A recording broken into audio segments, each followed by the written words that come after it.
Yo. Hey, Morn, how you going, man? Hey, Branislav, welcome, welcome.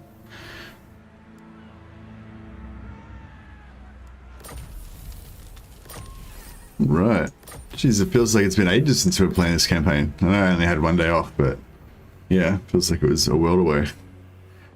What's going on? Lothan's got chaos spawning in here. Morathi's. From the shadows. There's our girl, just surrounded with corruption and destruction. Power. I am revenge. You are power and revenge. Yeah, you are. Hey, Charlie J, how you going, man? Whew. Yeah. I feel like I need a holiday after my weekend. I think I had about 8 hours sleep in total over the whole weekend.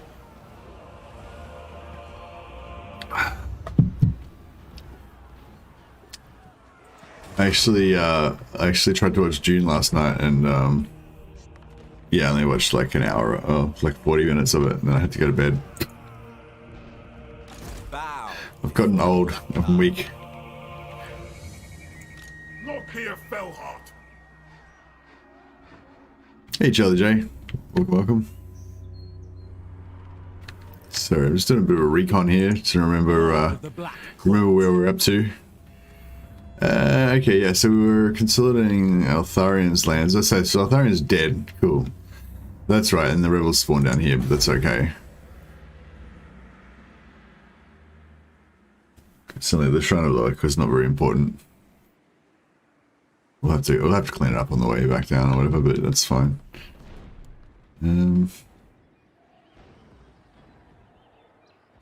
What? Black-hearted Dreadlord.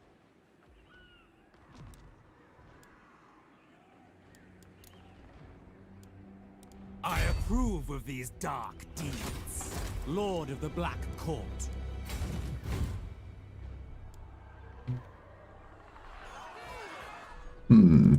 Next tide. A would-be traitor. Hey, Dangerous Dave, how you going? Did everyone see the Kislev info? Oh, hey, Charlie J. No, I didn't see any Kislev info. Oh, wow. I just checked like a minute ago, and there was nothing. I didn't see anything, and then I just saw it now. I mean, then you just said that, and I just saw it now. Wow. That's you get a newsman badge for that, Charlie J. By the way, that's exactly how you get your newsman badge, by telling me about something I didn't know about when I would otherwise just be oblivious. Right, I think we're gonna have to take a break from Morathi campaign that we haven't even started yet, and immediately talk about this Kislev information. So yeah, apologies for anyone who has already read it and doesn't care about my opinions about it, but I need to know.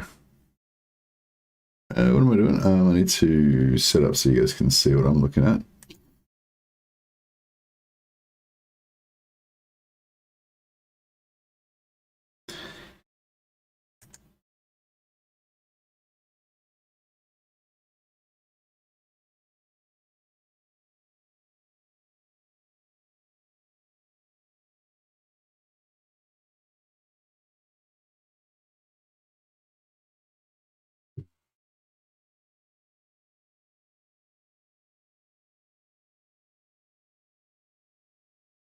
Better be good, by the way.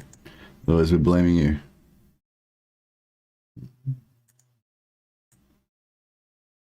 All right. What should we put it over here? There. All right. Looks. I'll actually make it bigger. All right. Cool.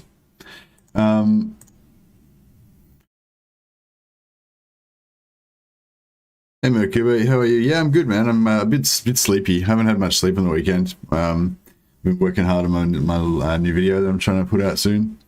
Do you think the four gods mechanic of Kislev, including the names, is too similar to Norse and Norse mythology? I don't know. I just found out. Well, I didn't even know there wasn't even information out yet. But yeah, how about we'll read this together, because I literally don't know anything about it. I just woke up, and then we'll see what's going on.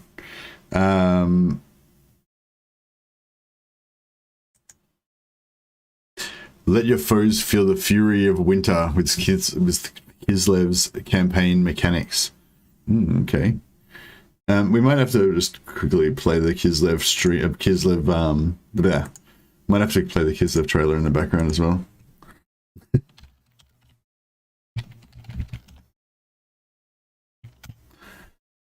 just for funsies.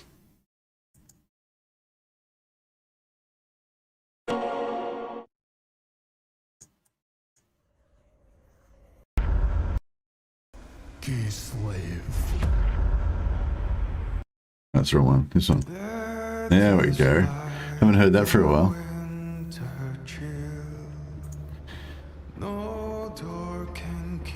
Should turn down a bit.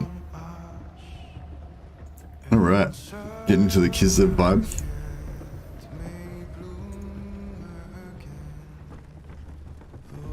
Don't make legends mistake and sacrifice too much sleep for a game. Thanks for the tip. Alright, let's find out what's going on with this Kislev stuff. Welcome back to a series of articles on faction mechanics in Total War Warhammer 3. Today we're heading to the icy north, or icy lands of Kislev, the war to the world against the machinations of chaos and humanity's finest line of defense against the threat of corruption. I take offense to that. I think the Empire is the finest line of defense. Kislev's just the first line of defense, not the finest. A fierce belief in their land, its people, and the power of their gods stand against chaos seeping from the north. I think I need to turn down the music a bit more. You must face these Again, chaos seeping from the north, whispering dark secrets and desires, crushing and infecting all those. Crushing and infecting all those encounters keeps the nation alive. They've endured much, but they will continue until their mastery of the north is complete and chaos is driven from the wastes once and for all. Yeah, that'll never happen. Into the world of Kislev? What, is that new? Or is that just the same old video that we saw already? Oh, I'll come back to that. If it wasn't clear, Kislevites are a fairly religious sort. When you're freezing to death on your 50th day since you last saw your family, digging at the ice to get ever closer to literal demons, making sure they aren't coming for your home, your people, and everything you hold dear, well, it helps to have something to believe in. In-game, devotion is a representation of how well your faction is upholding the ideals of Kislev, and how easily it can keep the passion of the common people focused on destroying chaos. It's gained primarily through exactly that, combating and destroying the armies of chaos. Defeating chaos-aligned armies provides some, while sacrificing the captives post-battle gives another chunk. Various buildings and decisions can also generate devotion. The gods of Kislev responding to the attentions of their peoples. Should it dip too low, chaos armies may attack your homeland. Oh, actually, I probably should just quickly change the thumbnail, not the thumbnail, but the title.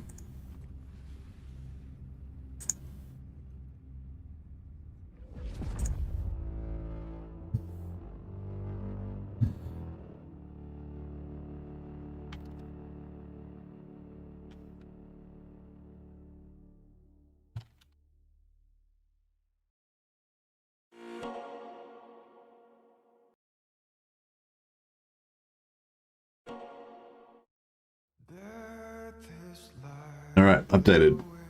Just whack some new Kislev info discussion into the title there.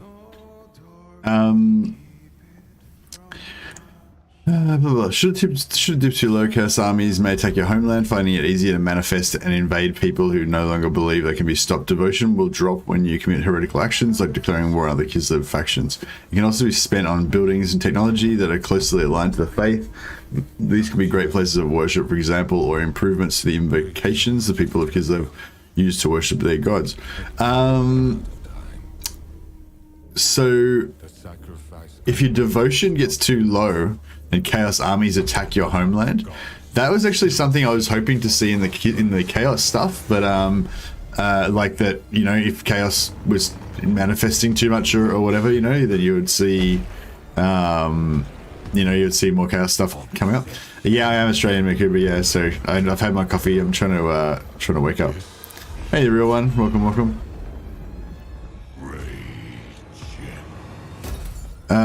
the motherland. The primary use of devotion is to perform one of the 4 rituals to the motherland. These represent honoring one of the 4 main gods of the Kislev faith. The areas of worship and effects of the ritual are Salyak, the god of healing and comfort, teacher of common sense but cannot bring back the dead. Increases growth and replenishment rate faction wide. Okay, cool. Daz, god of fire and sun, legendary for giving knowledge of fire to ancient human war chiefs. Increases income from trade and all buildings. Okay. Urson, the god of bears, can be and seen as a shepherd and protector of Kislev. Causes attrition to all enemies in your lands and provides unique ability that puts a powerful hex on target area. Thor, the god of thunder and lightning and a mighty warrior who cracks the sky. Gives all armies additional melee attack and bestows unique ability to massively increase damage potential in an area for a time. Okay. Each ritual to the motherland also causes a great winter to whip across Kislev lands. Spreads snow across any battles in their lands and dissuading attacks from enemies. Should your devotion be enough, you can switch between or continue the effects at will. These great storms and rituals also serve to incite the populace to support your faction, which brings us to, drumroll, supporters and the spiritual conflict for Kislev. So this is an in-game screen. You invoke one of the gods and bestow their blessing on the motherland.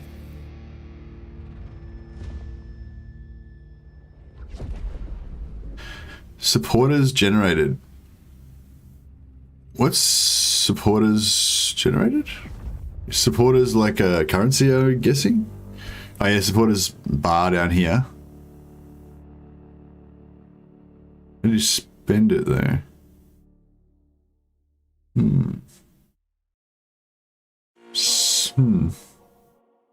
So there's this currency, which is, I don't know what that one's called, the little building with the halo on it, and then there's this other currency, the supporters. So when you do this, you get a supporter every time you gain a character rank. And you can either use devotion. Oh, okay, so that's devotion, this stuff. And then these are followers. Kislev is a nation divided. While it remains resolute against the coming of chaos, the death of the Red Tsar and the rise of his daughter Katarina to the throne has thrown the political landscape into disarray. There is so much to tell you. There are 2 major factions. Zarina Katarina and the Ice Court standing opposed to the Supreme Patriarch Castalton and the Great Orthodoxy. The 2 dare not declare open war against each other, no matter their hatred for the other's position. It would simply be too costly for the nation, and civil war is already a reality on both their borders. However, they are gathering followers in the hope of proving that their faction is the greater and should be the one to lead Kislev as one nation into the future against the forces of chaos. Gathering followers comes from a number of sources, further enhanced by rituals you decide to undertake and passive gains from certain buildings. As a faction gains more followers, they will increase their relationship with the minor factions of Kislev, as well as proving to the people and troops that they are the rightful leader. Should the vast majority of Kislevites choose one side or the other, it will become dominant, confederate their opponents, and reign supreme. Of course, both factions are more than willing to spend gold or devotion to smite their opponents. This is a spiritual conflict for the motherland and its people. Whoever wins will still have chaos, the empire, and the vampires fallen to the south, ogres and worse to the east, and much more to deal with. This is interesting, this religious stuff. So yeah, so basically you have to, it's tied into the confederation mechanics. You can confederate the other Kislev factions once you get enough followers, once you build up this resource. So I'm guessing one of these cutoffs will be like, you know, you can confederate minor factions, you can confederate somebody else, sort of like the high elves, sort of like the wood elves, how they unlock, you know, confederations at certain levels of the tree or whatever. But yeah, that's really cool. The other thing that's that I'm really excited about this is this sort of religious turmoil mechanic. You know, like who else is going to get that back patched onto them? So like particularly, you know, a lot of people have talked about the religious schism between Ulrich and Sigmar in Middenland, because in Middenland they do worship Sigmar, but like traditionally Ulrich is their more dominant god, and of course they have other gods as well, you know, Shalia and whatever. Hey Linksy, how you going, man? so yeah, so I think that, you know, this same similar mechanic could work with the Empire, or it could be a special mechanic just for like Middenland if they decide to really play up the religious schism in Middenland or something like that, which they could choose to do, or they could choose not to do. I don't think that it's the religious stuff is like that important that like they have to base Middenland's faction around it, but they definitely could. Yes, that's interesting. Atamans and the great cities of Kislev. There's bear riding going on there. Kislev has a strict hierarchy of order within its society, and Atamans are what sit between the Tsarina and her people. They are the rulers of cities and regions, conducting the everyday business that keeps the nation ticking over and ensures chaos cannot get a foothold. In-game, they are special lords recruited to serve a province and can affect the income, growth, and control and corruption of the area. They also have special effects and can develop more as careers continue. They do not earn XP like traditional lords, but will face various dilemmas to increase their skills. Oh wow, that's fucking cool. So they've got like a special governor class type of thing. I guess that sounds like that's what they are. And they don't get XP from battles like normal. They level up by getting dilemmas to do with managing their regions. That's crazy. I really hope this means that we're getting rid of supply lines. I think that's a strong contender for Warhammer 3, that they're going to get rid of supply lines and bring in the administration mechanic from Troy. Because, you know, if you have these like special lords that give you bonuses in certain areas or whatever, and supply lines applies to them, then basically that just means you don't have them at all, because you aren't going to be able to do that in legendary difficulty, you know. So I'm hoping that this means that there's no supply lines in legendary difficulty. I mean, the admin system still works kind of like supply lines, where if you have extra stuff, you know, your prices, your costs will go up, but it's not as linear as it's not exponential in the same way that supply lines is. If they do indeed do that, go with the administration, I hope they do, or something else. However, in times of dire need, or well, whenever you like really, Atamans can be drafted as lords to lead armies. This has no initial cost, as you already control the Ataman, though they lack the battle-specific random traits of normal lords. They won't be providing their province benefits while they're on the field. If they die, they're gone, and a new one will need to be recruited to run their province. Wow. Hey, Grace Salvation. Oh, thanks for the super chat, man. Much appreciated. Hi, Missy. Long time no see. Just getting so bored of Total Warhammer 2. I can't wait to smash chaos with Cathay. Maybe I'll work on a new one-man Doom stack for Legend. What about a new cosplay with Emperor Karl Franz? Love from Germany.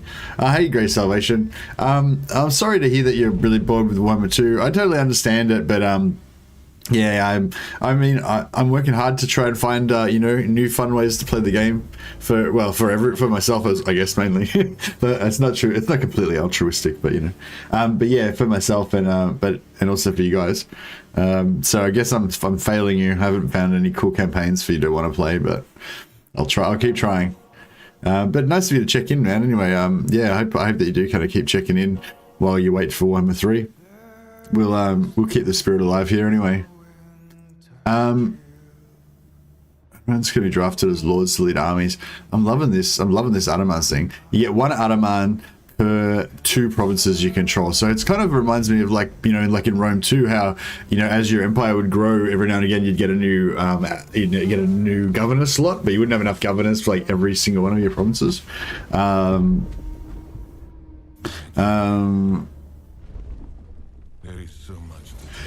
However, while for some races and areas of the world that would represent a half dozen settlements or more, the layout of Kislev is somewhat unique. The 3 great cities dominate much of the landscape: Kislev, Prague, and Erengrad. It has been many moons since the 3 were united under one banner, but together they represent the nation.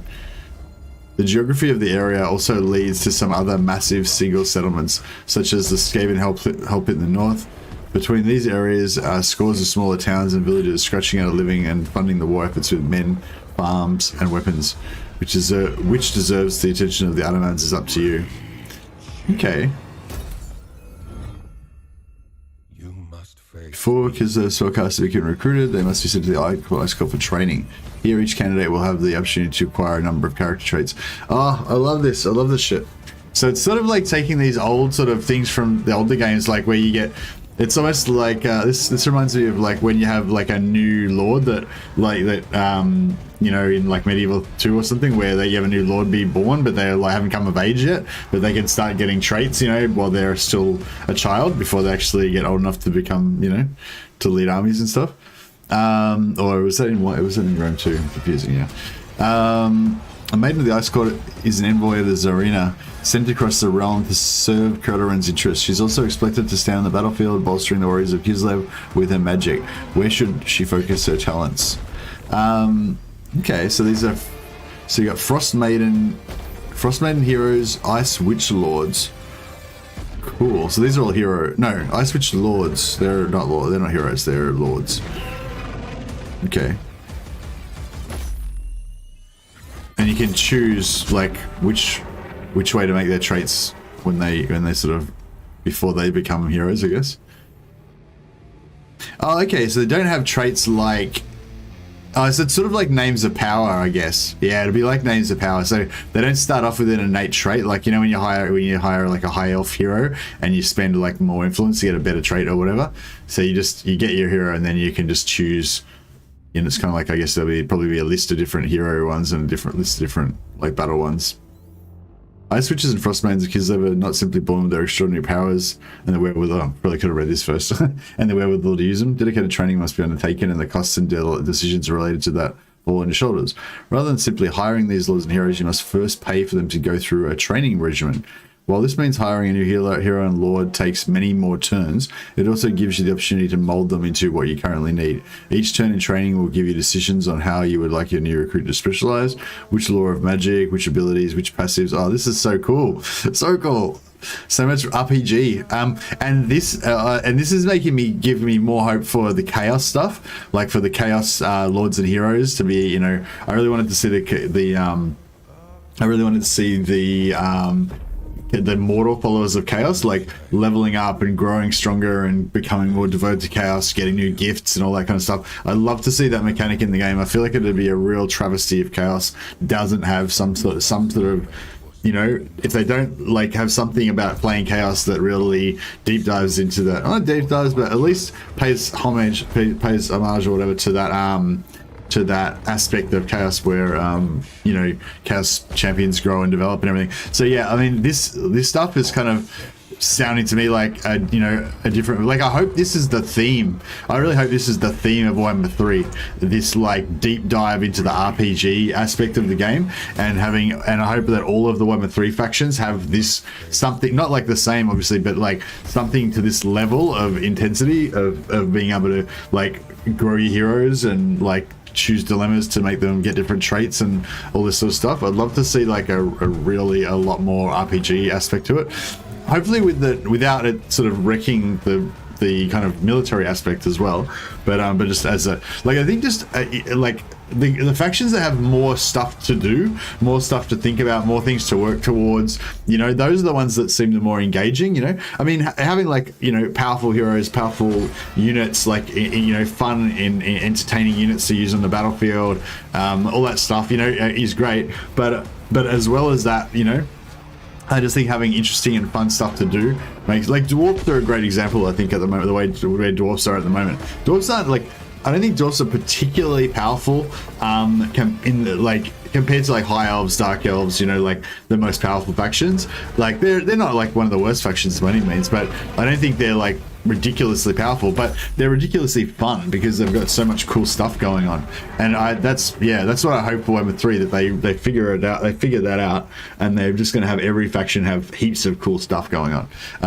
You know, if you put like, yeah, anyway, let's get onto it. Different technologies change the number of ice witches and frost maidens that can be trained at any one time, as well as the recruitment capacity for them. Once training is complete, they are added to your recruitment pool as normal at a discounted price, as you already paid for the training. They can be recruited whenever you have the desire, money, and slots to do so. Naturally, Castalton does not adore that. If he wields the winds of magic in his armies, he must pay for training of those he despises. It's up to him, and therefore you, how much you do that. But an uneasy peace between the Ice Court and the Orthodoxy gives him access to the same tools as everybody else. Okay, so Castalton doesn't like magic, but he just uses it anyway because he doesn't really stick to his convictions that well. Tech tree. How nice does the tech tree look? The tech trees look keep sexier, and then in Warhammer 3 they're all like colorful and everything. The Zeech ones look really cool as well. Finally, as we mentioned in our Cathay, I was super into Cathay now. I mean, not Cathay, Kislev. I was, before I saw this, I was like, yeah, Kislev, blah, blah, who cares? They're not chaos. But now I'm like, oh yeah, this sounds awesome. This sounds really interesting. Yeah, anyway, finally, as we mentioned in our Cathay piece, I should put the movie on in the background. Still feed on our transgressions. Wait, let me just put this out here. Corruption. Is that? No, that didn't work. Obsession. Let me just put another, Deceit. Rage. You must face these demons. so we get a bit of atmosphere going in the background while we're doing our thing. Sorry, I'm just gonna keep reading a little bit more of this stuff. Anyone want information or video about some topic, by the way? I'm taking requests as a bunch of these anyway. Oh, no, I don't want that. Sorry, John. I want to know more about Kislev. But yeah, John's taking requests if anyone's got any requests.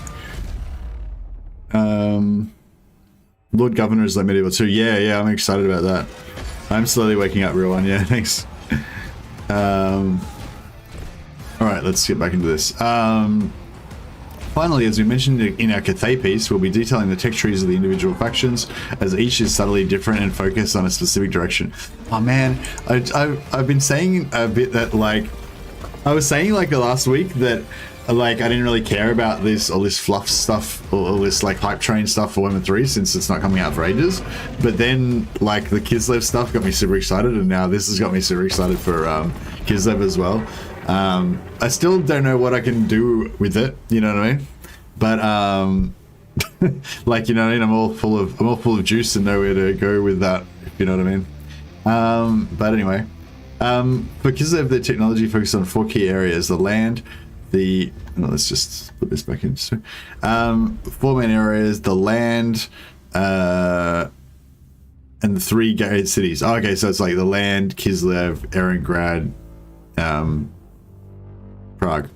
For Kislev, each contains 3 groups of technologies, each of which requires a number from the group before to unlock. With a group, several of the technologies may also be linked. Within a group, several of the technologies may also be linked. To begin with, a few technologies in each set are available. Progressing along the land path simply needs a few from each box completed to unlock the next. However, the 3 tracks based around the great cities require those cities to be in your faction.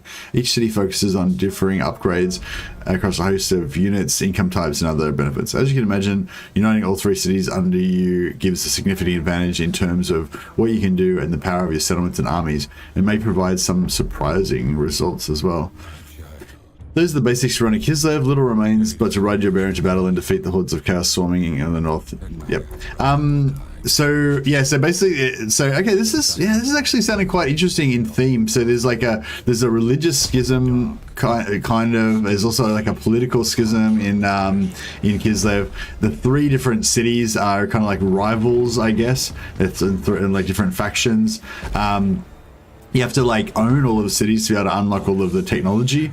And like, you know, I feel like the vibe I'm getting from this is if you're playing Kislev, you're gonna have this sort of, it's like in Rome 2 when you would get like civil war and stuff like that, you know. It was so that late game dilemma of having the civil war, and then you've got to deal with like whatever external enemies that you have if you've got any, if you're not already steamrolling by the time, and then you have like your internal wars and stuff. And I get that's sort of like I wonder if that's kind of the vibe you're gonna get from Kislev. Not quite civil war, but you know, you're gonna be trying to fight these external wars with Chaos and whoever else, Orcs and whatever, and Norska. But then at the same time, you're gonna have all these like internal struggles that you're gonna be distracted by, and you know. And yeah, like I really like that from a storyline, from an atmosphere vibe. I really like that. that idea of, you know, fighting against these horrific enemies that you can see in the background here. Ooh. Shit.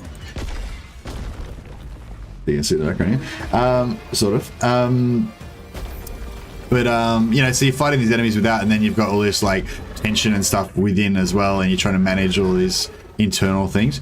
But I don't know. I mean, I wonder if it'll be balanced well, or if there'll be like a certain path that you figure out's really overpowered. Like, you know, like you're supposed to like do diplomacy, but in fact it's quicker to just like kill kids, you know, conquer Erengrad and take it over and kill the Lord outright or whatever, and then you use the influence and everything you get from conquering that to like, you know, pump up your followers to confederate Prague or something like that, you know. Like I'm hoping that it'll actually be really difficult to manage all this, but not like punishingly so, you know what I mean? Like, so it's like you get some, you want it to be balanced well, really, where it's like it's hard to manage, but the rewards for managing it are good, and if you don't manage it well, it's not punishing. So you don't want any mechanic to really be like bad and like suck, you know. I don't think that's a good gameplay design. I think they kind of did that a bit with game 1, you know, like with Chaos, Warriors of Chaos particularly. They're like, oh, we should make some parts of the campaign suck to give their campaign flavor, and it's like, no, you shouldn't make any parts of any campaign suck. That's not what you want, you know. That's kind of where I'm at with it anyway. My design philosophy, I guess. So yeah, so I guess I just with this mechanic, I just see that kind of thing has been a danger. I hope that they make it balanced, that yeah, one, it's difficult to like kind of win this internal politicking stuff with Kislev, but it's not punishing if you're not winning, you know what I mean? It's like not super bad if you're not doing great with it, and then have the rewards for doing it be really satisfying as well, and that seems to be like that seems to be how they're selling it here. That's what it looks like it's going to be like. So it's pretty exciting. I hope the game can live up to everyone's expectations, because us nerds can be a little too unforgiving.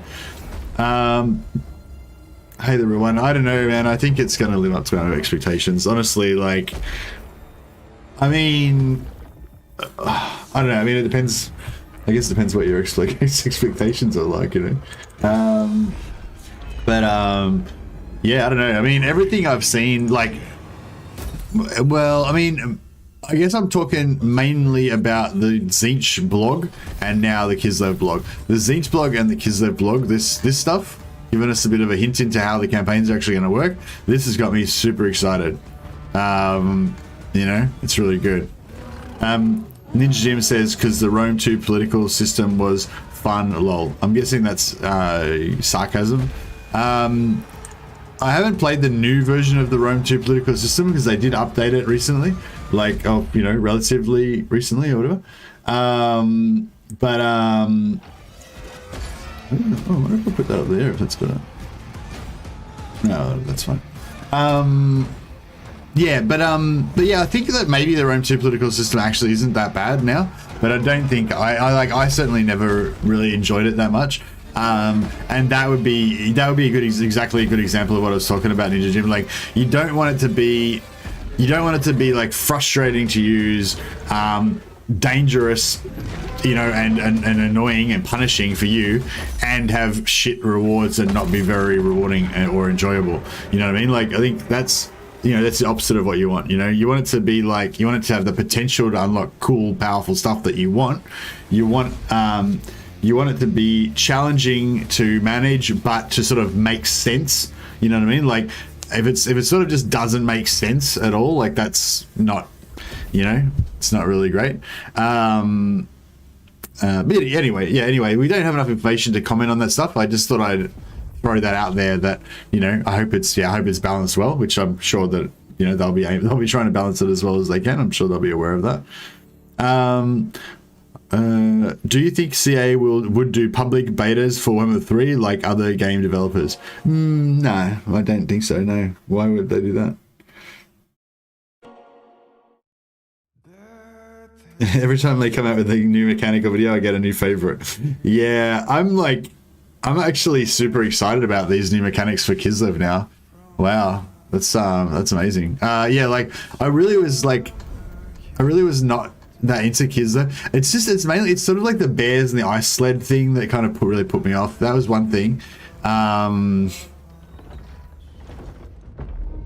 Yeah, just I guess that's mainly the main thing. Like, I feel like the bears and the ice sleds and all that crap, like all the magical ice everywhere and all the bears everywhere, it just felt a bit too kind of cheap and gimmicky, I guess, for me or something. Like for Kislev, I was really hoping for Kislev to be a bit more like dour and like, oh, I don't know. I guess like it's a weird combination of like this weird dour fatalism, but then this kind of like crazy,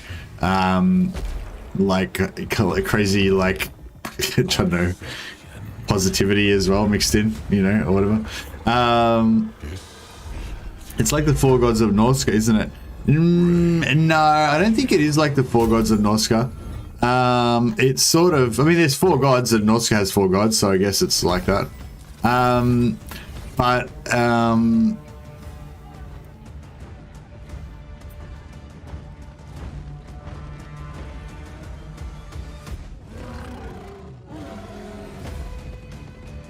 Yeah, so it's a currency called devotion, and it's gained primarily through combating and destroying armies of chaos, defeating Chaos Allied's armies, blah blah blah blah. So you basically you build up devotion from fighting battles and stuff.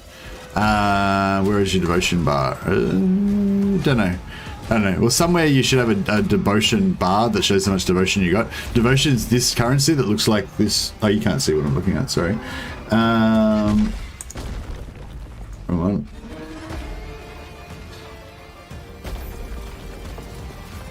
No, fuck, got the screens everywhere. Jesus Christ. Oh yeah, I need that. There. Yeah, cool. Anyway, so yeah, so devotion's this currency, right? That looks like this, this here. I need to make it a bit bigger. Yeah, devotion's this currency.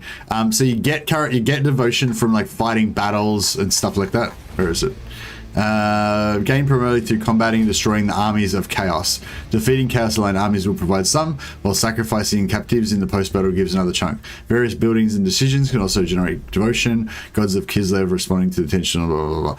So basically you need to keep your devotion up, and if you have your devotion gets too low, then you'll get chaos and blah, blah. And then once you get your devotion up, you can spend your devotion to like invoke the blessing of one of the four chaos gods. So it's not like you choose one of the chaos gods or one of the gods to devote yourself to, like with Norska. It's more like you just have general devotion, and then you can spend it on whichever one of the four gods' blessings that you want. The blessings last for 10 turns. So you got, yeah, so this one gives you growth for 10 turns, this one gives you whatever, this one gives you protection, this one gives you lightning damage or whatever. So yeah, so it's more like kind of like Grombrindal's, you know, kind of like Grombrindal's thing, you know, Grombrindal every 10 turns or 20 turns or whatever, Grombrindal can choose between 4 different ancestor buffs. That's Kislev have got that. They can choose between 1 of 4 different ancestor buffs every 10 turns, and they spend their devotion to do it. It's like rights, but use a new currency to activate it. I don't think it's like rights because you don't have, there's no cooldown. Well, I mean, yeah, no, it sort of is like rights. Yeah, no, that's fair, I guess. Yeah, it's sort of like rights. It's sort of like, yeah, I don't know, whatever. It's just a thing that you can spend your devotion currency on it. It lasts for 10 turns. I don't know if there's any cooldown on it. It doesn't look like there's a cooldown on it because none of these are like grayed out or anything, you know what I mean? Like maybe that's just because they haven't got a cooldown at the moment, but yeah. It doesn't show how much devotion you've got in this, but yeah. Can Norska finally build walls? No, probably not. The gods are more like rights. Yeah, they're sort of like rights or like yeah, like I said, like Brindle's buffs or whatever.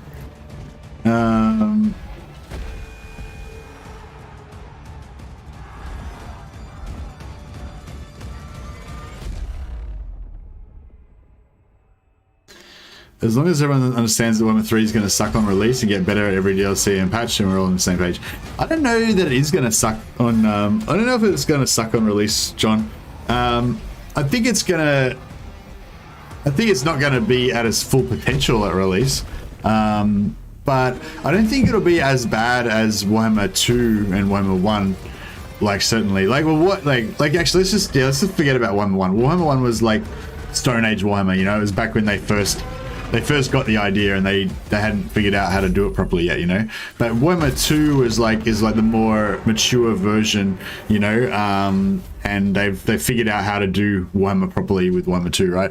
But then when Warhammer 2 first came out, like a lot of the factions didn't have their DLC yet, so they didn't have all their heroes, didn't have all their units and all that kind of stuff. So it was like not as good kind of as the Warhammer 1 factions, but it was still better because like High Elves were straight away like the most fun faction in the game, like straight away, even though they didn't have as many units, and they didn't have all 4 of their heroes and all that kind of stuff. Like the, you know, like Empire at that point had all of their units and all that stuff, you know. But you know, because the game of Warhammer 2 was better and the factions are just better in Warhammer 2, it was automatically better, you know. And that's the same thing with this. Like the Chaos, the Game 3 factions are just going to have so much more cool stuff and be so much more compelling that they're going to make all the other factions just seem really grey and shit, you know.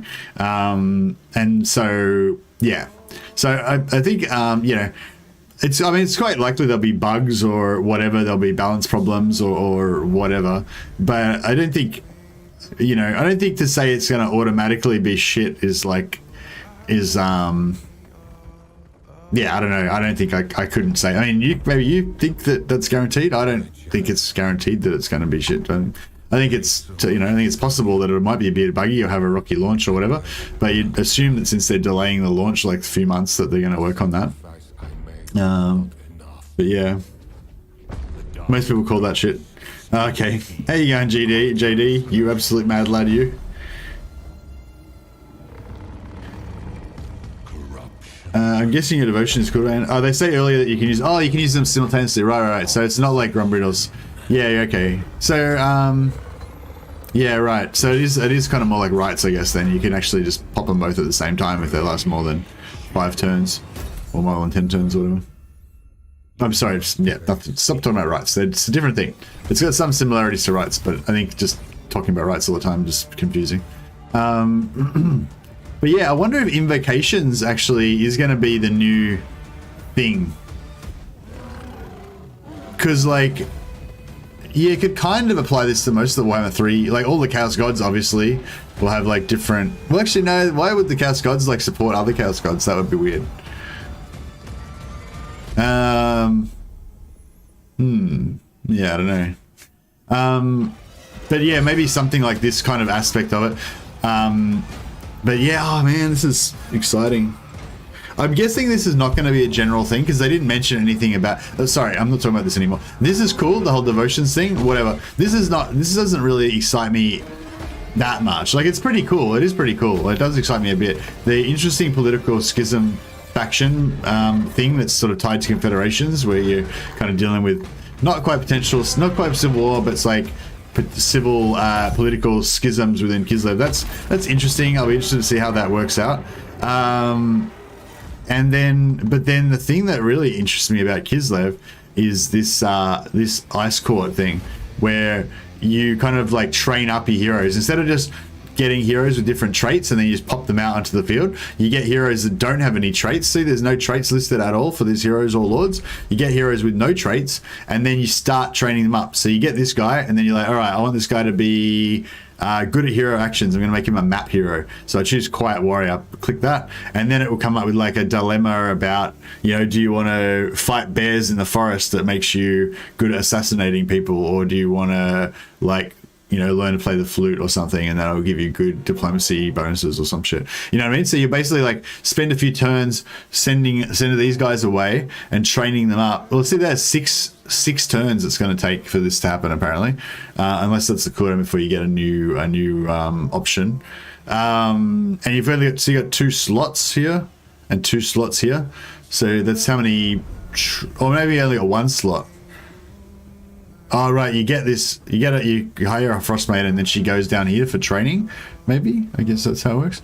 But anyway, yeah, like this whole training of heroes and stuff like that, I hope that this is a theme and it's not just Kislev, but there's nothing to make me think that, but I'd love to see this kind of like extra roleplay development of heroes and lords be like a focus of Warhammer 3 for all factions.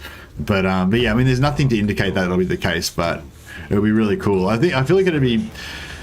like I said, I feel like it'd be a real missed opportunity, like almost a travesty if Chaos didn't get something like this. Like Chaos needs something that talks about, you know, their heroes and champions like rising, you know, in devotion to their god and be getting different gifts and everything. Obviously, it should be randomized partially and stuff like that. But yeah.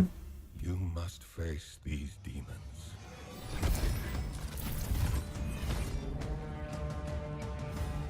But do you think invocations will be instead of rights? Oh, maybe. Yeah, I don't know. Maybe they won't have any rights in Warhammer 2. Maybe that was just a Warhammer 3. Maybe that was just a Warhammer 2 thing. They could all support the Chaos Undivided. Yeah, I mean, who knows? Yeah, with Chaos. The original mode for Warhammer 2 Vortex campaign never got fixed. Oh, I don't really know about I don't play Vortex, so I got no idea what's going on with Vortex. Sorry, Ninja Jim. But yeah, I wouldn't be surprised. I recently found out you can't play Norska in Vortex. I didn't know that. I was really like, really? And then I booted up a Vortex campaign, and yep, there's no Norska in Vortex. I don't know why I'm laughing. It's it's you know, it's kind of ridiculous, but yeah, fuck, they must have really screwed that up. For anyone who doesn't know, like, Norska was the pre-order bonus for Warhammer 2, and so basically you pre-order Warhammer 2 and you get Norska for free. This is before Warhammer 2 came out, so you could actually play Norska in Warhammer 1, and then Warhammer 2 came out and Norska was not playable in Warhammer 2.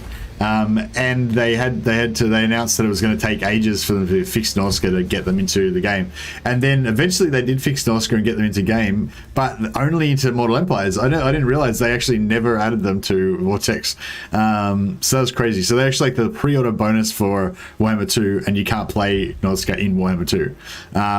It's pretty crazy. I wonder if they changed it. Did they change Norska to be a Warhammer 1 DLC? Like on the Steam page, does Norska actually like show up as a Warhammer 2 or a Warhammer 1 DLC? Because Norska should really be a Warhammer 1 DLC because they show up on the Warhammer 1 map. They don't show up on the. I mean, they're not really. Yeah, I don't know. Whatever.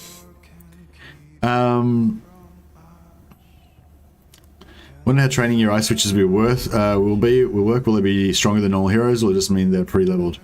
Hey, Martin Torres. I don't know if they're going to be pre-leveled or not. They might be, but the thing that I got out of it is that they're going to get traits. So they're going to get, you know how when you do agent actions, your heroes will get traits, and when you do different battle things, you accrue random traits for your heroes and lords. They're saying that this training will give your heroes and lords traits before you actually launch them. So separate from their leveling tree, they'll actually get sort of traits and stuff, you know.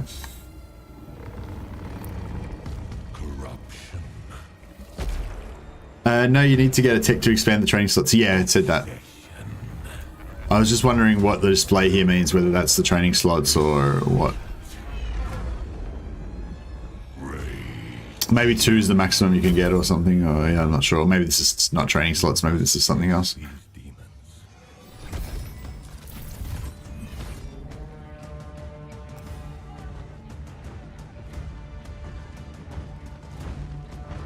Yeah, as a tech item, icon here saying you can't unlock it. Yeah, that makes sense. So you start off with 1 training slot for each, and you can get a maximum of 2 training slots for each, and the technology, you know, unlocks it.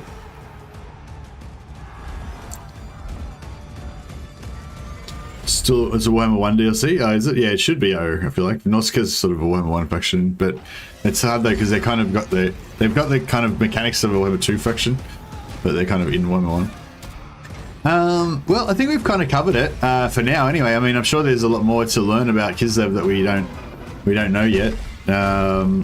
Hey, Frick James, welcome.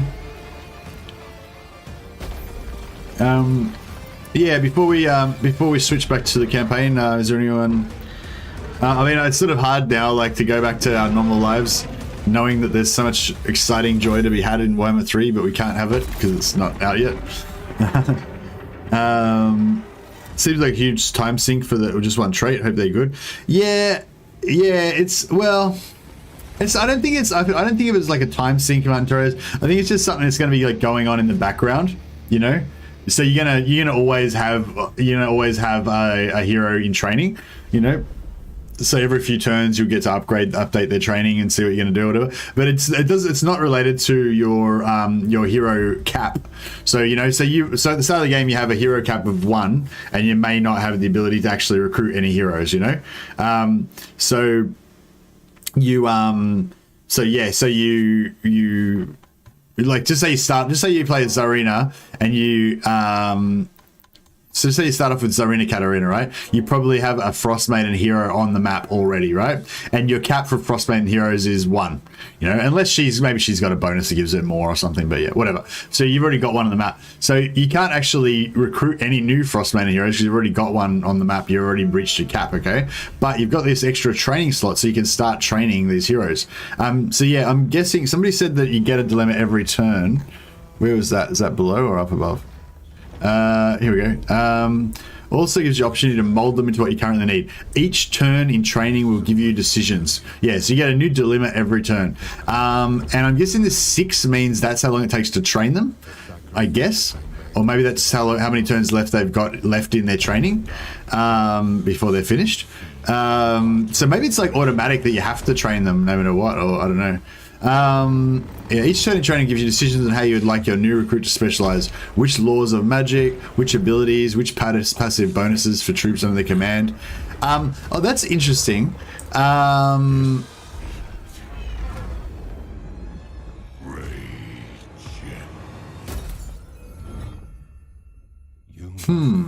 These demons.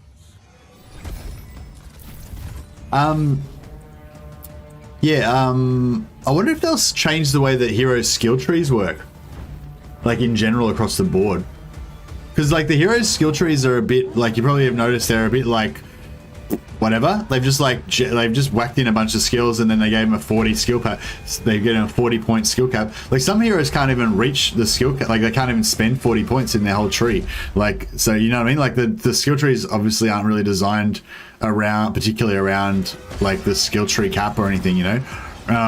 So I wonder if like they're gonna go through and start redesigning a lot of the heroes' skill trees. But yeah, interesting. Like, you know, which law of magic? So does that mean that they're gonna have like 3 different laws of magic, and you get to like somebody said, you know, you basically level them up and spend levels on different laws of magic? Or is it gonna mean that like when you choose a dilemma, their actual skill tree is gonna change, and like if you choose the ice dilemma, the ice magic dilemma, then you'll get ice magic in your skill tree. If you don't choose ice magic, then you won't have an ice magic in your skill tree, you know? Like is it totally separate from leveling, or is it sort of, is leveling kind of part of it as well? Maybe some of the dilemmas will give you traits and other dilemmas will give you levels to spend, you know?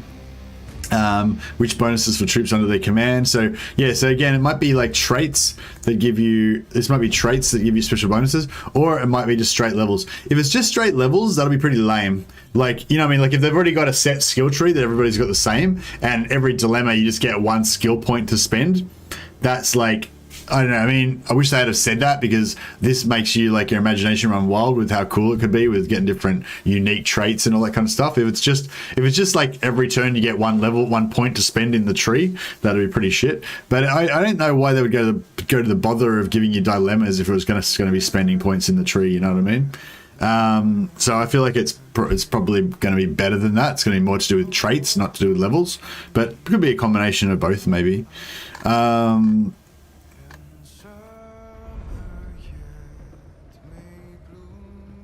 Okay, so there's 2 different, there's like lightning and frost or something, storm and frost, 2 different types of magic. Maybe that's what these things are.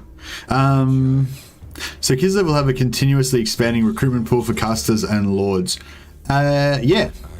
Yeah, basically after you train them, then they go into your recruitment pool and you'll start training a new one. So every 6 turns you'll get a new hero in your recruitment pool, but they won't actually be recruited. And they're going to have the same thing going on for their heroes as well. So you can, I guess you can, no, not the witch lords necessarily, but you can have these Atamans that are like lords that you can have that are sort of like governors. Yeah, I'm not sure what's going on with that, but yeah, whatever. I've got nothing good to say about Colorblind Knight's Heiki, but we'll get to some Colorblind Knight action in a second. I'm gonna recruit some in my Morathi campaign. We're gonna make it happen. We're gonna make Dreadknights great again. But yeah, I think that's how it is. I think they will be getting continuously expanding recruitment pool. By the time Warhammer 3 comes out, we'll be in the next Ice Age, so Kislev will feel very appropriate. Yeah, it's a long time away. I can't even reduce their recruitment with the High Beastmaster because one-turn reduction doesn't apply to arc recruitment. Yeah. They also confirmed that sartorial models for the Lord of Change are monstrous units, whereas the AOS are exalted and are Lord units. What?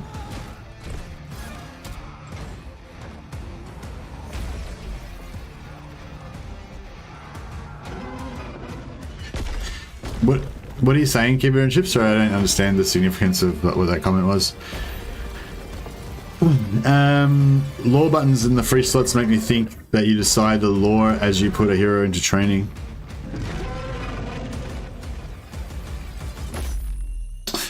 So maybe this is like already active. Oh yes, this is already active, right. So maybe normally this wouldn't be here. This would be blank maybe, and then you click on that when it's empty, and then you choose somebody to start training, and at that point you would choose which lore that you want.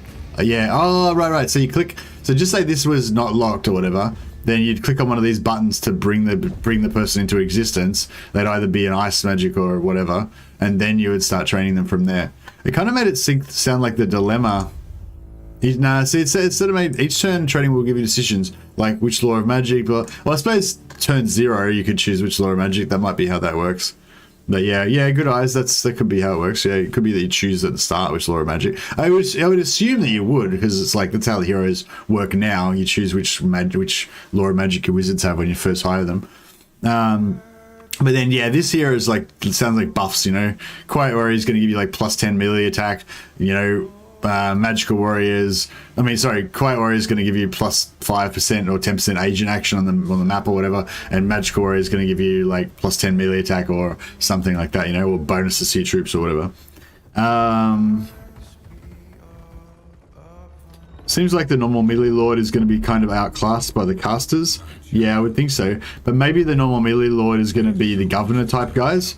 Because I know the Cathay has the governor type guys as well. So that seems to be a bit of a theme of like having governors for Kislev and Cathay, the human ones. I wonder if we'll get that to come back in with maybe with Empire as well. I'd love to see some the elect accounts get expanded with that as well. Something like that. It looks like Atamans are similar to trade caravans. They are mostly civilian lord, although Atamans seem even more passive. Yeah, maybe. AOS Lords of Change use Keros model. AOS is Sigma. What? You must face these demons.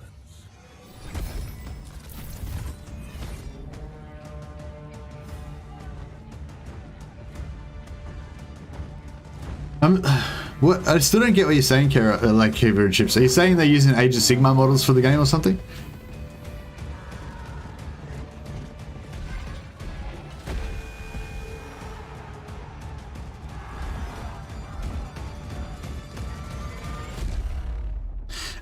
No, so Lords of Change don't normally have 2 heads. I think it's only Karos Fateweaver that has the 2 heads. This is mad.xcs not working out. I'm confused. I'm so happy to play Ukrainians in Warhammer 3, in Total Warhammer 3. Yeah, me too. Wait, yeah, Karos is the only one that has 2 heads, isn't it?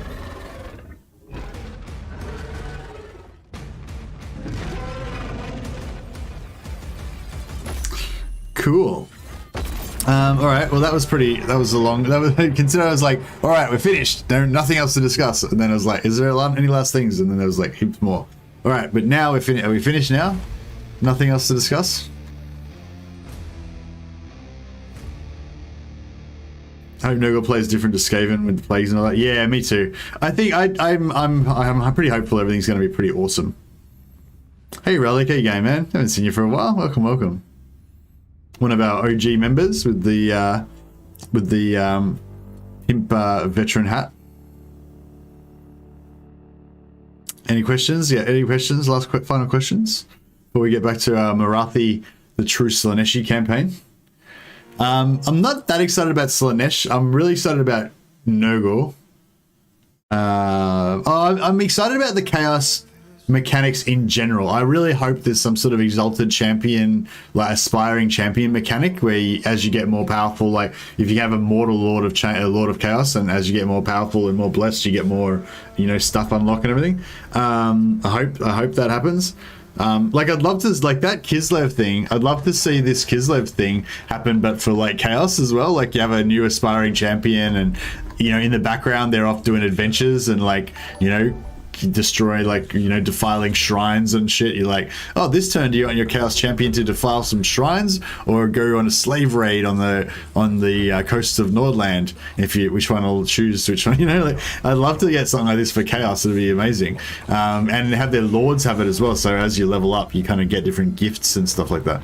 So yeah, I'm really excited about for all of the chaos gods to see what like chaos stuff they get, if they get anything like much in common at all. I wouldn't be surprised if they're going to have like very little in common, or like less in common than you would expect, but I don't know, we'll see how we go. You must face these demons. I noticed that the witch hero was selected in the Ice Academy thing, showing the dilemma for them.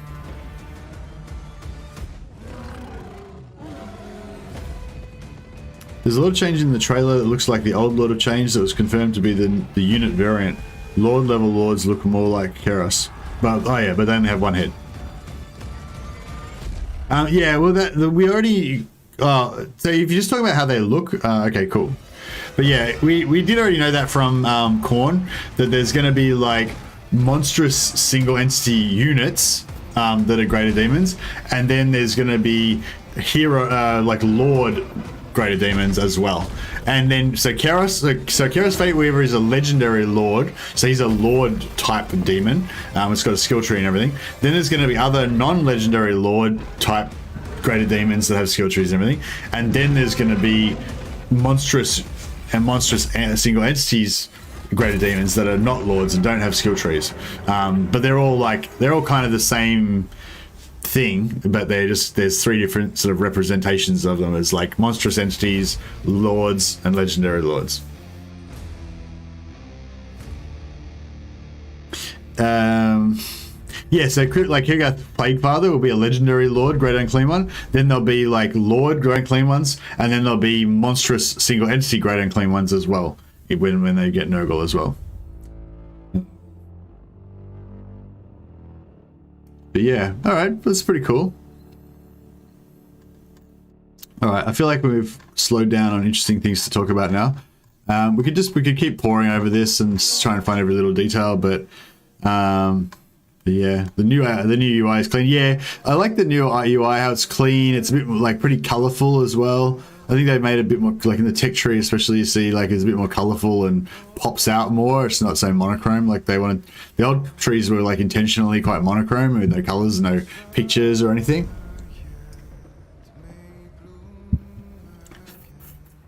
Epidemius is a plague bearer, pox spellcaster on a snail. Lol.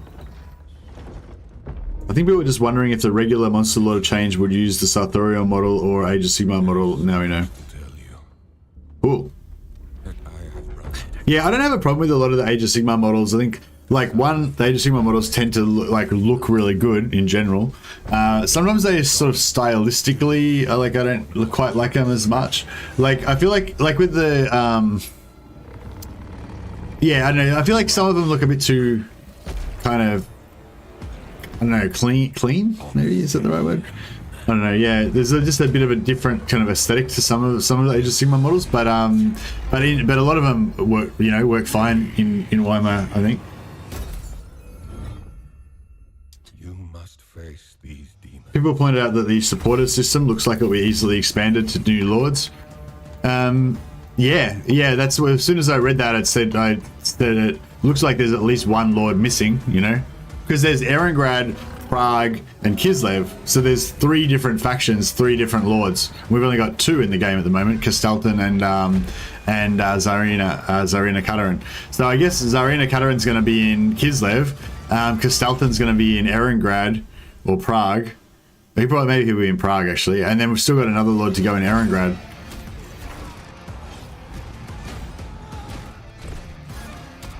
And then they could potentially have like another lord that doesn't follow that system. That's like a, you know, like a horde lord or something like that. They could go later on. Those are like elves are BDSM fans, yeah. That's their playstyle, BDSM. I am also sure we're getting the Warriors rework for launch. Also, I think Belegar will be in for them. Like they're getting renamed to Undivided, or Undivided is its own demon faction. Gonna play like an yeah, I reckon they'll definitely get a rework, hopefully at launch. And yeah, I wouldn't mind if they got renamed to Undivided as well. I think that's gonna be cool. All right, well, I think is that enough for now. I think we can probably put the Kislev to bed for a little while now. I have to award Jesus his new newsman badge on the Discord. Thanks so much for letting me know about that, Jesus. You know, this is exactly why I invented the newsman badge, so that people can tell me if there's some. Oh, sorry, not Jesus. Who am I? Sorry, it's Charlie J. Charlie J is who I'm talking about. Are you actually on the Discord, Charlie J? I don't even know if you're on there. Oh, if you are on the Discord, just go into any Discord channel and just write at Most of the Mad and say, give me my newsman badge, or write at moderator. But yeah, basically, I just have these little badges that I give away on my Discord. You know, they're just like a little thing, like to recognize people, I guess. But yeah, I've got one's the science badge, which is for teaching me new cool stuff that I don't know about the game. If you teach me something about the game that I didn't know that I think is awesome, then you know you get a science badge on our Discord. It means your name shows up in blue. And if I'm doing a stream and I'm blissfully unaware that there's important new news and you let me know, then you get a newsman badge. Or you can also get a newsman badge by just posting up a lot of stuff about news over time.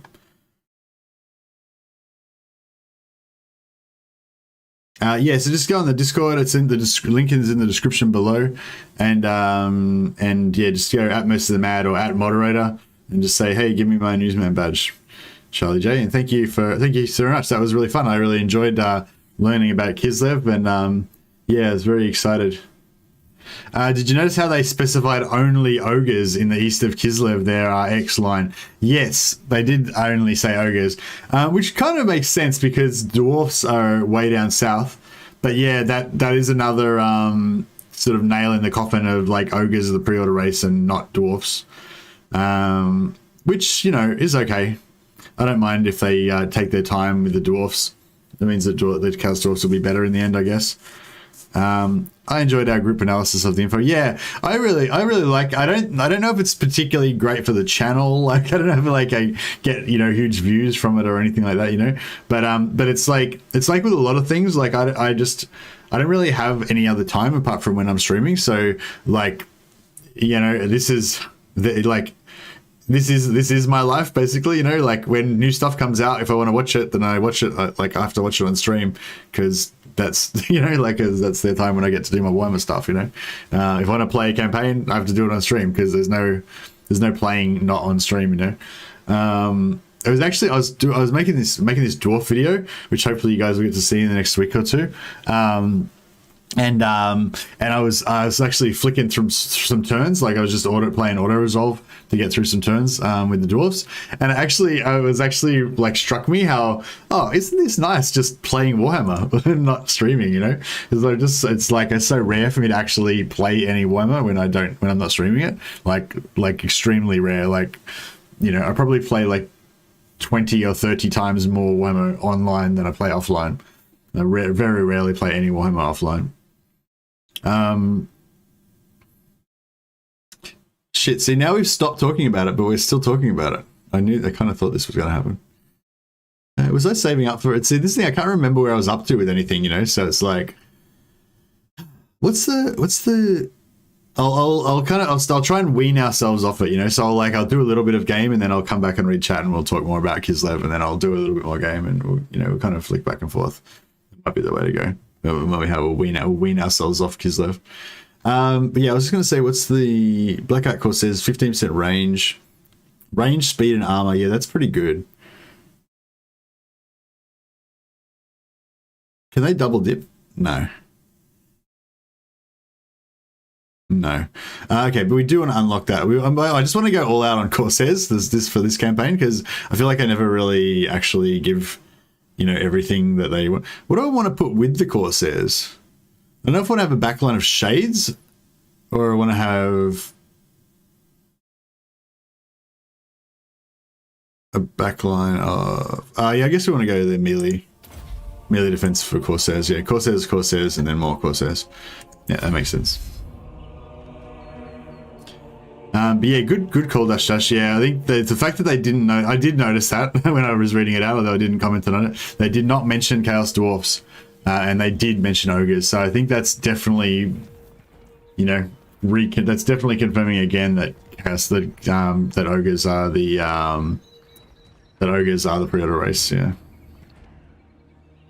I have news that is huge. The Horned Rat is the daddy of all Chaos Gods. True story. Skaven is better than all. All right, Malik, that's not news, but I read it out for you though, just out of respect for you. But that was actually a waste of my time.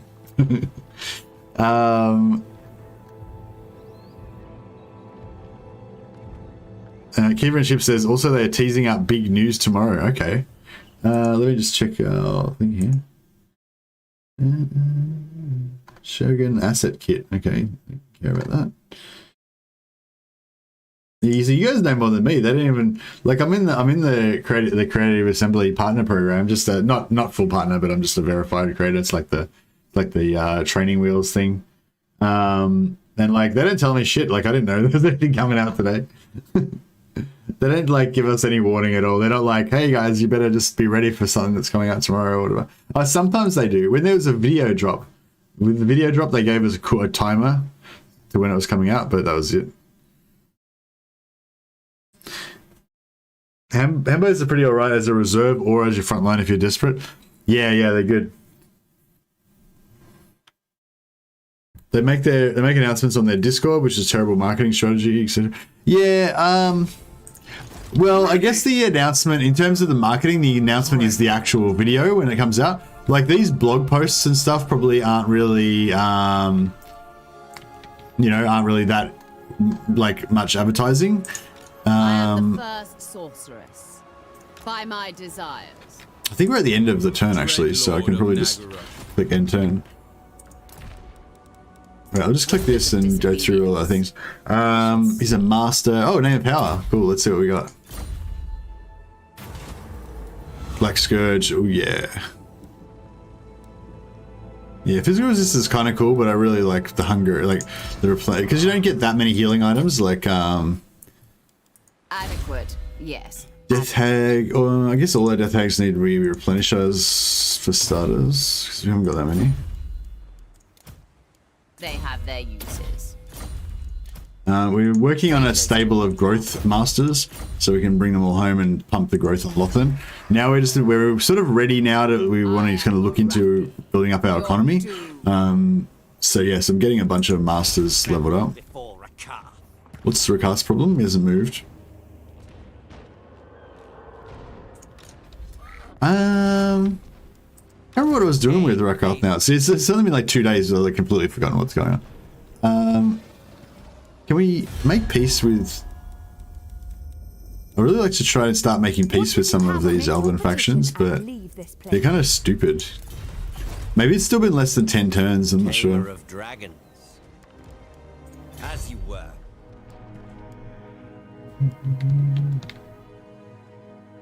Yeah, I feel like...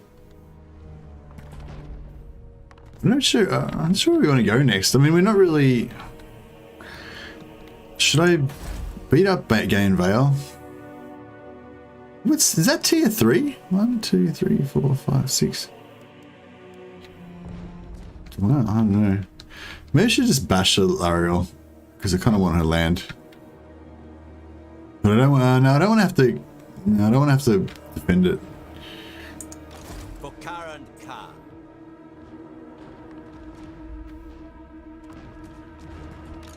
Master of all. Maybe I'll just sack this again, just get a bit more XP. I will not be defeated. Let them know fear. Yes. Get some more followers and stuff.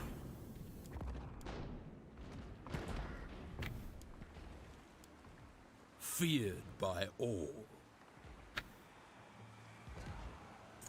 Master of Nagaroth. Progress. Master Druki. Dreadlord of Nagaroth. Oh, I wasn't in range to get. No, it's not. Oh, where am I? Oh, I didn't see. Oh, sorry, I didn't see who's just subscribed then, but thanks for subscribing, whoever that was. Much appreciated.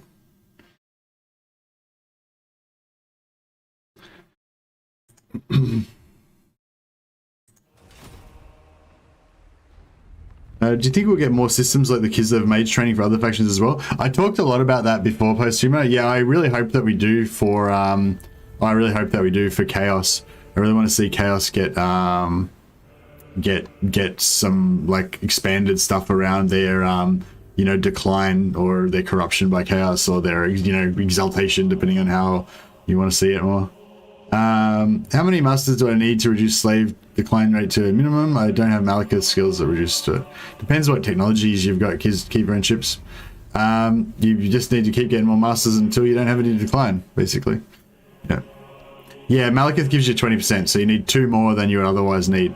But you need more earlier in the game because there's technology that reduces it as well. So you need more in the early game than you do in the late game. I don't know where the techs are exactly, but there's one that's quite late in the tree, I think.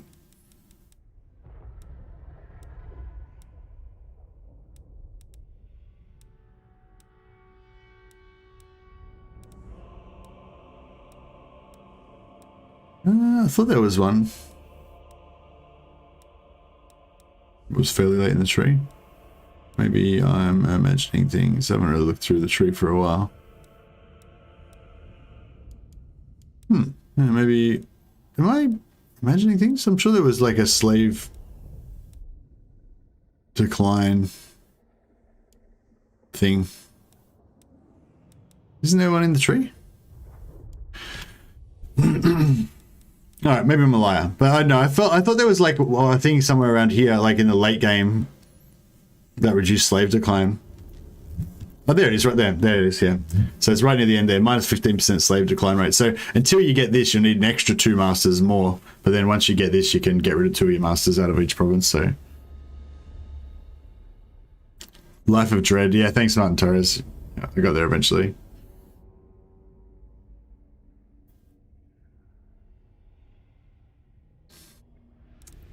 Okay, so you need 2 masters normally, or you need 4 masters if you don't have Malethith? Is that the gist of it? Fear the dark. Alright, what else have we got going on here? She's gonna stay there. I will not. You can just wheel around a bit if you want. Ulthuan. Actually, yeah, we'll spend, may as well get that, just a little bit extra. Little bit extra growth. That's gonna come in handy for a fair while, so. Rebellion there, don't care about that. A would-be traitor amongst us. The master.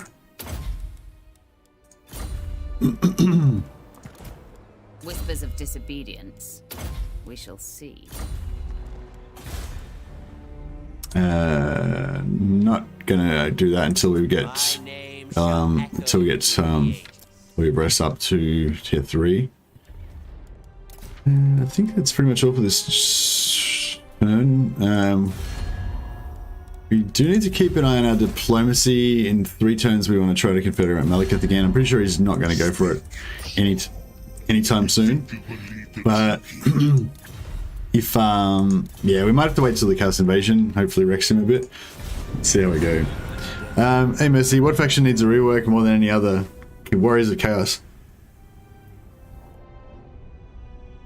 Well, I don't care about what faction needs a rework. I only care about what faction I want to get reworked, and I want Warriors of Chaos to get reworked next.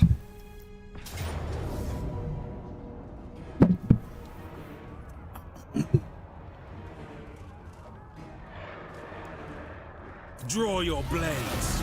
We fight. Cool. So yeah, I confederated these guys, and then they rebelled, and now I can confederate them again. Well, not straight away, but you know, at some point. I kind of like to do that again. Like if Malethith doesn't, because it's quite good to get more masters by confederation. Because I've already got, you know, I've got about like 7 or 8 masters now as it stands right now. So, but instead of like recruiting more, I can just go and start confederating other factions. I wish you could like join. Like I feel like even if it's under siege, I should be able to move the fleet in to through the port. Because yeah, I think I was watching a video the other day. Maybe it was Legend Total War video. I didn't even know this. Still learning stuff from Legend to this day. Yeah, he did a saving a disaster battle where he had an army inside a settlement, and he was under siege, but he was able to leave via the port. Like even the under siege army was able to just walk out of the siege by going through the ports. And like I didn't know that. I mean, you can't go into the port, I don't think, but yeah, apparently you can go out, which is pretty crazy. All right, let's get some battle going. We haven't done a battle for a while. I won't lightning strike. I'll let the garrison come in and help us out. Yes, you can leave a besieged port unless it's blockaded by a Black Ark. Yeah, pretty cool. Hey, I feel like that if you can leave via besieged port, you should be able to enter via a besieged port as well. But yeah, the Fimir are the saddest group in the world. Yeah, they're pretty sad. You don't really use them much. I usually turn any forced settlement province into a master producing factory. Yeah, me too, Martin. I used to do that as well. I don't anymore. But yeah, I used to. When I used to play like my Malekith campaigns and stuff like that, that was the first, like when the Masters first came out. I think it was with Malice, was it, when the Masters came out? Yeah, I used to do that exact same thing.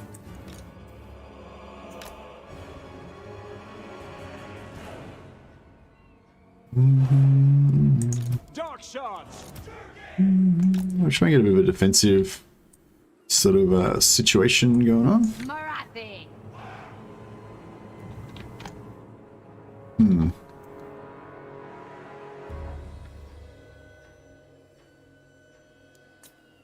I might have to do with that. Might have to do that artillery. Agreed. This one. Actually, we've probably got time. They're probably not going to attack us because they're in defensive mode. Carnage awaits. By your command. Dark shards.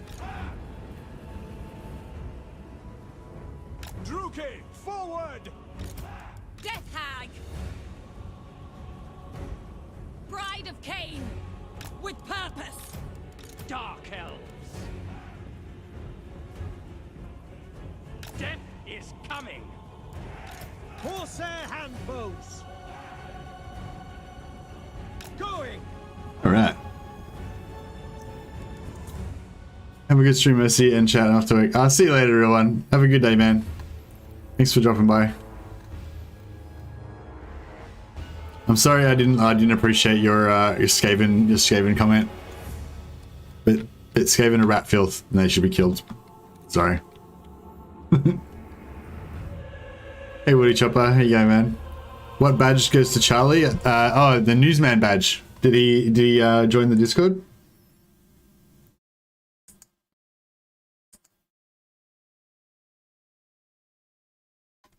Yeah, please honor Charlie with our greatest newsman badge.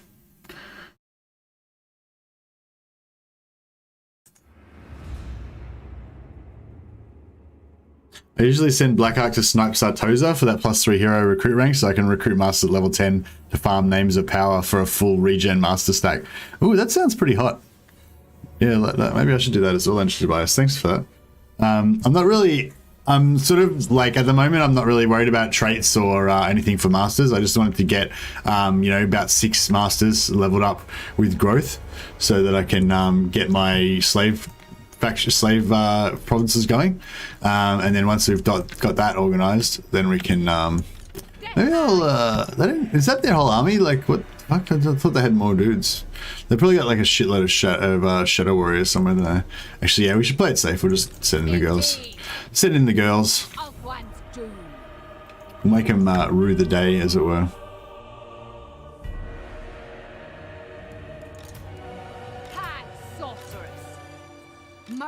Okay, there's a fair bit more of it over there. On the move. Hmm. Forward. Going. A dark harbinger. I move. Now. Come. Sure how I want to play this. Maybe we'll send the masters. I'll play. Vengeance and fury. Vengeance awaits. Just start like dropping bombs on stuff, I guess. See what happens.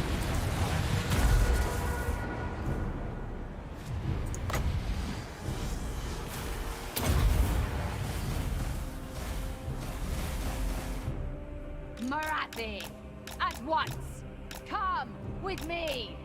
Going. I go. Going now. Morathi. Marauder Berserkers have higher mass than Marauder Champions. At once. Cool. By my hand. Indeed. I move. Vengeance awaits. Yeah, I'm a bit worried on the flyover thing because they got 2 eagles, On the move. which can give Morathi pretty bad. She does have the Tormentor Sword, so she can run away like once. Vengeance You know, it could get a bit hectic. at once. In Malethith's name.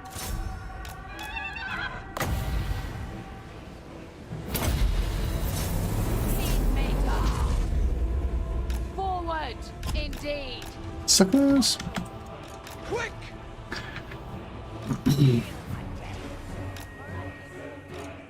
Forward. Pride. Sister of the Dark Convent. At once.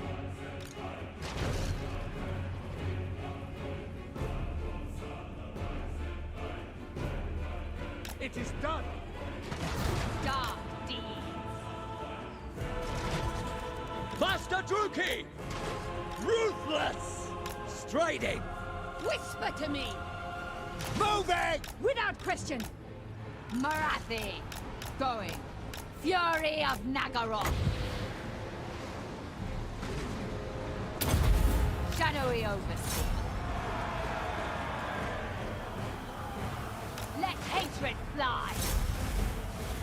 Sorceress of Grun. Onward. Striking out. Carnage awaits. A dark harbinger. Nagarothi, Indeed. we understand. Winds rise. Sarathan! Master Druki. Battle ready. Murder awaits. It's all pretty exciting. Ready. The Probably should have defended that a little bit better.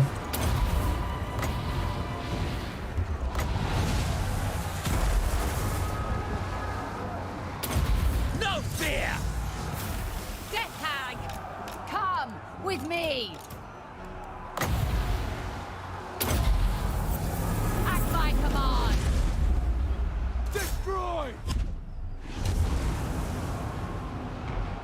Dark shards. Dread spears. Who says? On to slaughter. Onward. My revenge comes! Fury, come forth! Come, Maleth!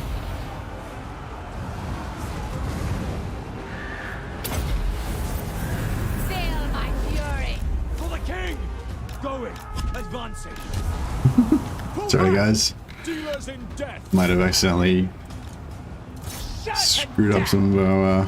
Morathi, I move! Druki. What are these guys doing? Forward! Advance! Druki! With pleasure!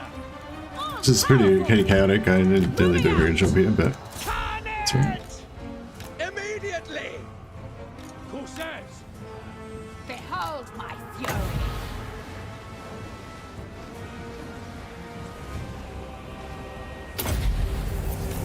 Seal my vengeance.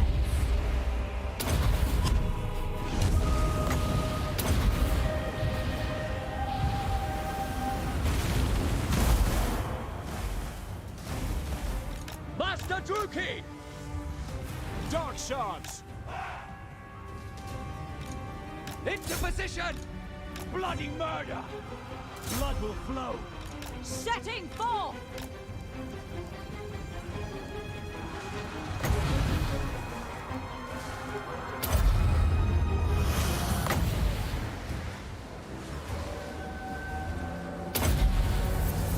Kingmaker. Destroy everything. I go. At once. Going. Vengeance awaits. Morathi moves.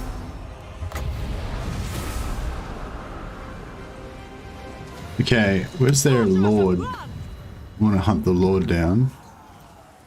Where's their lord? Did the lord get killed by archers or floating around somewhere? There he is. With pleasure. Away! King's chosen. Time to die. At my command.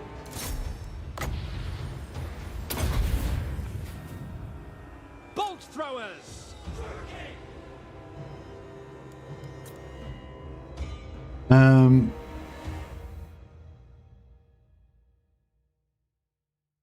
Yeah, there's the first hour of the stream we were talking about the Kislev blog post. There was yeah, big reveal. If you haven't checked it out already, Woody Chopper.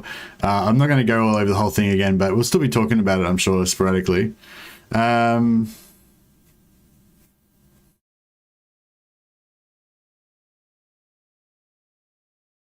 of a nitpick, but I'd recommend putting individual casters into different groups so you can switch between them easier. Hey, Edge Tobias. Yeah, I get what you mean. I do that. I usually do the main spellcaster separately, but I don't know. Yeah, it's more convenient this way. I'm only using Morathi to cast spells anyway. The only thing I was using the other caster for was for the regen.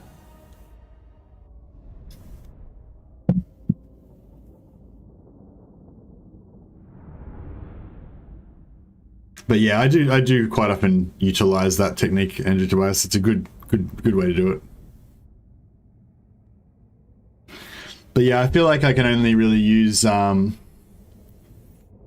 can only really utilize, you know, like about 3 or 4 groups before it starts to get a bit too, like, I find if I'm renaming 5 or more groups, I tend to actually not use most of them. You know, realistically, I'm only going to really use like maybe 3 is like the optimal amount of groups. So yeah, I find like if you start having a group for everything, it starts getting a bit too. But yeah, but one for my main lord and one for my separate caster is like a pretty common setup that I do.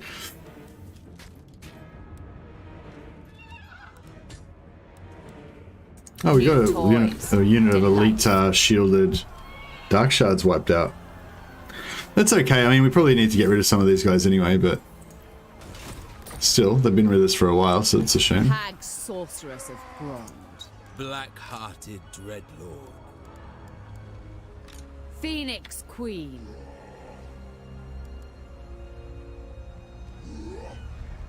There is fear all over them.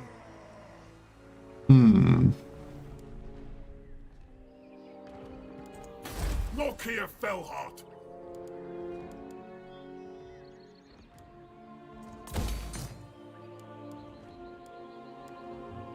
By the cruel seas.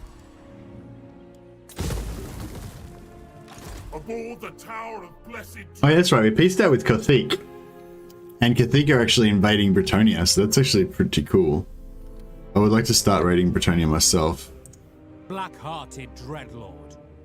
I think we need to put this new oh wait, that's not the new one. Where's the new Black Arc? Have I not built them yet?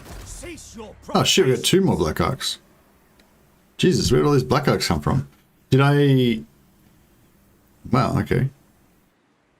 Shit, I've been not keeping track. It's turn 38, yeah, so I guess we've flicked a few turns, haven't we? Maybe I confederated one of them? Sniveling, weakling assert. Or maybe one died? Oh, maybe one died in battle. Maybe that's what happened.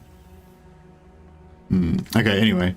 There is growing unrest. I want to put a Lobby Black Arc in here to be the garrison for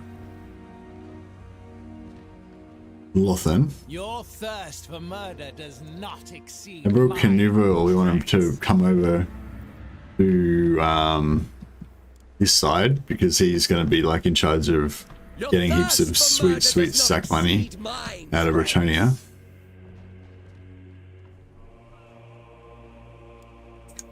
Black-hearted Dreadlord.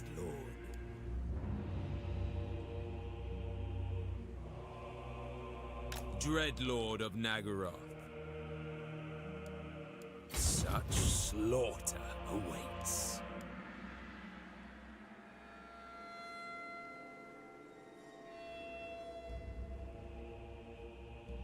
Yeah, if there's a special channel, by the way, Charlie J, called Total War News. It's mainly just for like official news. Although if you found like a magazine article from a reputable source or something like that, yeah, it's for news. Yeah, basically, yeah. So you might be interested in that if you commonly find lots of news. Chaos is weakness. Pain is strength. Should we keep farming with this guy? Before Rakar. Why is he not? Okay, whatever. Lord of Fear. I Dreadlord. wonder if this guy could get over there. Probably could. A vile plan. Murderous lord. Yeah, nice. That makes a huge difference, but get a few more slaves.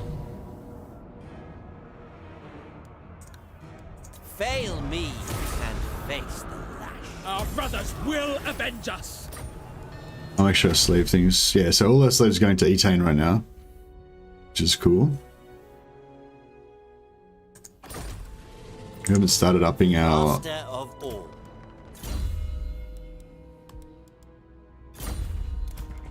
Traitors do not last long.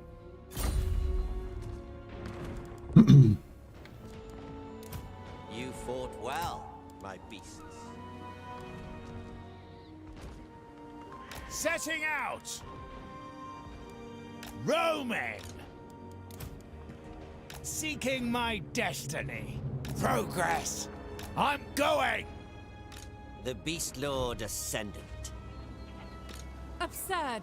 All How much shall more behold rating do we need? my greatness. We need... Oh, we've done the rating. We finished it. Okay.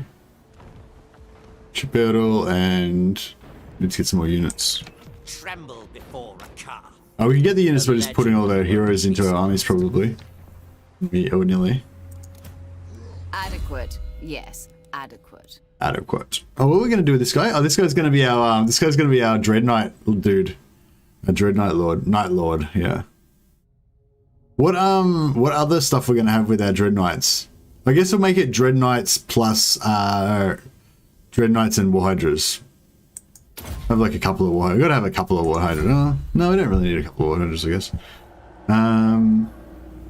The hag sorceress ascends. I've just started a campaign as Nagarond with my friend. Any tips? What are you playing? Head to head or co-op? Bricks 92. I think Malethith would be a good. He's good for head to head and co-op. He's pretty good lord. Pretty fun. We're working on our melee stats for Morathi at the moment. I want to make her a bit of a combat lord. I don't think she ever really is going to really become very tanky because I think that low armor even though armor gets shit on as being a crappy defensive trait, I feel like you notice like low armor lords, it doesn't really matter how much ward save, they're just never as tough as high armor lords, which is a bit of a bummer. She might want to occasionally drop a bit of a overcasted Pit of Shades, I guess. Whispers of disobedience. We shall see. Alright, we're going into full growth This one is buffing capable mode. enough. Traitors do not last long. They have their uses. Oh yeah, needs to just get spread corruption on these death hags as well. Dread Lord of Nagaroth, Right, I guess we might Lord of the Black Court. leave. What the fuck? Yeah, this guy we must have confederated this guy, because look, he's got weird stuff. 6 for 4, we need 4 growth on him. Tyrant of Nagaroth. Actually, we could probably get rid of both. Actually, no, I won't get rid of both. We'll leave him with that. That's fine.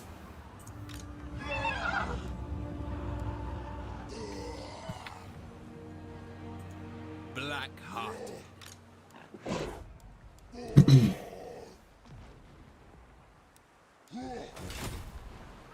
I am Morathi. Hatred drives me. By my desires. Master of Nagaroth.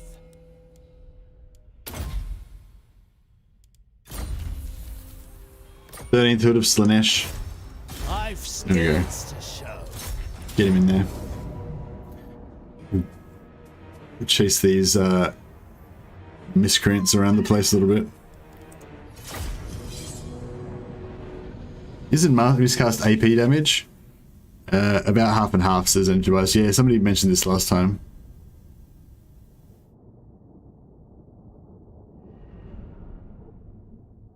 Head to head, he picked the Lithanar. Ooh, okay, that's an interesting matchup. Fuck, actually, I don't know.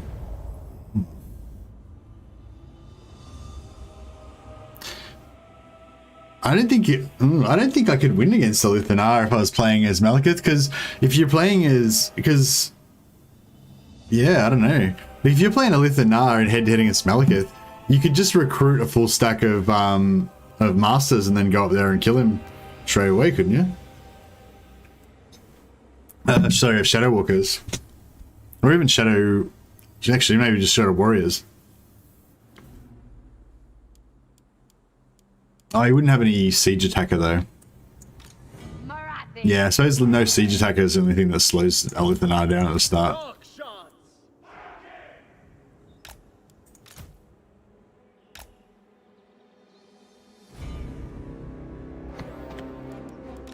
Sorceress of Grond!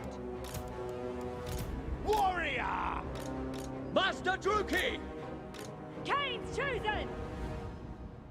We are ready. Yeah, I don't really know why I'm putting this sorceress. Now that you mention it, I don't really know why I'm putting the sorceress in here. I guess it's just so I remember her.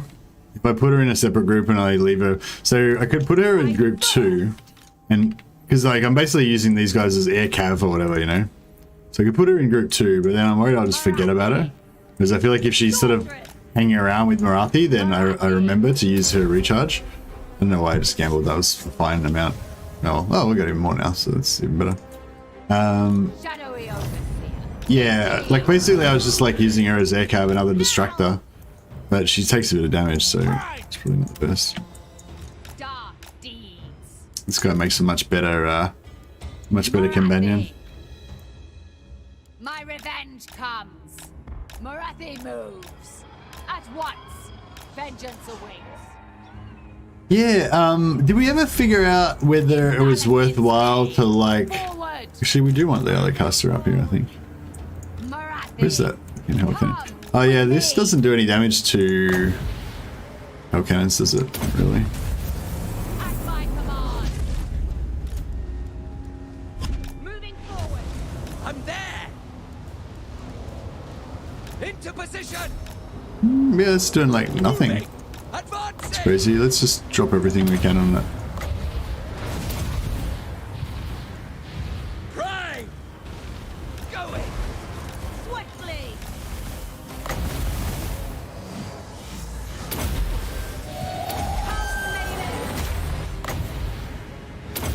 We're getting some damage now.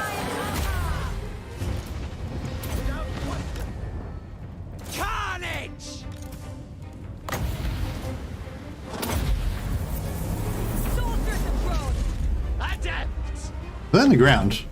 Oh shit! Destroy! Shit. Behold my fury! Fury, come forth! That was not ideal. Understood. I march to destruction. Feel my fury! I put her on the ground as well. Why do I keep clicking on the ground? Follow Noob. the winds! She's probably gonna struggle to get out of there now. To murder! Swift!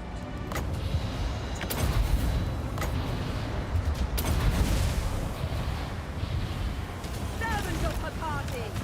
Follow the winds!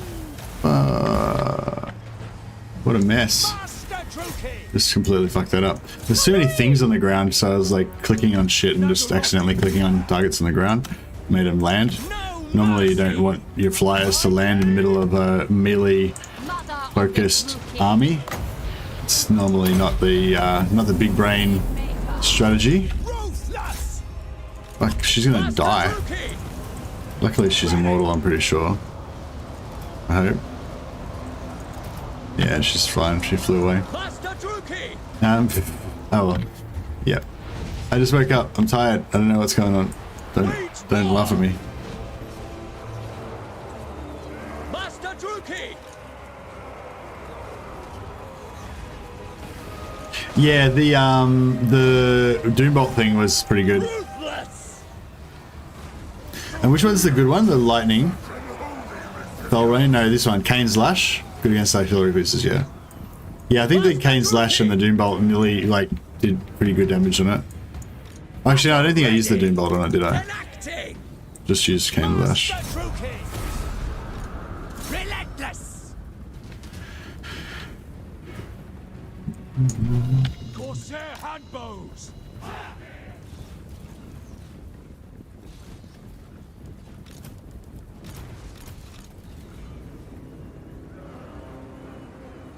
Die, scum! Yeah. Well, that happens a bit to me. It's like, it's not even the hard battles, it's the ones that aren't that hard that I just don't pay attention properly to, and then I just get damage from that. It's not like we're in a particularly dangerous situation right now that's not going to really hurt us, but yeah, it was not very good. Not very good gameplay.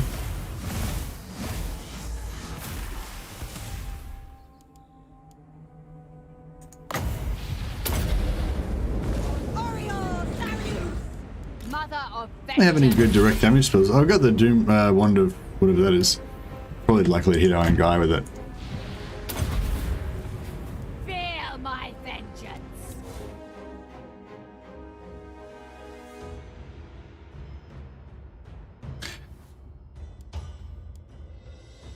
Yeah, I used Lash, but I don't think I used the Doombolt. I think I used the Doombolt on something else, didn't I?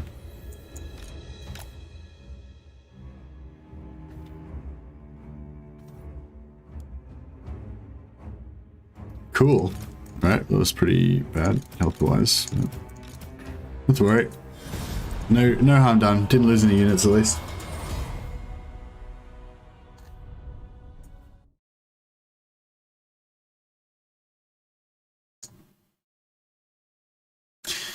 Cosplay with Emperor Karl Franz, eh? I don't know if I can pull off Emperor Karl Franz. He's too, like, you know, young and handsome and kingly. And he's got too much, like, chin. He's too chinny. Ugh. I've got like a wide jaw. Like, I got a wide head. And I don't think I've got a particularly big chin, though. I think, yeah, I think Karl Franz is a bit more of a prominent chin.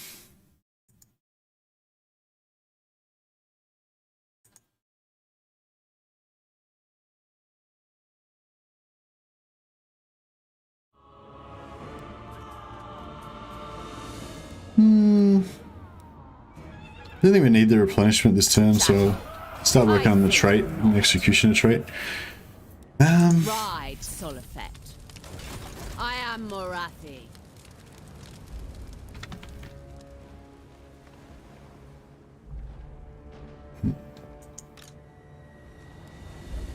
Bow before Rakar.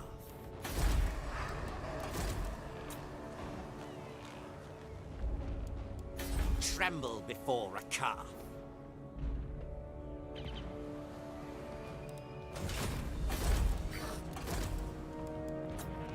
Black-hearted Dreadlord. Born to command. Lord of the Black Court. Right, well, we've got plenty of Black Arcs now. I admire your darkness. Yeah, I don't think we're going to need any more Black Arcs for a while. Tyrant of Nagaroth. Wonder if this guy can take out this army by himself. I feel like he should be able to, but I'm not sure if that means he can. Dominating. Look here, Fellheart. Look here, Fellheart. What are you going to do? Should we start invading Bretonia? I feel like the money, like there's sweet money to be gained from Bretonia, but then also feel like, you know, there's a lot of Ulthuan to defend. Which existing faction is the most similar to Kislev? I don't know, Marcin.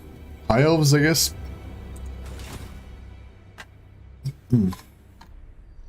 Depends what you mean in what way. Like, in terms of complexity and interesting campaign mechanics and stuff like that, then yeah. Or do you mean like in terms of battlefield units? Go get some Skaven Slave grease. What do you mean, like Eka Claw?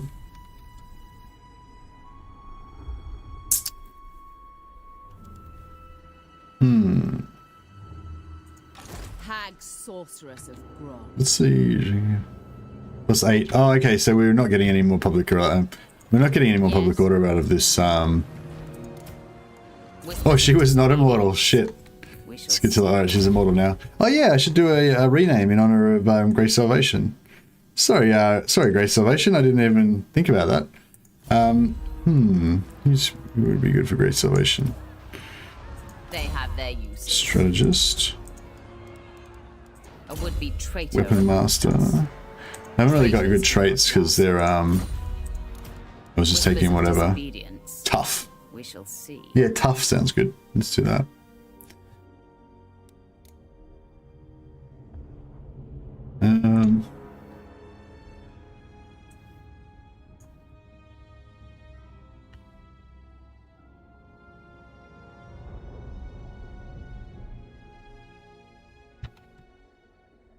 There we go. The Grace Salvation. There's a story behind that name. We don't know what it is, but yeah.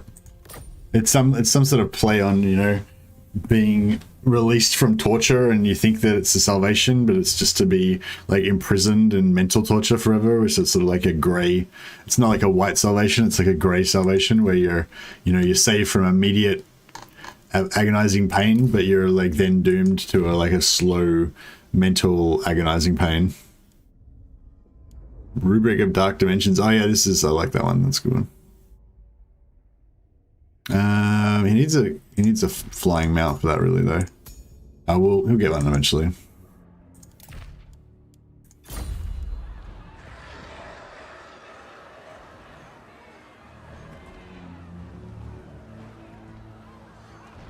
Yeah, I mean, guns. The humans have guns and infantry, but High Elves have Loth and Seaguard, which are hybrid, and they also have a bunch of other hybrids if you play Altharian.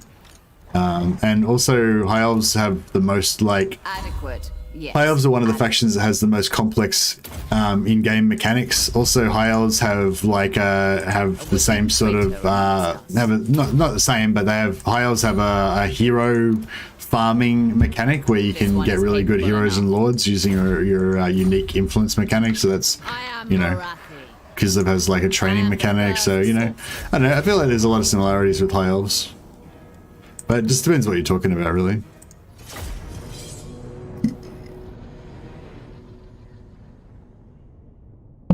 I fucking love Free Company. It's such a cool unit.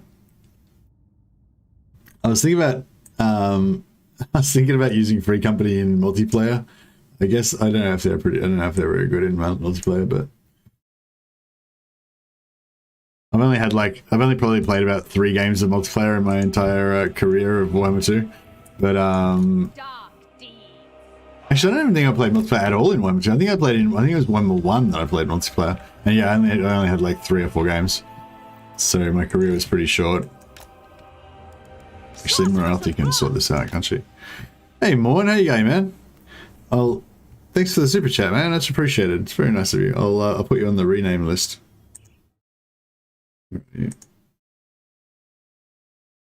We'll get you in there.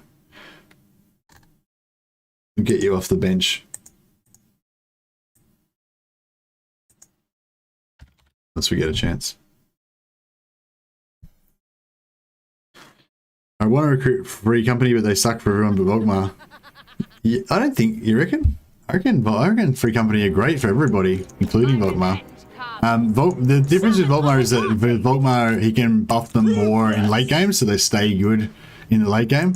Whereas I feel like for everybody, like for Kalfrans, you don't really need anything for Balthazar Gelt, so you may as well just go for fucking whatever, it doesn't even matter. But yeah, but even for Balthazar, for every faction, I always recruit, my first 2 or 3 units recruited are pretty much always free company. They're the most powerful unit you can recruit at the start of the game. So, you know, I feel like they're good. I feel like mid to late game, maybe they're not that great, but you know, whatever. They work until the late stages of the early game, and then they drop sharply drop. Yeah, but what are you replacing them with? Like shielded spearmen, swordsmen with shields? Like, you know what I mean? Like the other shit that you replace them with are just shit as well. So, like, what's the downside? Or are you just saying they're no good because they're not a late game unit? I guess I'd agree with that. They're not a late game unit. Oh man, these guys move too slow. For vengeance, going.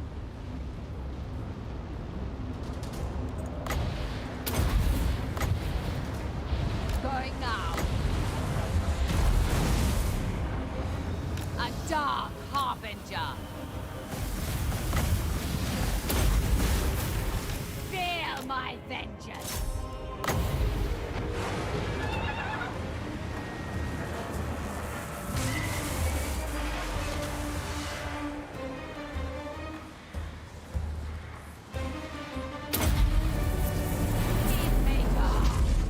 Oh man, they moved out of my thing.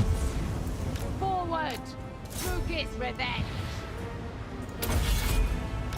Fury, come Dark shards. We understand.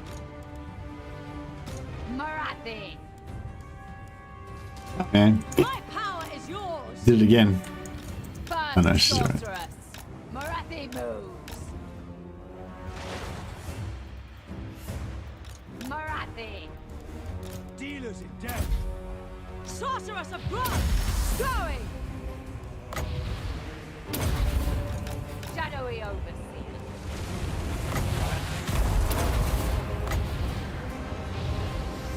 Matriarch.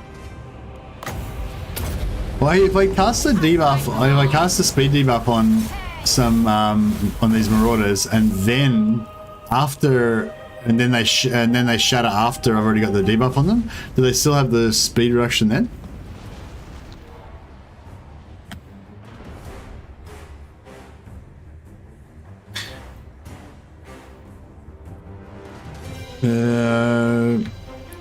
You were to replace them by with handguns? Oh, okay. Well, that's where you're. I think that's where you're thinking of them wrong. Like, yeah, they don't replace crossbows for me. Like, crossbows are my early game missile unit if I was going to use missiles. My handguns are like, I want like half of my front line to be handguns, the other half to be spearmen or swordsmen. Like, that's what I mean. Sorry, free company. I use free company for half of my front line. Or I go like just a whole army of free company, but yeah, I think of them more as infantry. They're like Black Art Corsairs, you know. They're kind of like infantry that can shoot. They're not like ranged units. That's kind of how I think of them. You know, like you know, I use them to bum rush walls and stuff. I don't use them to like clear the walls using shooting or whatever, you know. Hey Kogu, how you going, man? Welcome.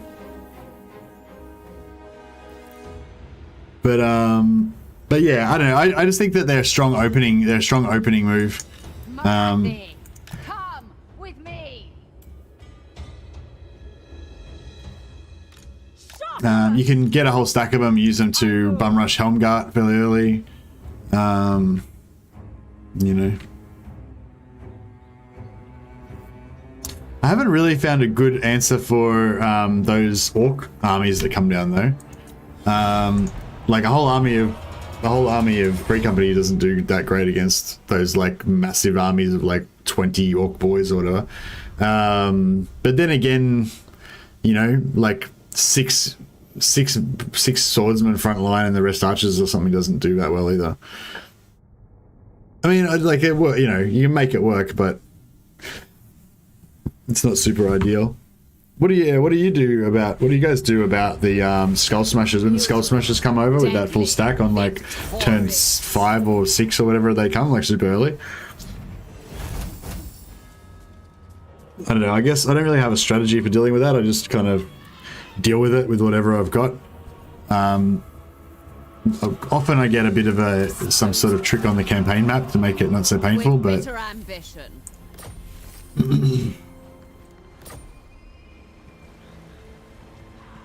best answers to the 20 units of Orc Boys. Use 4 crossbows on the plateau and some melee chaff in the top ramps. Blah blah. Oh, sorry, you're saying rush Helmgart. No, sorry, no, Helmgart is fine. Like, if I got Helmgart, then it's no problem. I just kill them. I'm saying if they get you on the open field.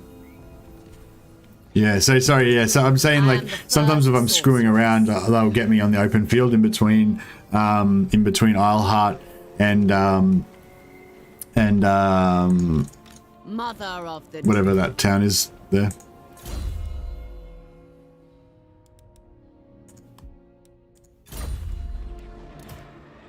A would-be traitor amongst us. With Gelt? No, with Karl Franz talking about. Gotrek and Felix in Helmgart to sort that out. Yeah, if you just take Helmgart early, that pretty much deals with them.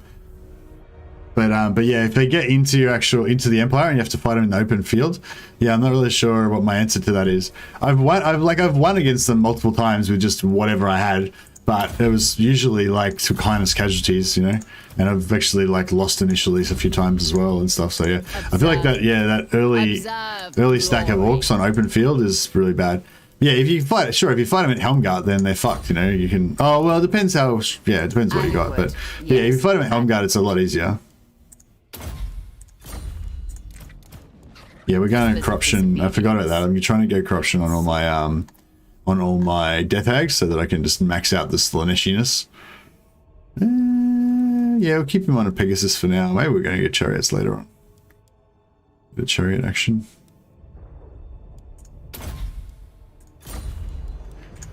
How's our growth looking now? Must be getting up there. 415 growth. This is what I'm talking about.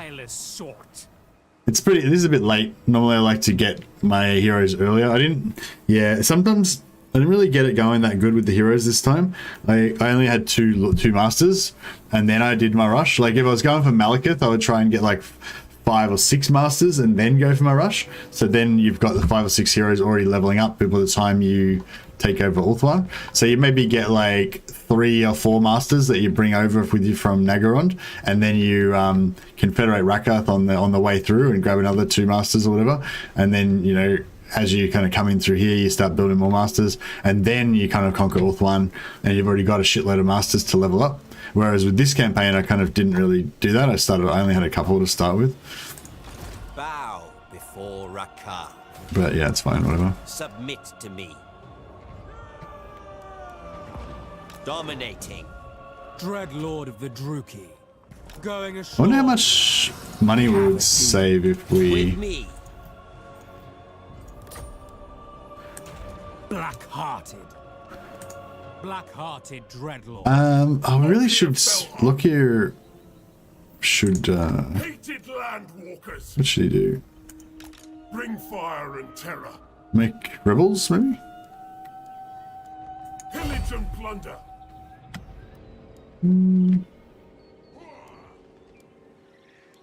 Yes, immediately. Tyrant of Nagoroth. Set the sails. Double time. Anchors away. Black-hearted Dreadlord.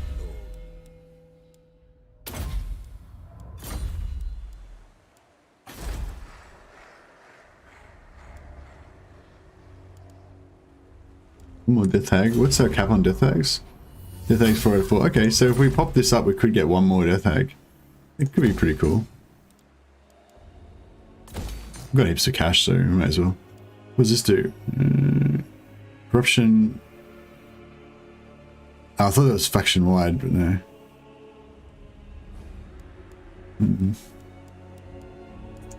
Bastard rookie. Arthas Blood Gretch. That's a rename, isn't it? Gretch. Yeah, I think so. Yeah. Oh, Arthur Gretch. Yeah, cool. Yep. Got. Hate incarnate. What are we doing with this guy?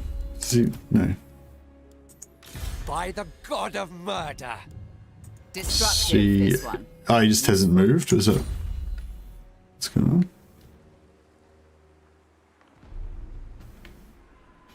Seeking my destiny.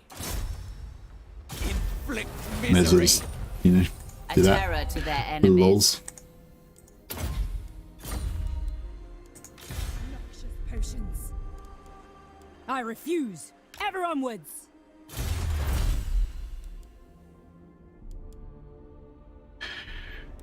Speed from my cold ones.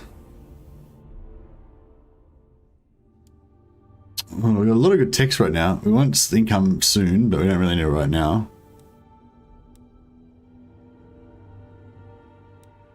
Yeah, we want a bunch of this stuff, really. I might just, yeah, I'll just do that. It's fine.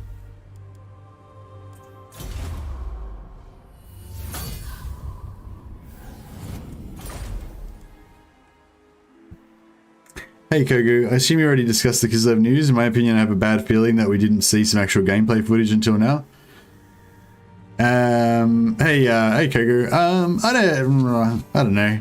I think it's a bit early to, like, because the game's still like through, 4 to 6 months away, so yeah, I don't think it's a bad sign that they haven't showed gameplay footage necessarily, because like, presumably they're going to polish the game a lot more in the next 6 months or something. So if they showed gameplay footage now, it's going to be like way shitter than it's going to be if they show it later.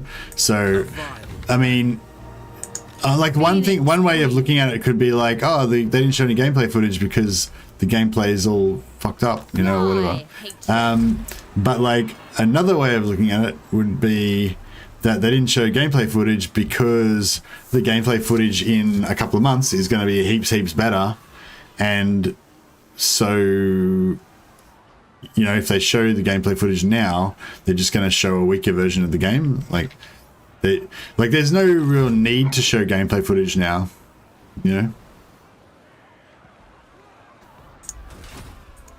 Black-hearted. like there's no real need for them to show anything now. Like, honestly, I still don't know why the fuck they're even showing anything now. It's like the game's like months away. Like, for myself, I don't really want to be getting this hyped up about Warhammer 3 right now. Like, I want to save my energy and get wiped up about Warhammer 3 when Warhammer 3 is about to come out. Maybe I'm alone. I mean, I don't know. It's hard to. I mean, don't get me wrong. I really enjoyed the information. I really enjoyed the Kislev reveal. I really enjoyed talking about it and thinking about it and all that kind of stuff. But at the end of the day, it's kind of, you know what I mean? It's kind of unsatisfying because you aren't going to get to play it for months and months and months. So it's like, yeah. But my theory is that we're going to get Ogre Kingdom soon, and that's why they're going to hype us up, get us all hyped for Warhammer 3, and then they're going to drop Ogre Kingdoms playable in Warhammer 2, and then that's going to give us an outlet for all of our hype, and then after that, it's only a little while before Warhammer 3. By hyping Warhammer 3, they're taking interest away from Warhammer 2. Yeah, I don't know if that's true or not, General Hunnis, but that's kind of how I feel as well. It's like, look, I'm not playing Warhammer 3. If you want to give me Warhammer 3 to play now, then sure, fucking give me Warhammer 3. But you aren't going to give me Warhammer 3. I've only got Warhammer 2, so stop fucking talking about Warhammer 3, that's just a general, just to take a time out from the Warhammer 3 thing, just in general, that's one thing I've really learned is, if you're playing a game and you're enjoying a game, don't fucking think about any other games. Don't look at any other games. Like, the whole thing about games is like it's about, like, for me anyway, it's about immersion. It's about that narrative that you create in your game. You know, it's like if you're trying to watch a TV show and like at the same time you've got a different TV show on your phone, and anytime the TV show that you're watching is a little bit boring, you look down at your other TV show on your phone, or maybe you're like watching a football game on your phone where you're watching a movie or something like that. You know, like, you're not going to get the full experience out of the movie if you're watching your phone or watching a football game on your phone half the time. You know, like, you know, if you want to get the full value and immersion out of the thing, you need to like focus on the thing. That's how I am anyway. And so, you know, I don't really want to be distracted with other shit. And it's the same. The other thing about it too is when people come in and start talking about the game that you're playing and saying shit that they don't like about it. It's like, dude, I'm trying to enjoy my game here. I don't need people coming in telling me what's wrong with it and how they don't like it and all that kind of stuff. Not if it's constructive or whatever, that's fine. But you know what I mean? Like, you don't want people like downing the game that you're playing. You want to be immersing in the game that you're playing. That's my philosophy on that. Anyway,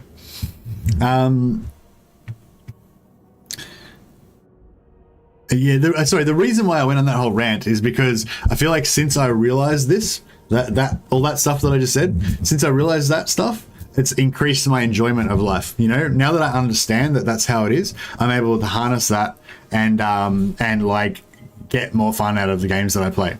You know, so just to be the two, like the simple things are, don't listen to or talk to people that are shitting on the game that you're currently playing. You'll be like, right, you hate the game, fuck off, don't talk to me about it. I'm playing the game right now, so I don't want you to ruin. I just spent the $50 buying the game. I want to get the maximum amount of enjoyment out of it. I don't want you fucking telling me how shit it is. You know, just fuck off. We can talk about how shit it is after I've finished playing the game. You know, so that's number one. Don't listen to anyone who's dissing the game that you're actually playing. If you haven't bought it yet, then sure, whatever. But don't listen to anyone who's dissing the game that you're actually playing right now. And number two is don't think about any other game that you're not playing. You know, like if you're playing this game, just only think about this game. And that goes to campaigns as well. You're playing a Morathi campaign, don't fucking think about green skin campaigns. Don't think about how you could do another Dark Elf campaign with Malethith, you know, whatever. Just only think about the current campaign you're on. Otherwise, you'll just end up restarting all the time and ultimately having a not very satisfying experience. I do want to peace out with these guys, but I don't want to give them any money. But the fact that they offered peace for money now means that it's coming around, you know. It's fun to watch another Mercy rant. It's been so long since I've seen one of those. hey, Woody Chopper. They don't want people refunding their pre-order. True. I thought you spent like a few hundos on the game and all the DLC. Yeah, I bought all the DLC. I've spent a few hundred on it. I can give the same advice to a few of my friends when it comes to women. yeah, that's a really good. Yeah, it applies to women as well. It applies. Yeah, don't be thinking about all the other women while you're with one woman. Just enjoy the one that you're with. You'll get a lot more out of it. But yeah, it's like anything, you know. Like the grass is always greener and shit like that, you know. And like with familiarity breeds contempt and all that, you know. So it's like Admiral Canoeval. This one is capable enough. What are you doing here? Yeah, you can go with a couple more levels. What about you? What? Traitors do not last long. So you're up there as well. All right. I'll let you. Lord of Nagaroth. Will, because he's got a better black arc, will that make this guy's Dreadlord. No. The ocean awaits. Plotting a course. Yes. I approve of these dark deeds. I admire your darkness. Sin, damn you.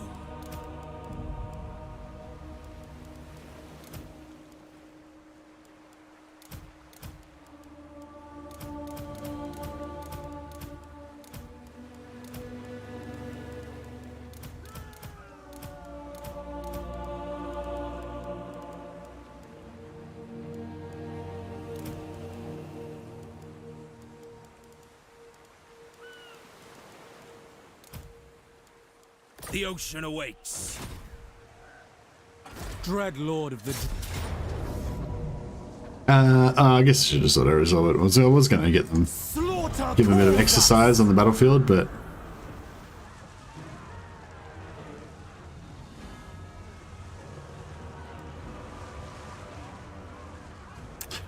I was gonna loot and occupy to try and get a rebellion so that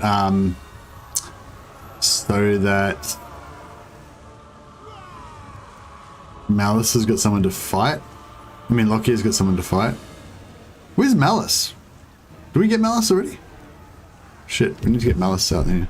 But no, I think I want to. I think I want to stabilize. Do I want to stabilize? I think I want to stabilize the public order here. Dreadlord. Set the sails. With haste, plotting a course. Black-hearted Dreadlord. Lord of the Black Court. A vile plan.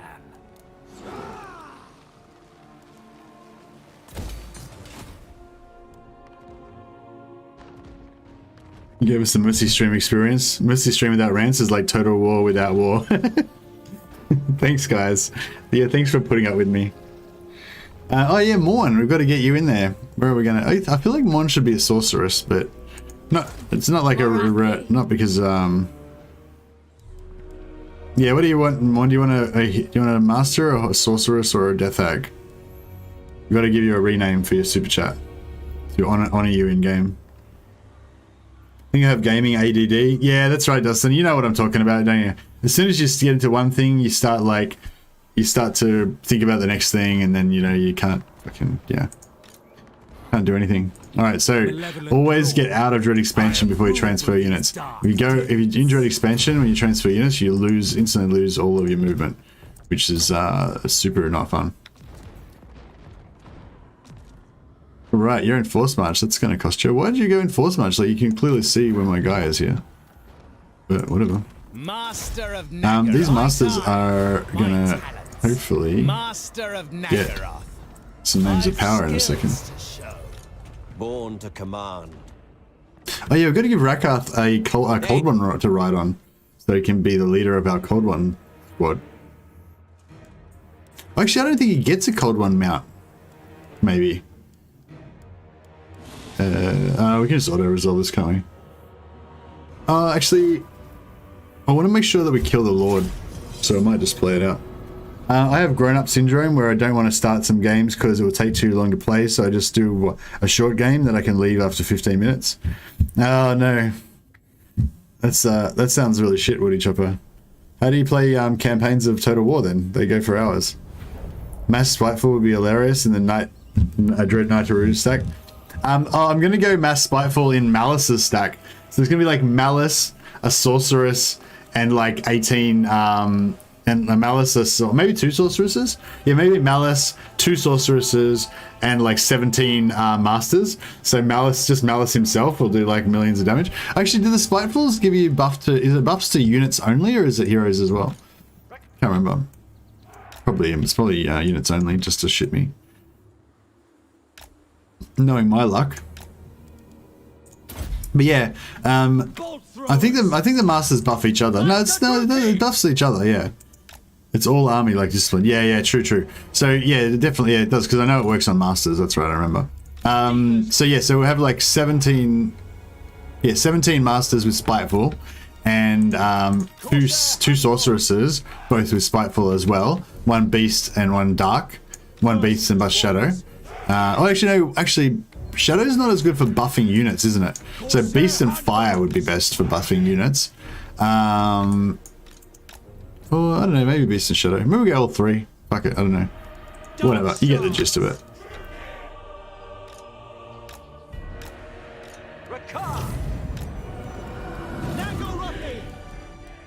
We understand. We are ready. Ready.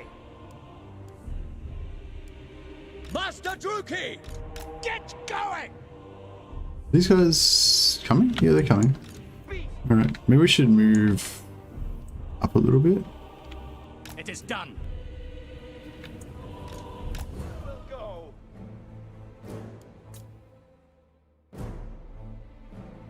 We can move up a smidge more, maybe. Ready. Understood.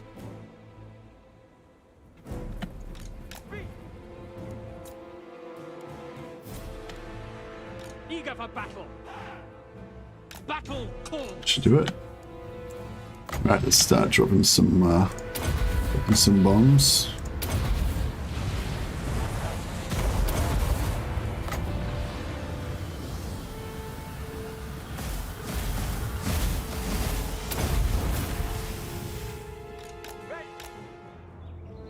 Ready!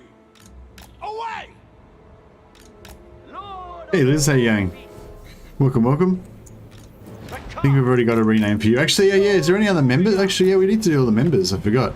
Alright, we'll do some heavy renaming after this. Yeah, that reminds me, because I was doing renames for members as well as super chats. I totally forgot about the members though. Because Ralik was here earlier. I don't know if he's still here now, but we should do and give him a guy and get him in there. Mind Raise is very good on hero balls. It helps your cleave to one-shot units it hits. Okay, that sounds pretty good. Making ground! Execute! No fear! Master Druki! Corsair handbows. Carnage awaits. To destruction. Right!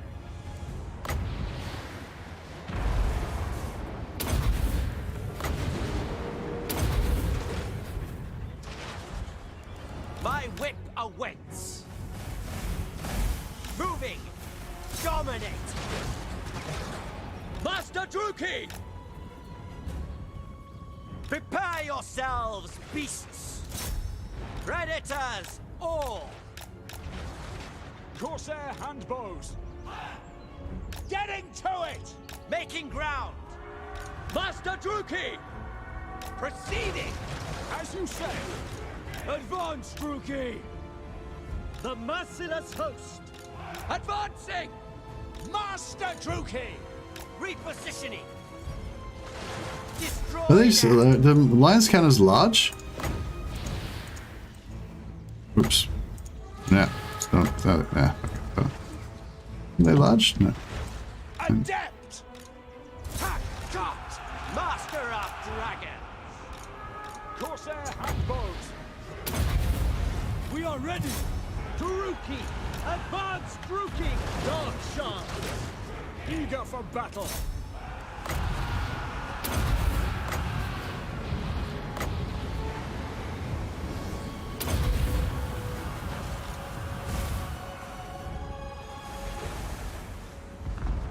Corsair handbows. Quick! Fight Oh, how did I manage to fuck that up? Slash kill. I will go! Dark shards. Blood will flow.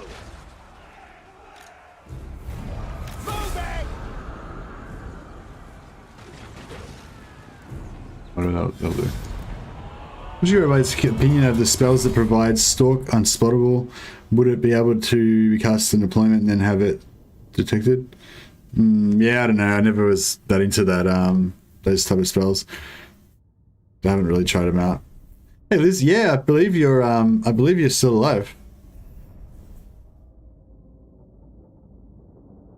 You've had this wrench a couple of weeks now? What wrench? What? Confused. My name shall echo through. Hey, look, the a wild new wrench bro. Wrench bro? Oh, right, the mods, right. Sorry. I was like, wrench? What the fuck? What's going on? Yep. Yep, no mod. Liz is our new, I think Liz is our newest moderator.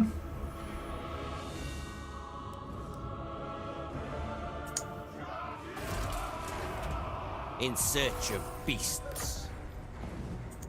Bow before Rakar. The mod wrench. Yeah. I wasn't sure what you're talking about. I wasn't sure if you were like talking about the witch elf and you were like, I mean the death hag, and you're like misspelling wench or something, or I don't know. I wasn't sure what was going on. But now it all makes sense. Ah. Ugh. All shall kneel before. See, Griefbringer's good, like for Griefbringer's cool for the discourage effect, but Fate Shield's like, yeah, I don't know. I feel like Griefbringer's like the sort of thing, it makes them break faster when you're trying to break units. It's sort of like, I feel like Griefbringer is probably more like the sort of thing that helps you win faster when you're already winning. Whereas Fated Shield and that 10% ward save is the thing that's going to keep your guy alive, like when you're losing and you need him to just stay alive, you know? I don't know. Whispers of disobedience. Come on. We shall see. God damn it. Some shit ass traits. God damn it. I guess we have Spite Heart. Double Foe Seekers is pretty good, I guess. Kind of.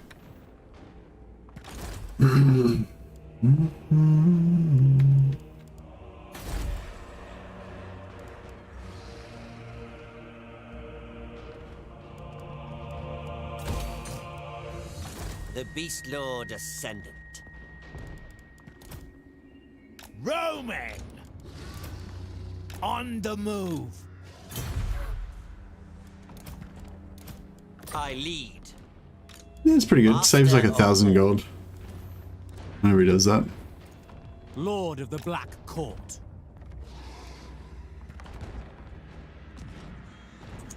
Tamer of Dragons. What do I put This in? way. Yeah, nice. We get a rebellion there. Next turn, that'd be handy. Master Druki. Others Blood Gretch. I'm not really sure. I mean, I do, don't get me wrong. I love my new friend Mengel the Manflayer. He's got a rad name. He's like, set up his capital in Torthsai. I watch from the shadows. But, yeah, I don't know.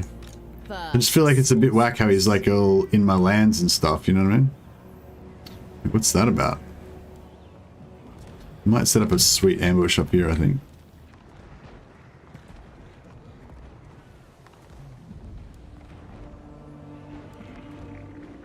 With bitter ambition. Bitter ambition. Why is it bitter? I am the first sorceress. It is willed.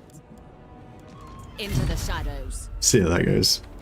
Probably should have let her come down further. Ah, whatever. It's fine. Lord of the Black Court.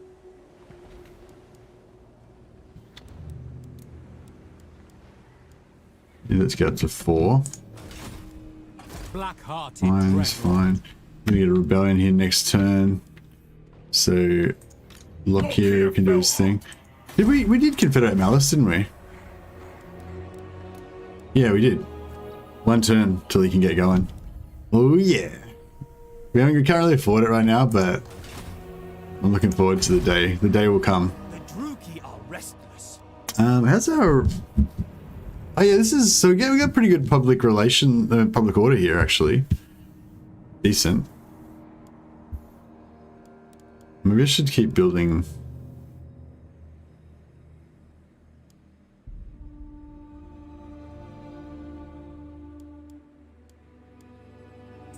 more public order. Yeah, we'll hit this. We'll get this tier 4. Then we can start doing our economy proper. Then we'll smash all these up to tier 3 really fast. We won't build walls because we'll have black arcs for walls. Or maybe we'll build walls on Tower of Lycian because it gets fucked all the time. Black-hearted Dreadlord.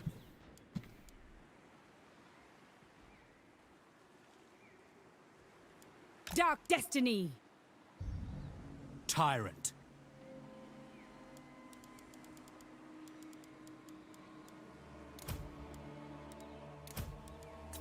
Yes. Tyrant of Nagaroth. Black-hearted Dreadlord.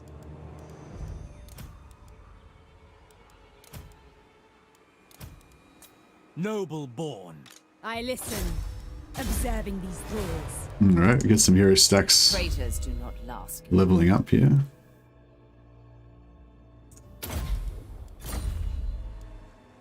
Cruel and deadly.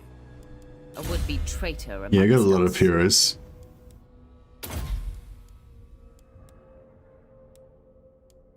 so we're going to start needing that slave income soon. Yeah, where's our heroes? So we got Valar, the Grey Salvation. Grey Salvation's our newest named hero. We got the 13th Hood of Slaanesh, that's Hood 13. We got Rial, the one true daughter of Slaanesh, that's the real one. We got Lizisha, the Exsanguinator. Oh, that's right. No, you did die. You did die, Liz. Sorry, Liz. You might remember. Your character's name was Lizisha the Eviscerator. So yeah, Lizisha the Eviscerator died, and her sister Lizisha the Exsanguinator is now here to get revenge. So you did die, but we brought you back to life. Zijon the Strategist, and Arthur's Blood Gretch, that's Arthur Gretch. Shadowgrieve Jim, that's Ninja Jim. And that is everybody up to date so far. Alright, we need to start giving some of these female characters names though. I feel like we got too many male characters. So Morn, I believe you're going to be a sorceress. Hope you don't mind being a girl, but she's very powerful and she does like heaps of damage and stuff, so she's pretty cool.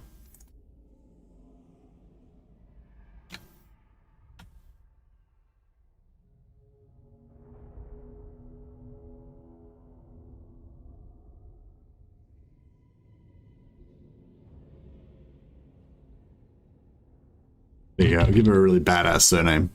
Morn the Soul Reaver. Alright, let's see. Have we got any other members that don't have names? Oh, Woody Chopper. You don't have a name, do you? Who's a Woody Chopper? I think one of these Death Hags could be Woody Choppers. This is Lizisha, the Exsanguinator. Destructive. She's bound. She's out for revenge and for spreading Slaaneshi corruption everywhere. Alright, Vienna, the Death Hag, the aggressive Death Hag.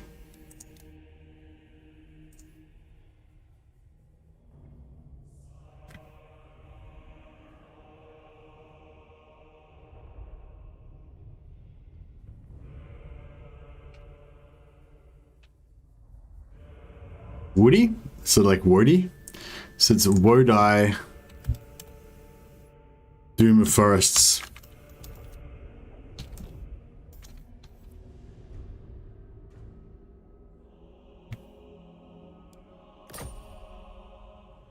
Yep, Wodai, Doom of Forests. So that's you, Woody Chopper. So you'll just be like hanging out at parties or something, and then like an elf will walk in, and like everything goes silent, and then you're all like, "There's something I never told you about myself. I fucking hate wood elves and treemen." Wodai the Chopper, indeed. Wodai the Chopper. Can we fit the chopper in there as well? No.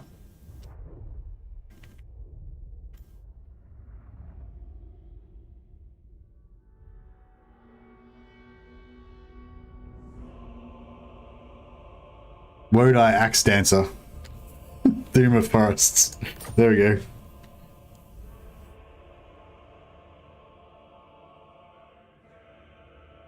Doom of Forests, like Forrest Gump. Alright, you're in there.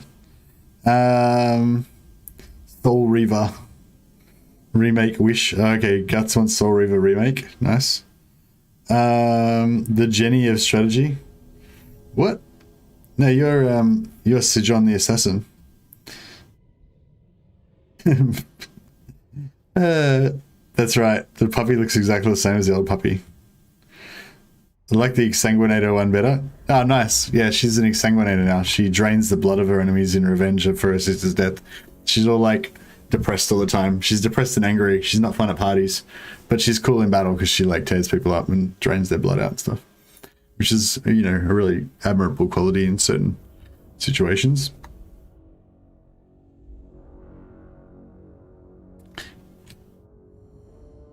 Woody Chopper, Liz. Who else we got? Any other members we haven't got? Posthumor. I don't think. Why not make Malice your Cold One captain? No, Malice is like the general. He's like the boss.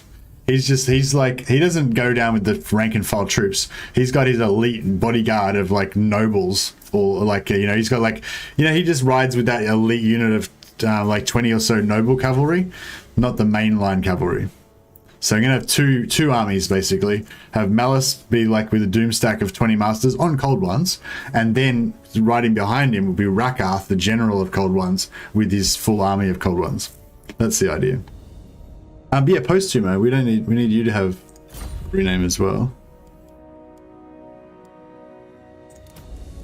Traitors do not last long. Mourn the Soul Reaver, you're going to be our buffer for our Dreadknights. So you're going to be in the army with Malice. Dreadlord of the Droop. I think some of these heroes might not be named. Shadowgrave Doom, yeah. Millen Spiteheart. Oh yeah, Millen Spiteheart, he doesn't have a... Would be traitor amongst us. Hostus.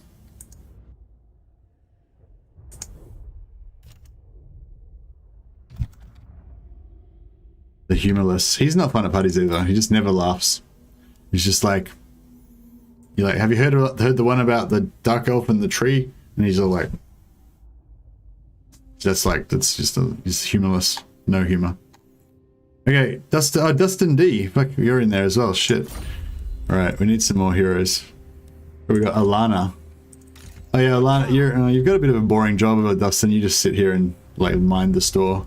Whispers of But that's all right. disobedience. We shall see.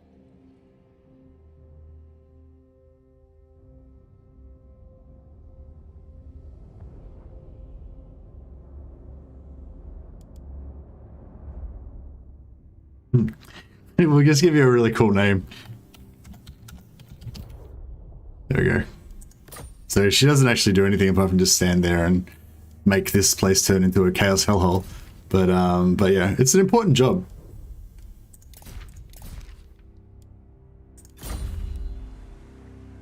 She just kind of, she mainly just patrols this area of cliffs here. She like kind of goes up this end, and then she goes back down this end. And she goes down this end. Moving on. And she goes down this As end. you say. Going now. It's like, yo. She's pretty cool though. She's doing a really important job. And I think that is everybody. Oh no, Ralik. Ralik we didn't get in there as well. I don't know if Ralik's still here. I think he just dropped by to say hello. I wish I had have renamed him while he was here so he could have known that we were honoring him.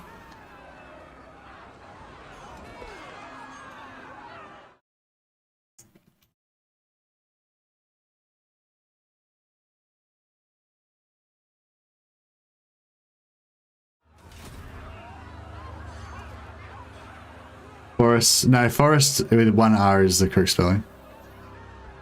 In English.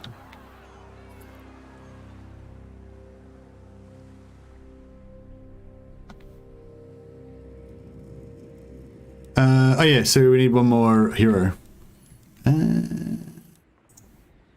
Alyssa? Who's, oh, that's a lord. Fuck, we got a lot of renames. We got like every single one renamed. Oh, this guy, Lucius. Alright, you're Lockier's right-hand man. Fleet-footed, fast. Got a potion of healing to keep him in the fight. Got some followers there.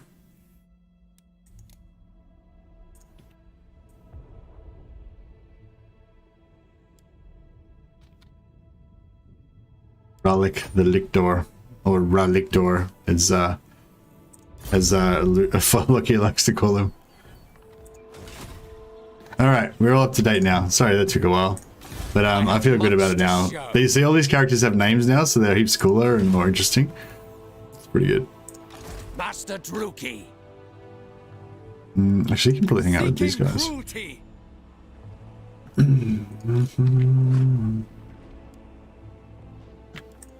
Sacrifices to Mathlan. Yeah, we got the rebels there. Bring fire and terror. Leave that as it is. The kind of want walls here. No, we can't have walls. Shit. Okay. Maybe we'll start fixing the public order.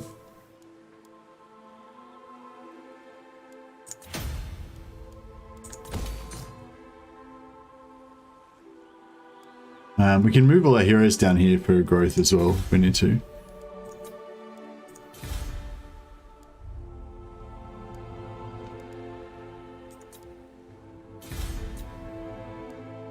Cool. Yeah, we're nearly ready to start raiding the shit out of Bretonia as well, which is going to be good. A forest is a person that lived or worked in the royal forest. Okay, cool.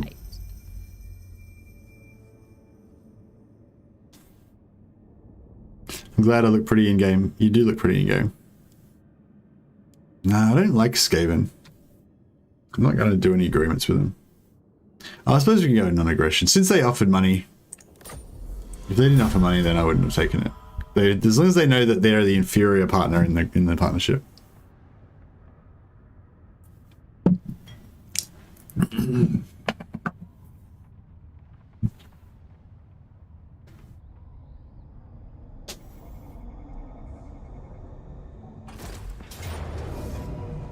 Right. Oh, we can just fight this auto resolve coming.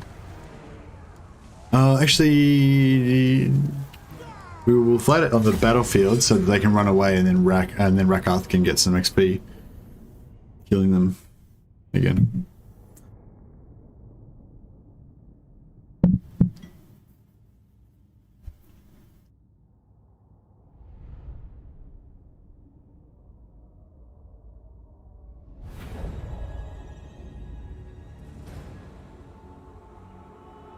Bleak swords.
Cold-blooded killers, dread spears.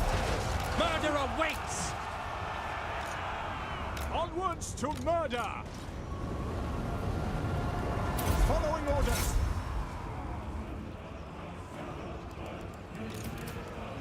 Moving out. Honor the king.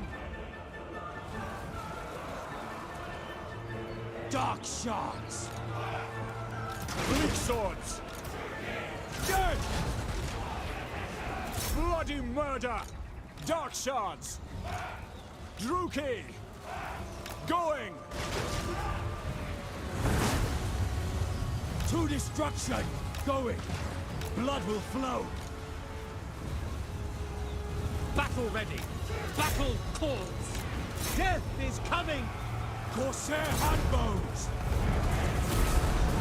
Merciless host! Attack! Excellent! Forward!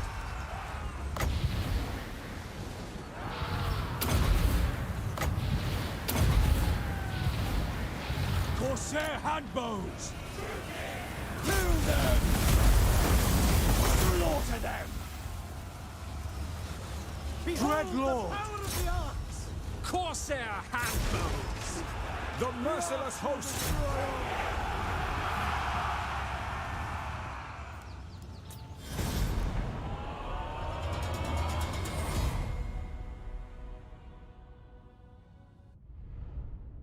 Is there a cap on the number of armies that you can have before attrition? I have the money to support armies, but I can't go past a certain limit as Dark Elves.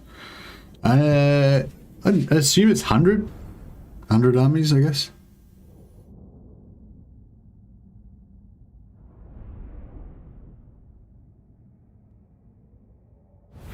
Yeah, I don't know. I've never reached the cap of armies. Maybe somebody else knows.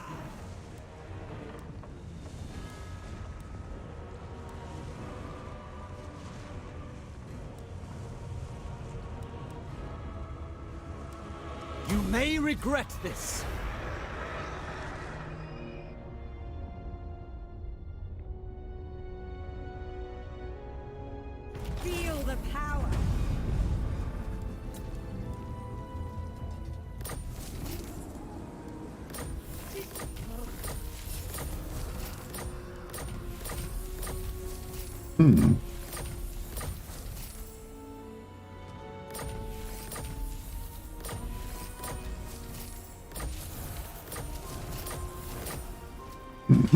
Okay. I watch from the shadows. Got some good stuff there. Hatred drives me. Black-hearted dreadlord. I believe I got 420 growth per turn. It's still going to take me 4 turns to get to tier 4. Like, what the fuck? Jesus, it's taking forever. Taking forever. The mother. I am Morathi. Setting out. Progress. Dreadlord of the Druki. I watch from the shadows. Fear my malice, malevolent lord. Master Druki, seeking cruelty. Roaming. Making good time. Seeking my destiny. Traveling.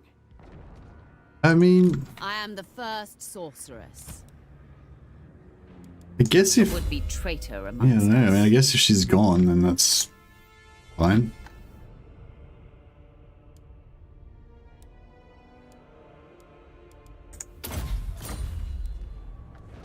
Hag sorceress.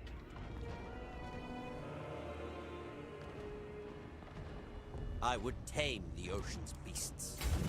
I Don't really am need the very- ogres, but I may as well unlock them just for so we've got some extra free stuff in case we need it. Yes, by my desires. Dreadlord of Nagaroth. 2 more turns. Master of Nagaroth, seeking my destiny. Dreadlord of the Druki. Bow before Rakar. Prowling.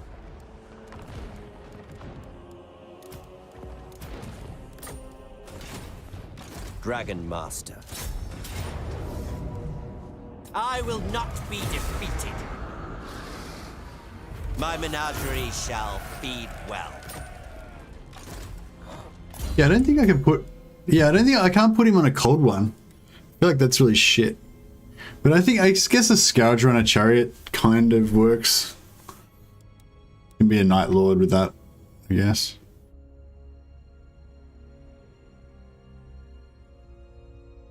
Casualties plus... casualties plus...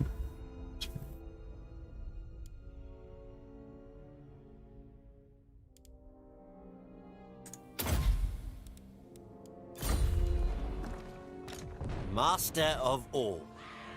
They face doom.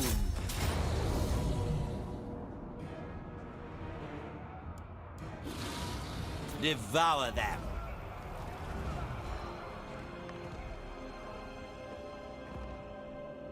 I think supply lines caps out at 200 lords.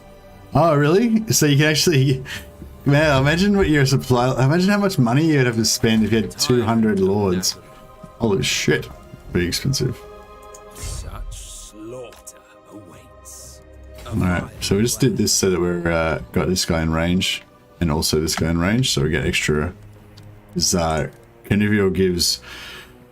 plus 40% income and plus 20% casualties for anything that's inside the area of influence, and as well as that, I got another plus 60% from post-battle loot and another plus 10 casualties, and another plus 60 from sacking. So he's going to have plus 100% sacking and plus 30% casualties captured when he does the White Tower of Hoeth, which I think it should be tier 2. No, it's still tier 1. Show neither mercy or restraint. Oh, how much money do we get? No, whatever. Yeah, so we got a fair few slaves, considering Let it's them know all like beaten down and stuff. all shall behold my greatness. Rakarth tracking. Adequate. Yes, adequate.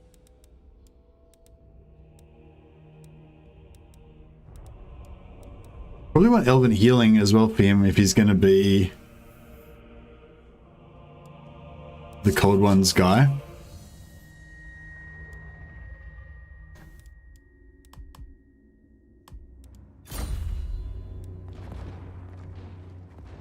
$64 million. Phew. Yeah, that'd be pretty excessive. Lord of the Black. Yeah, so I guess Altharian's the only one who'd be able to support that.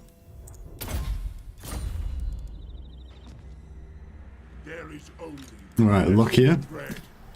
We need to get this for lock here so he gets the growth.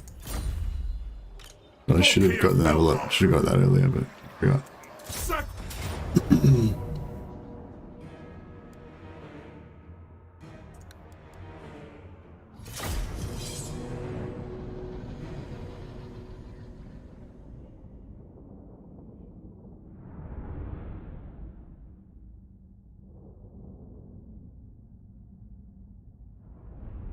Even high off money cheese bows before integer overflow.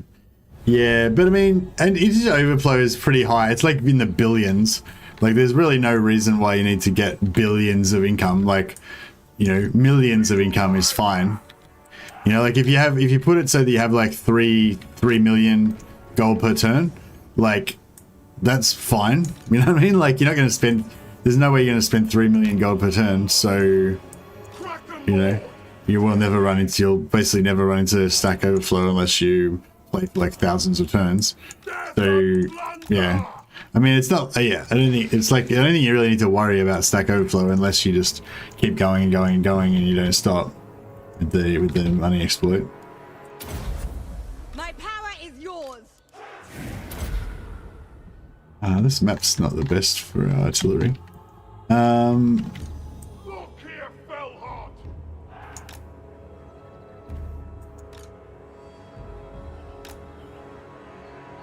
Dealers in death. Corsair hand bows. Look here, Fellheart. No fear. Sorceress of Grond. Sorceress.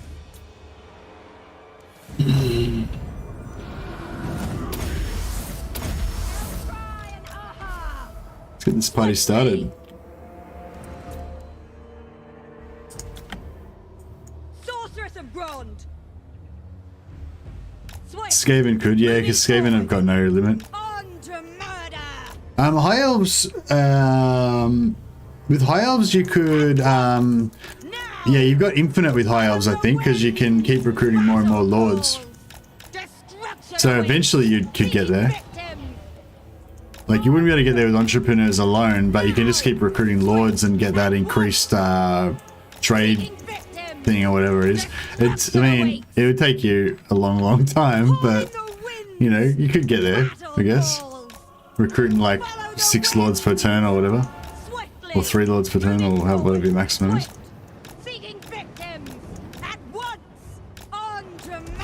Oh yeah, so what did we say? Lash is the one we want to put on these guys. What if we get a really good lash if we can just like waste them in one shot? Alright, that was really bad. Didn't do fuck all. Alright, how about we do a bolt of spite?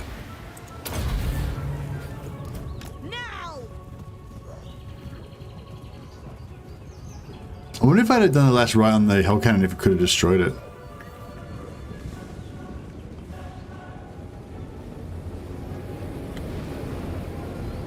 Oh yeah, that was good. Destruction awaits.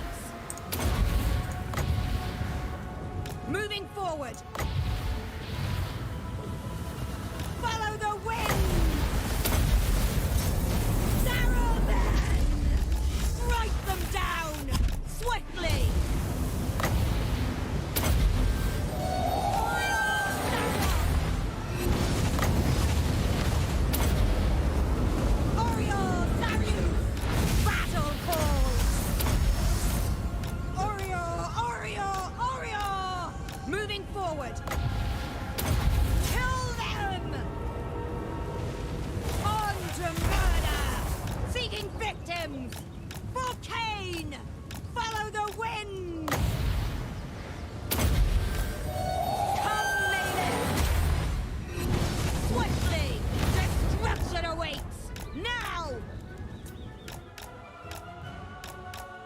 Need to aim the artillery piece with the lash? Ah, okay, cool. Thanks, I'll try it next time. Glorious battle! That wartime calls! Saruman! Swift star rises! Fury at once! Seeking victims! Hey! On to murder! Destruction awaits! Man, that was pretty shit. Swiftly! Didn't do anything. Now! Moving forward! At once! Follow the winds! Yeah, it did fuck all. Servant of Hecate! Battle call! Now! There we go. Blood shall flow! Got it. Finally. Who's that lord? On to murder!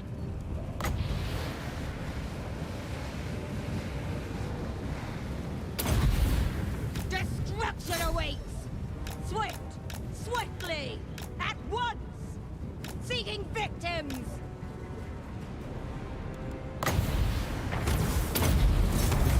Outcry and aha! Follow the winds! Moving forward! Outcry! Battle call! Oriole Darius!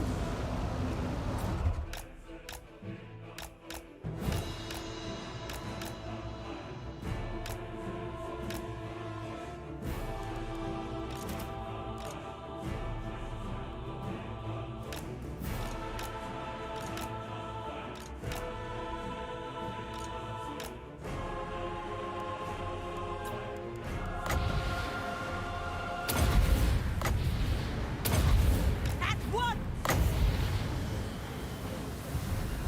Destruction awaits! Oriole Darius! Their end comes! Moving forward! On to murder! Follow the winds! Battle call!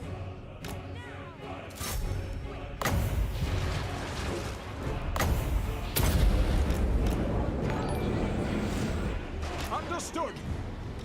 Swiftly! Swift! Oriole! Oriole! Oriole!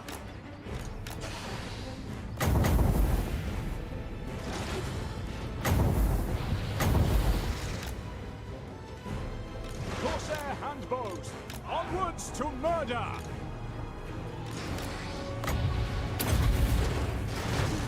All powerful! Seeking victims! Follow the winds! Battle call! Oreo, Oreo, Oreo. Now, Pendulum does very little to cavalry because they're not tightly packed enough and it has a very narrow AoE. Yeah, that sounds about right. Thanks for that entry device. I wasn't really using it before because I thought it would be highly effective. I was just spamming all the spells I had to just, you know, do as much as I could.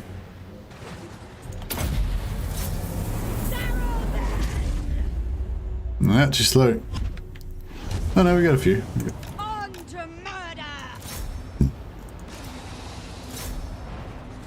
We got some stuff that's not shattered yet. Somewhere. Eager for battle. Oh, hell cannon, yeah, right. Corsair handbows.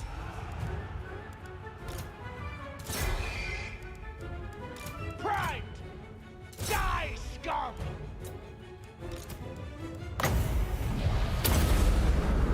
Oriole Darius! And I'm not casting this to slow him down, I'm casting it just to do a tiny little bit of damage to him. Even though I know it does fuck all.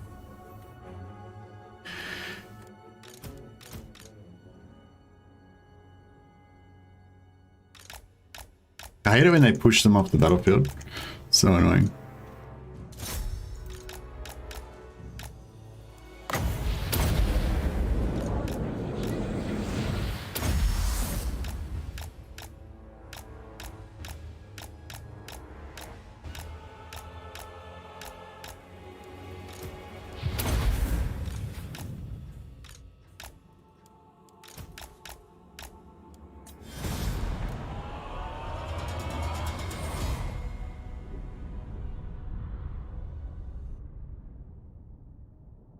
Yeah, keeping the hell cannon in the trees was good. So it did basically no damage.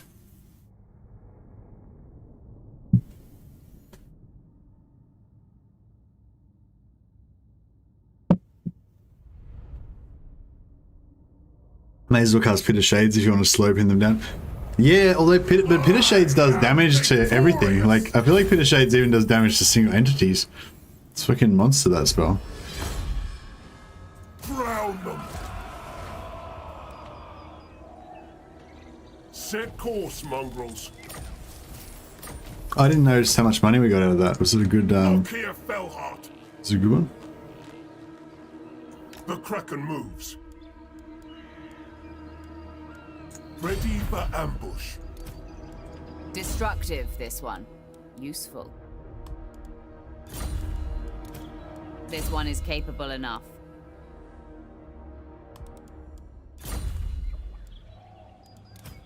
A would-be traitor amongst us. The +8 melee attack when fighting at sea and all this other stuff, like, he's just... Lucky is the ultimate pirate, man. He's so good. So good. Yeah, we'll get this so we can get our growth, get our Black Ox pumped up a bit more. Do you want to keep the... I feel like I want to get rid of... I feel like I want to keep the War Hydra maybe and get rid of the Reaper Bolt Throwers, because I feel like the War Hydra is more durable and it kind of works better with the Black Ox Corsairs. That way we've still got Siege Attacker. And I kind of want to keep Rakarth on foot just because I feel like it's cool. I love foot. It does 7 damage per entity for Pit of Shades. Does it? Oh, okay. I thought it did more than that. I've only started using Pit of Shades after seeing you use it. Never looked that useful. Yeah, I feel like it's really useful. I think it's also a lot more fun to use than Flamestorm. Have you noticed? I don't know if anyone else has noticed this, but even though Flamestorm does like huge damage, I tend to use Burning Head. Like, I kind of favor Burning Head a bit more because it's controllable. You know, even though the damage is weak, like, it's just more fun to use because you actually have this sort of player agency over where the damage goes, you know what I mean? And I think that's, I feel like that's another really important thing with Pit of Shades. Like, you actually feel like, oh, I'm going to use this to slow down this unit, or I'm going to use this to, you know, because I can see that they're going to go over here and then that's going to suck them up, or I'm going to use it to block off this, you know, like there's so many different decisions that you make using Pit of Shades and how it's interesting, you know, whereas Flamestorm, it's always the same thing. You're just like, oh, I hope they blow up and I hope this like fucking goes the right direction, you know. That's pretty much it. Black-hearted Dreadlord.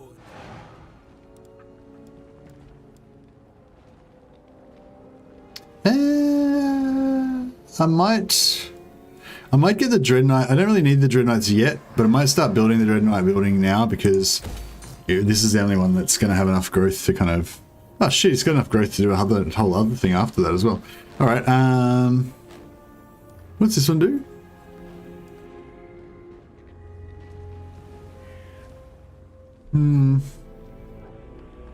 I feel like that's a pretty weak building, but... It's good to be able to pop out sorceresses wherever you are, I guess.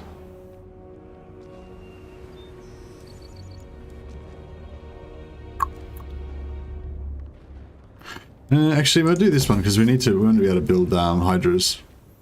Like, they're pretty expensive, those buildings, but that's right. Master Druki. Traveling. Pride of madness. Everyone wins. Keep patrolling. 4 turns. Fuck. Why is it taking so long? Maybe we should Kraken Lord. send this guy On the move. down as well. Might be able to get a bit more growth in there. We get growth out of anything here? Only from public order. Public order in all provinces could be good, I guess. The Druki are restless. Oh shit, we didn't even have growth on. Fuck, that would have made it a lot quicker, wouldn't it? Shit, where else have we got this? Dragon Isles. Oh yeah, I forgot I had the dragon. I actually forgot the Dragon Isles existed. Whoops.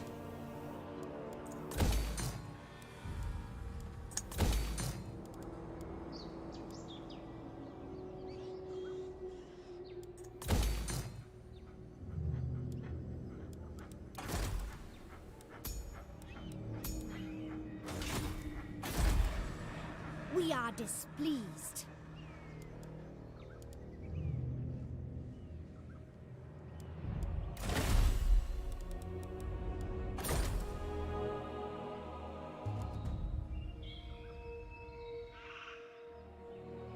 Might challenge Mercy to a head-to-head game just to make him suffer. Hey, Bearings. Yeah, I'd play head-to-head with you. Although, I feel like... I don't know. Are you gonna... Would you talk much though? I don't know. Would it... Well, it's... Yeah, and do you need to talk much too, I guess. I was gonna say, if you're gonna head-to-head on stream, I guess we want you to be like... You have to be charming and entertaining like Andrew Jones. But I don't know, maybe you don't really need to. You could just be quiet and let me do my thing. I think we've had you. I think you rang in one time, didn't you? When we had the call talkback radio, didn't you? Very so vaguely remember. Well, maybe you're not. I don't know. I think yeah. Did you call in one time on the talkback radio and we had a little chat? Or was that somebody else? Charming and entertaining. What a burn. Lol. I know. I wasn't saying this because Varynx is not charming and entertaining. I was just saying, you know. Is he? Is he? We don't know. He's an unproven, he's an untested commodity.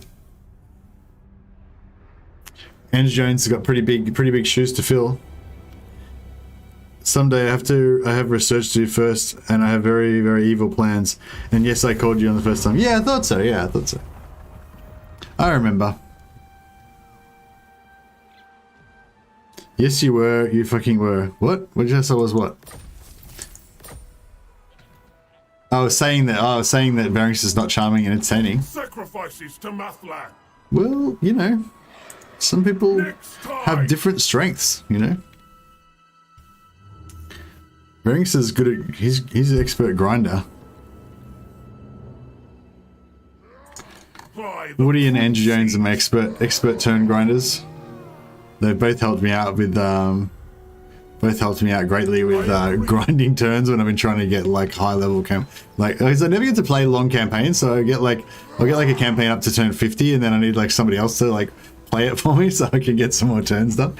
I could just use, there's like a mod that you can use to just like spawn units into the game, but I don't like using anything like that. I don't know, I feel like it's just sort of, I don't know, it's sort of, I don't know if it's weird, as I feel like it's kind of dirty in some way, even though it's like not like it's just for a video or whatever. But I don't know, I prefer legit campaigns for the videos, even if it's not my campaign, just like I'll show off somebody else's campaign or whatever. But I don't like anything that's kind of modded or anything like that, you know.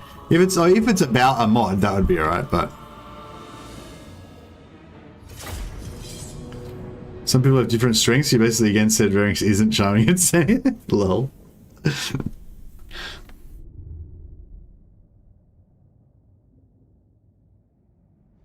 Varynx is the strong silent type, you know? He's good at, like, bashing people and stuff. Not that he would, but, you know, he probably could, though. Red blade dogs!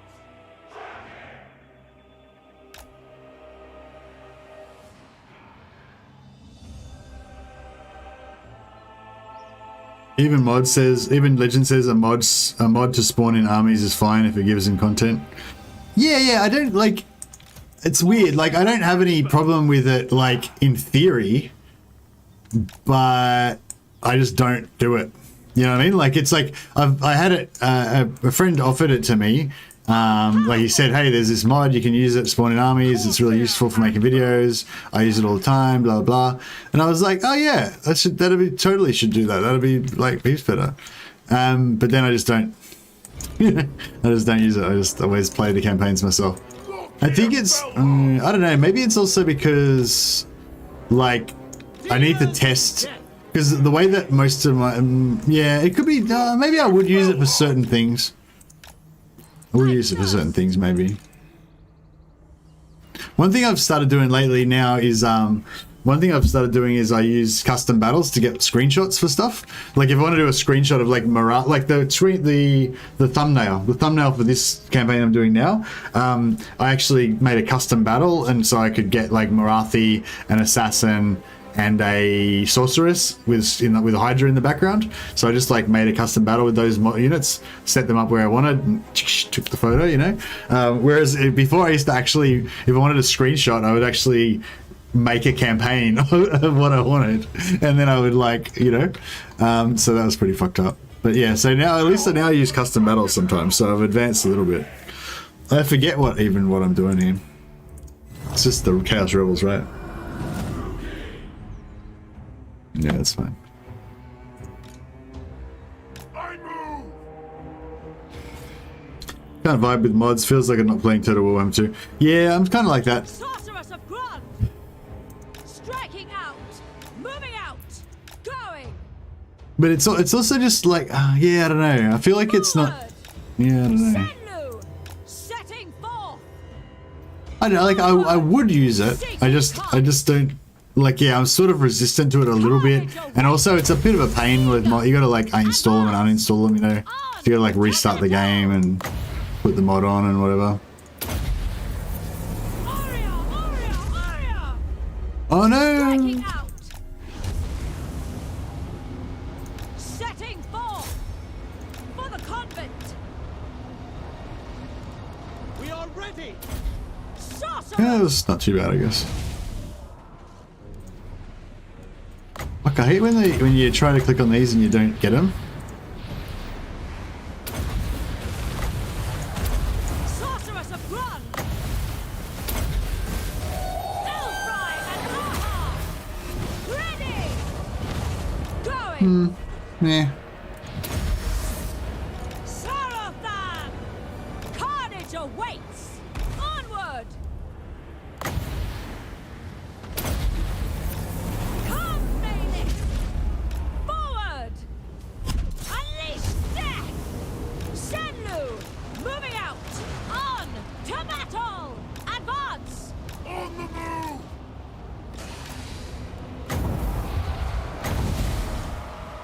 I'll give the order. Warrior Chariots!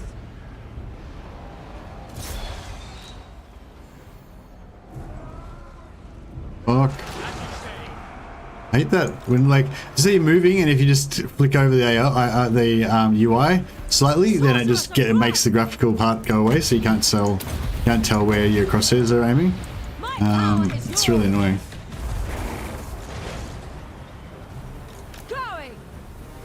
Onward! Battle calls! Fucking wrong way, dickheads. Setting forth! Damn it. Warrior! Nagarothi! Servant of Hecate, as you say!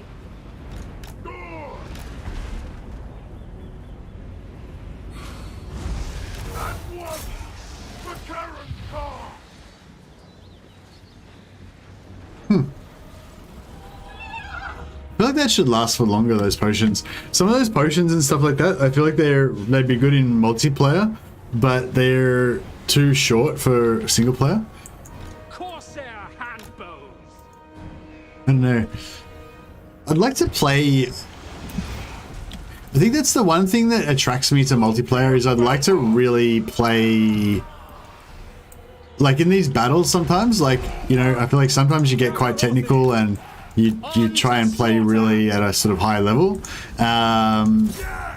the micro and, you know, using different things in combination and that kind of stuff. But like a lot of times you don't though, a lot of times you're just pretty lazy. But yeah, I feel like multiplayer is good because you get that kind of more that high octane, like high level of play type of thing. But yeah, oh shit, my sorceress got fucked up. But yeah, I don't know. I like to get that going in single player as well. I like the adrenaline, you know, when you're having a really good battle and it's quite difficult, but you're like playing really hard.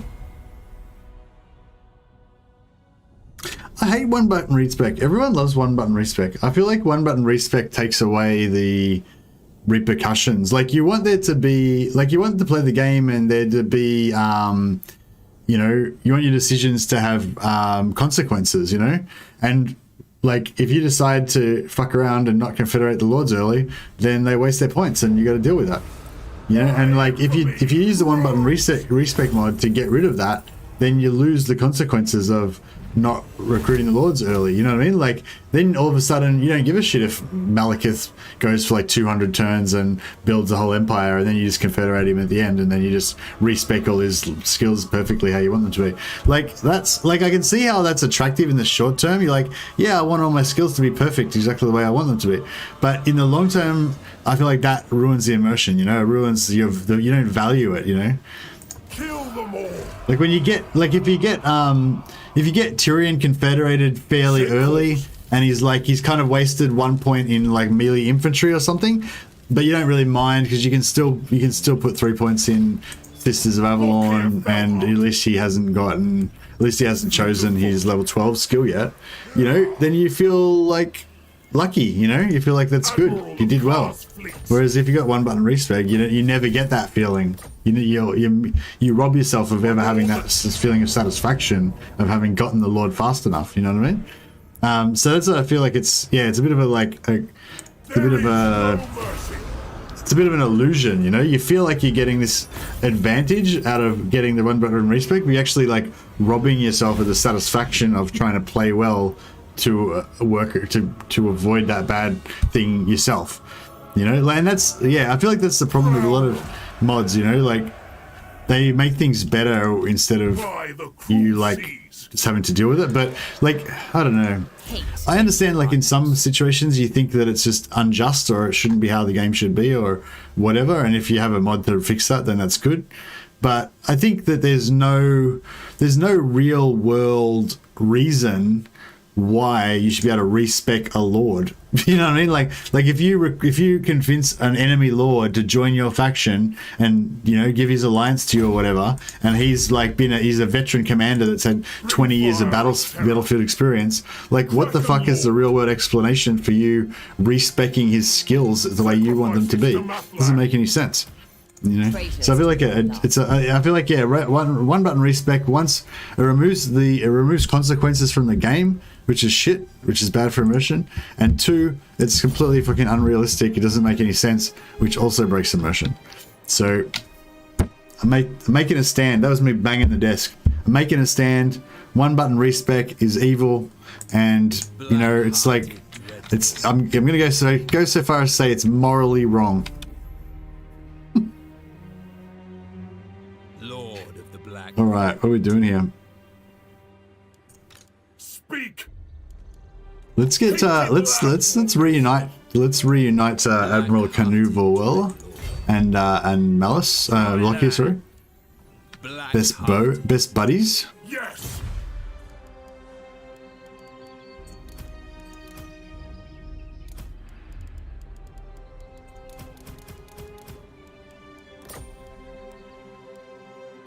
Admiral of Kar's fleets.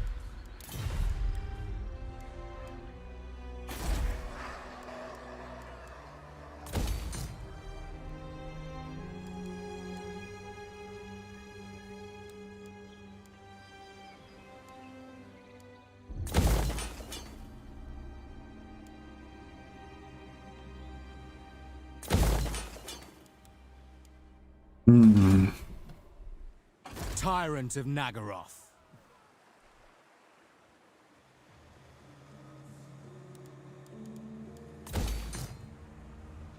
Get a bit low on the old cashola. I don't know if I should leave this guy here. Yeah, he's probably right where he needs to be. We want him to get action, don't we? He's got a bunch of heroes.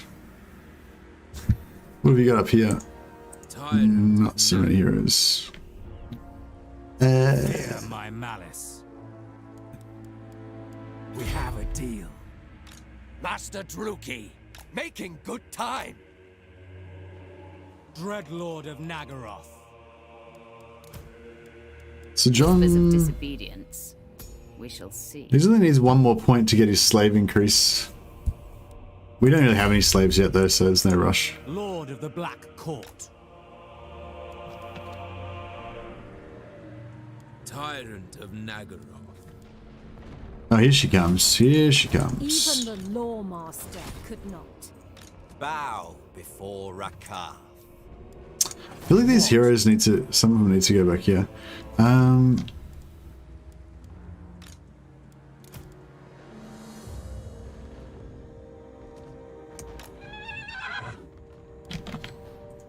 I am the first sorceress. Is it time? You peace out with any of these lords yet? Lord of Fleas. Share your inanities with never. Yes. Oh, he took me over. Malethith's rank 1 now. Speak. What a dick. Damn it, Malethith's the big boss now. Fear my... Who seeks me? What do you want? Oh, Teclis is going to be our friend. So we're going to be the ruler of all high elves and dark elves. That's our eventual goal.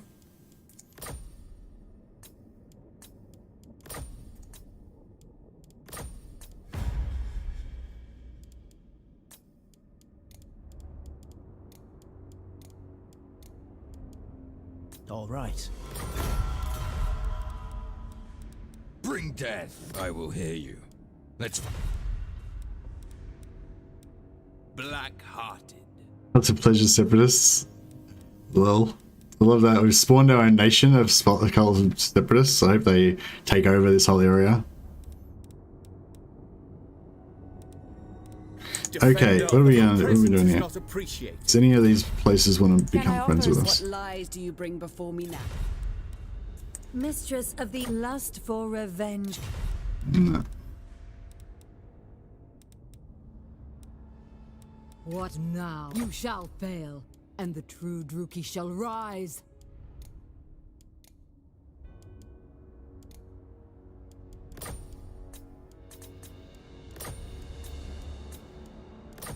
Yeah, so now they've got 2 settlements already, so they're starting to build up again. They're probably going to get confederated by Malethith, but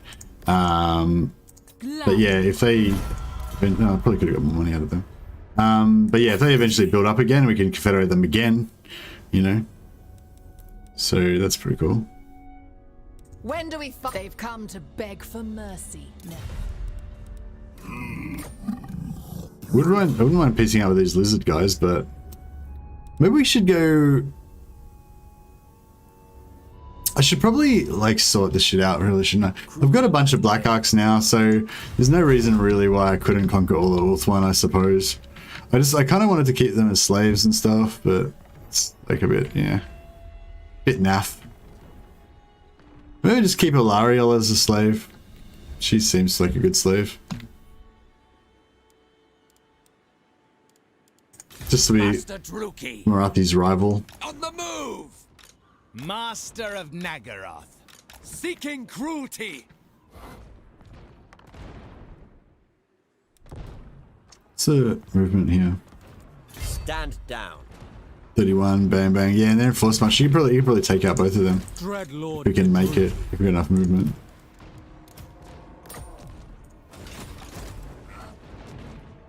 %. Oh, maybe. Dragon Master.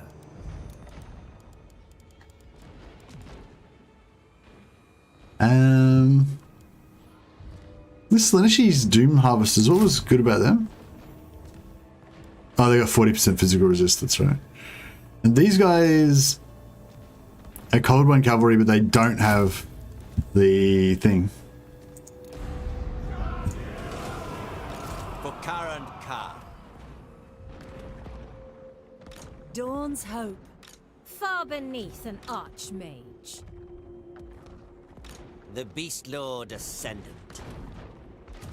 Savage them beasts. They... Shit. can't actually. Shit. I didn't think this through. Wrath of the Beast Lord. I don't know if I want to take this on. I Hey, will not be defeated. maybe I should Show just. no mercy. Yeah, it's going to be too vulnerable. Too strong.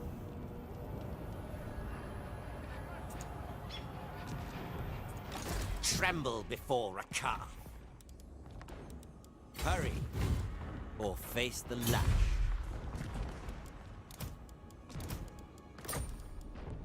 Bow before a calf.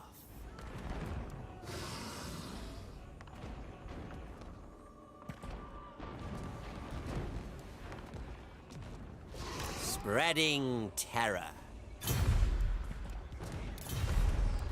No, this is pretty safe. Tyrant of Nagloth. I approve of these It's in range there. cruel Range there, but it's okay. Morathi. What did Morathi want to do?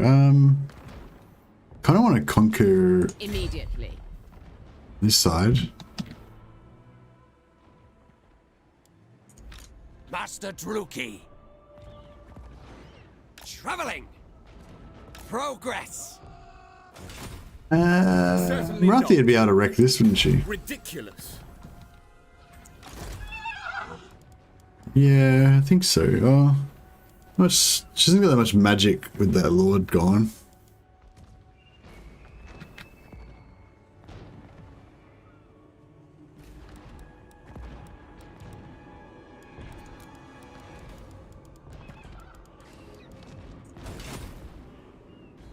Speak. Ride, Solifet, as the grave.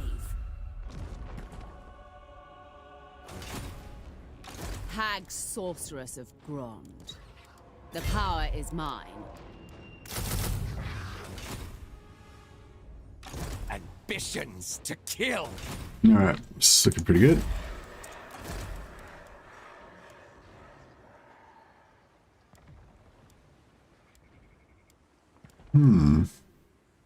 Strategist for movement on the campaign map, which is good. Or confident for leadership in the army. I think I'll go for strategist. Speaker of secrets. Figure of secret. Hey Fightarian, how you going, man? Is an execute lord mod cheating? I've used it so my huge list of lords doesn't crash my computer every time I opened it up in my Dark Elf campaign. No, I wouldn't say that's cheating.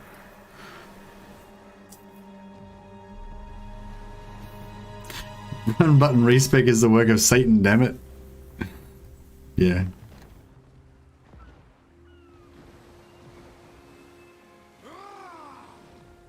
Sorry, I was just not reading chat there for a while, guys. I was just immersed in whatever I was doing on the campaign here.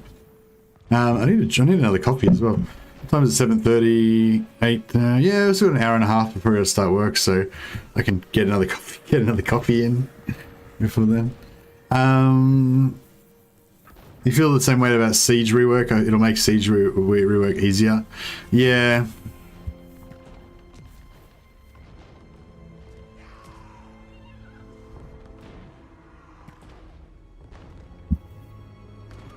I don't want CA to put in the one button respec, and I'm worried that they will, because like a lot of people want it, and I was actually serious before. I don't care what other people do. Like, I don't care if you guys use whatever mods you want. You know, it's fine. But for myself, I don't want the one button respec in the game. I don't want it to be part of the base game for those reasons that I mentioned, because I think it'll reduce immersion. And yeah, it would like, you know what I mean? If they put that in, it would make my game worse. It would make me enjoy the game less if they put that in.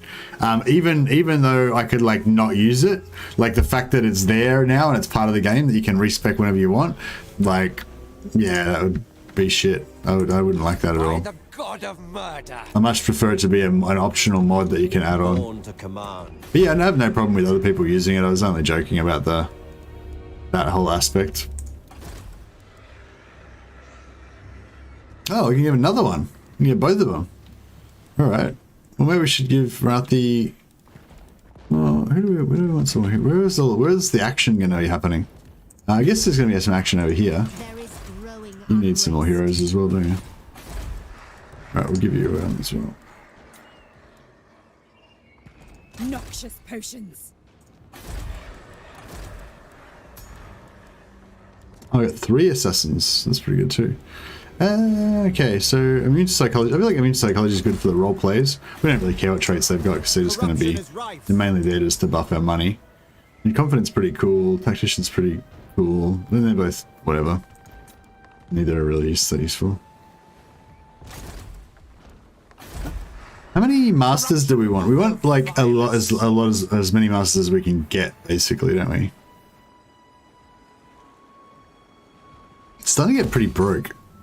We need some big sacks to get us back in the game again.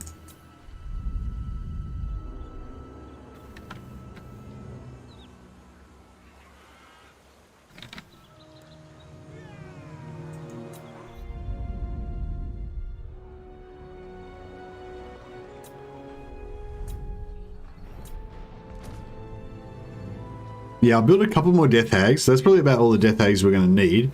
And then we'll switch over production to Masters. We'll get a shitload of Masters. And then we'll switch to Sorceresses. Get a bunch of Sorceresses. We don't really need that many Sorceresses, so we can leave that off. And then we can switch back to more Assassins. No, then we switch back to Masters for the final form. Although that's getting pretty late game. We're probably not going to even make it that far. I wouldn't mind actually dragging this campaign out for a while. I know that people are going to lose interest and kind of stop watching. But that's okay. It'll at least give us a bit of a chat room to hang out in, even if not many people are also watching.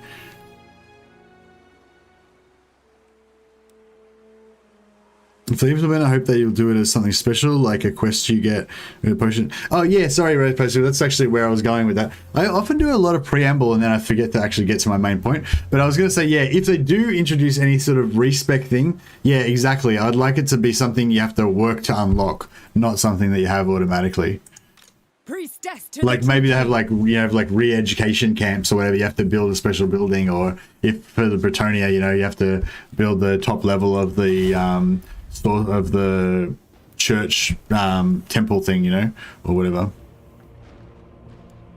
All right, only 3 turns away from getting Ulthuan leveled up. A terror to their That's enemies. pretty good.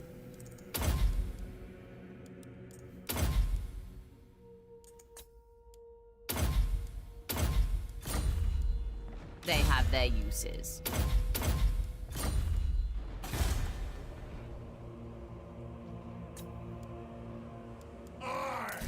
Victorious! Aboard the Tower of Blessed Dread. Right, I'm just gonna put the jug on.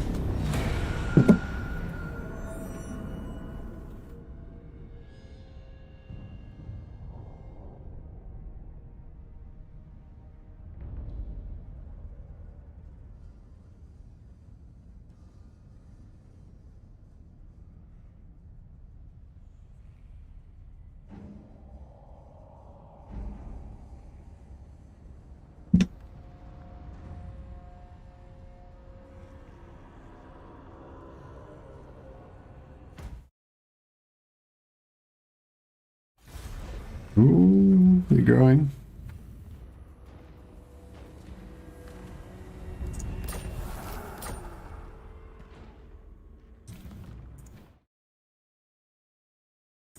But yeah, I definitely agree, Poster. I hope they make it somehow. Yeah, hope they somehow make it so that it's. I wonder if these masters could get in on it and get back. What's best for me? I don't know how far that is. Oh, they could jump into the... Yeah, that's cool. Alright, so... we need... Dreadlord of Nagaroth. Rakarth to...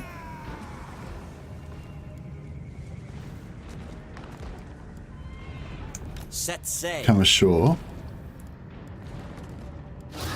Need to make sure this is not in Dread expansion mode. Cool. No. We need Rakarth Dominating. to get all the troops. Then we need all the masters destined to die. to go into there. My time, my talents. Master of Nagara. This is real military might. I've skills to show. Hag of Cain! Moving amongst them. Lord of the Black Court. Malevolent Lord. Sorceress of Grond.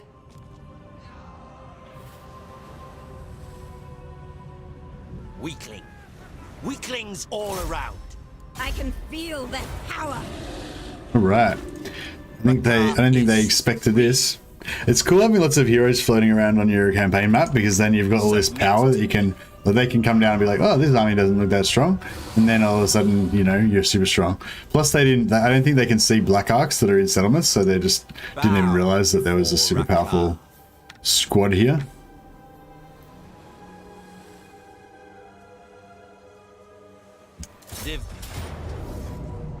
Ooh. I'm tempted to just ban the auto. Oh no, we'll hit heaps of guys. Yeah, that's fine. Alright, I'm just gonna get the speed charge bonus. I might give that to Rakath, let him do some work. Alright, just gonna boil the jug. I'll put our trailer on while we wait.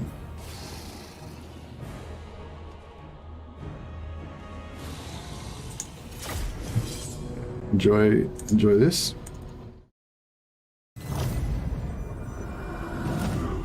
My son will learn that I am not a doll that can be cast aside when he tires of me. I shall take this sanctuary, and from the souls within compose a song of screams and torment. Let them come to the shore, sally from their pristine walls, so I can smear them in Assur blood. Bring me this colony, sisters. Kill many, but make sure half are taken alive.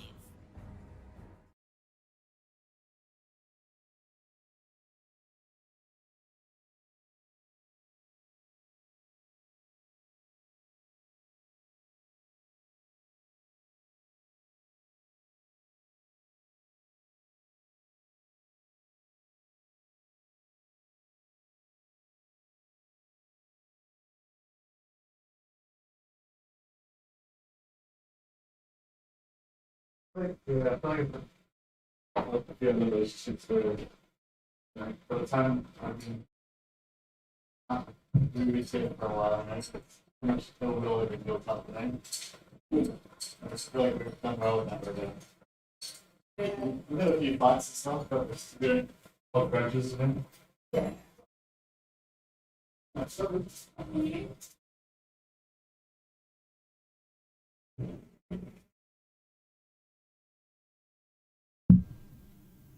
All right, let's do this. Let's punish them. All are punished. You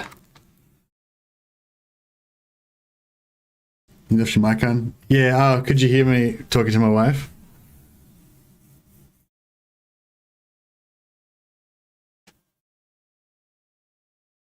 I was hoping I was talking quietly enough that you wouldn't be able to hear it.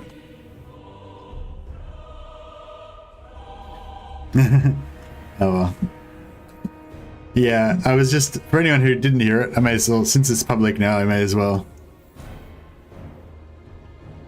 Oh well. What I was saying to my wife was, because we've been together for a few years now. I forget now exactly how much, but anyway, whatever. I was just saying how, you know, I've had a few long-term relationships in my life, and, you know, like, I guess most of them, well, I guess, you know, they didn't work out, you know, obviously I'd still be, otherwise I'd still be with those other ladies, right?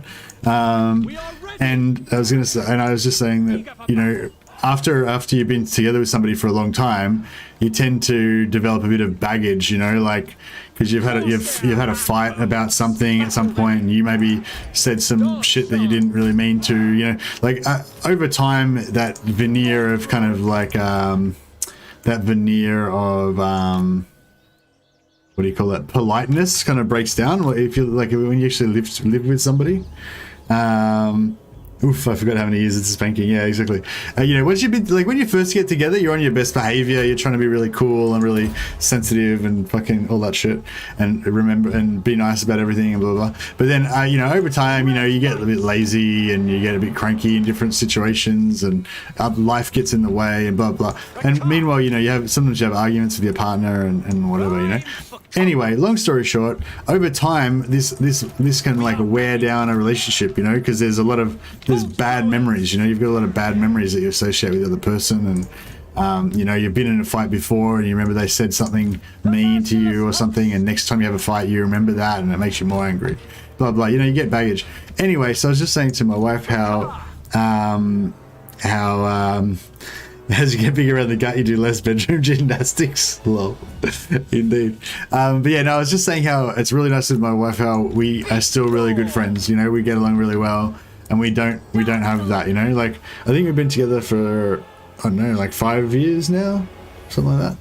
It's a long 5 or 6 years. It's the longest relationship I've had so far to date. And yeah, we're still really good friends, you know, we still like smile and chat and, you know, be cute to each other and whatever, all that shit, you know.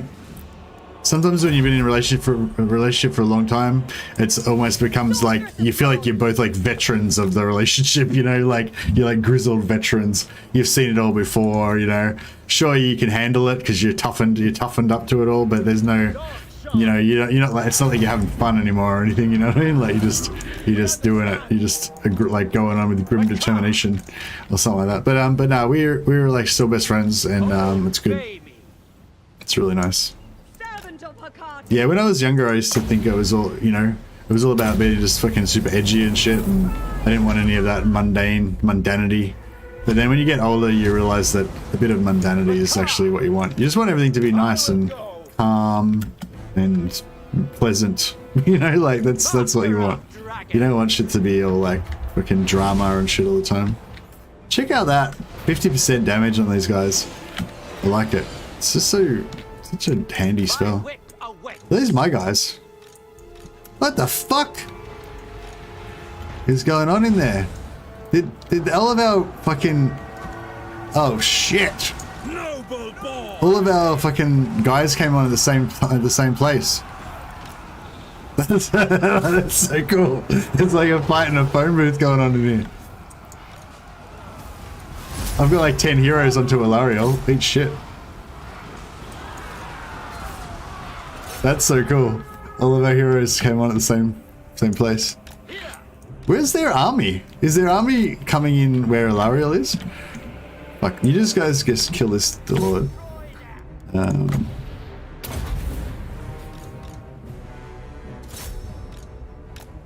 need to find out what's going on in this phone booth fight. Check it out, they're fighting to the death. They're trying. Oh, there's 3 dudes out here as well. Can't actually target them. What's going on in here?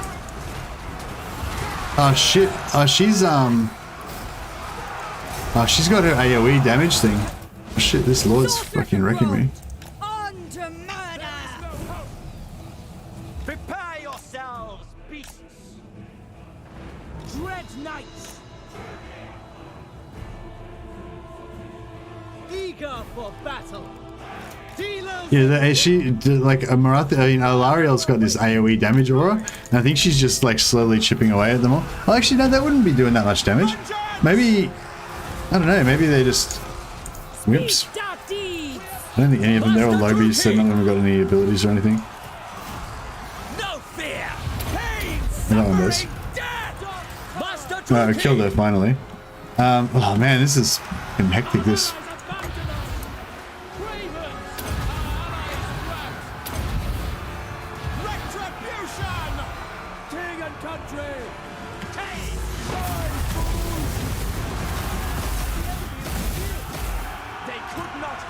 Ruthless! For the king! Our allies are I think she's flying, so she can come over here.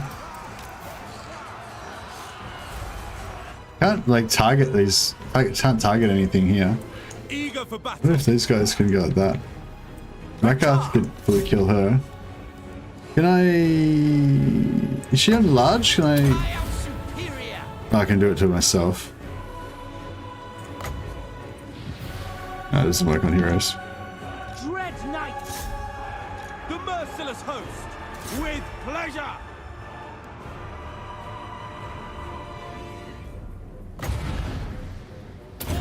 Understood. Actually, that might be good to put on these guys. Time to go. How vicious! Man, check out this fucking. Battle is lost!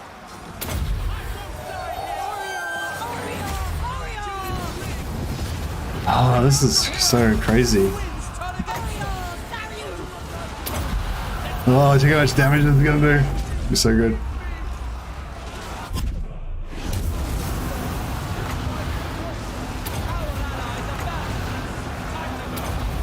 Oh, I don't know if the damage will actually land because they're getting knocked over, but we can give it a crack. Cravens! Dark shards! Onward! Cold-blooded killers! To destruction! Merciless That was cool. That was so cool.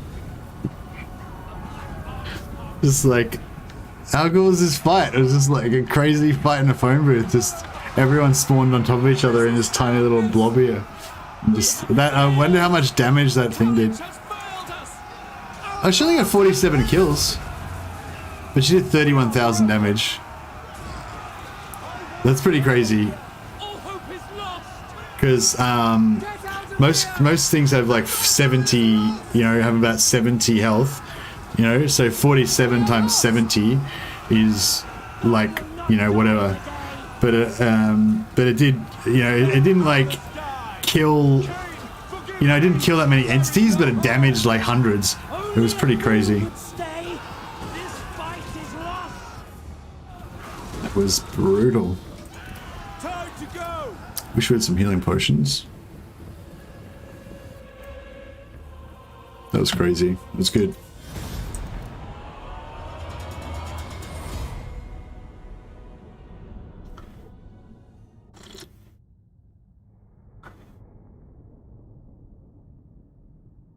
Yeah, I wonder if I should start farming loyalty dilemmas maybe or something.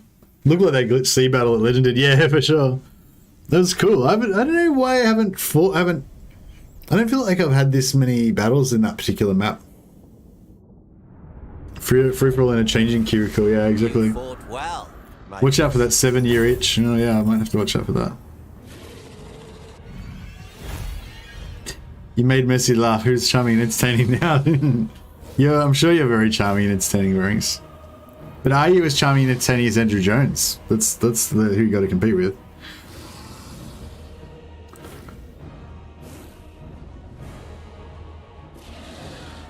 All right. I think we'll definitely take the replenish on that one because we took a few. Oh, actually, we didn't really. We took most of the damage on this army, but is he? I don't know if he's already got Executioner or not. Ah, whatever. Send We'll them check. to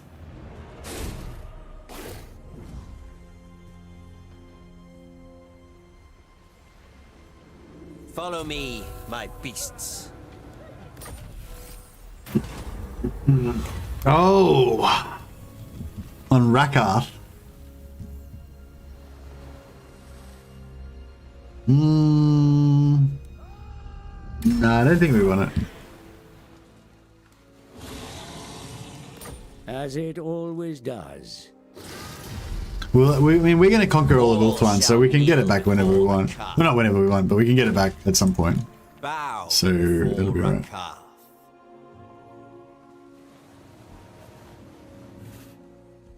Dave.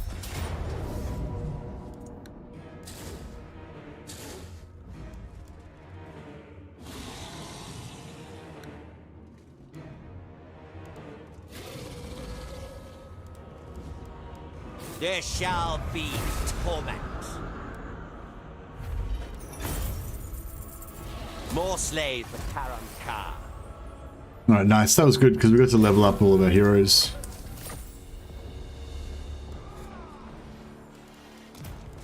Rakath does not fail. Master Druki. Setting sail. Seeking my destiny.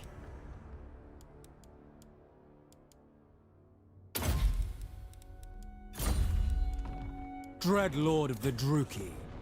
Master of Nagaroth.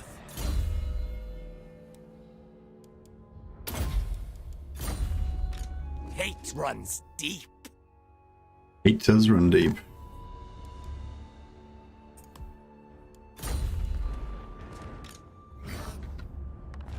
Okay. Faster, I said. In search of beasts. You all back in there.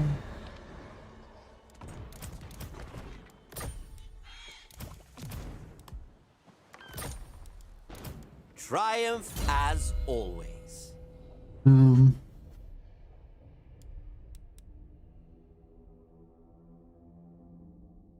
Wish we got Murder's Price for like Dreadknights. I don't know if they already have it or not, but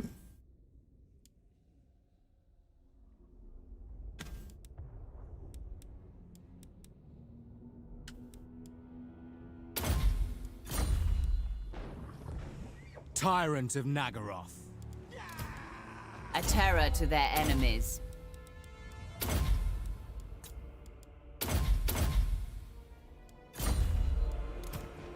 Whispers of disobedience. We shall see.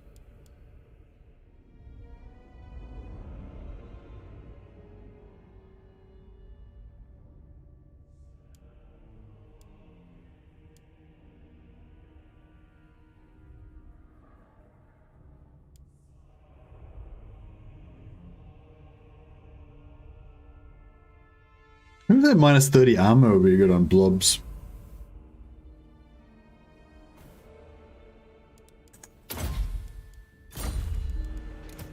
They have their uses. Destructive, this one. Useful.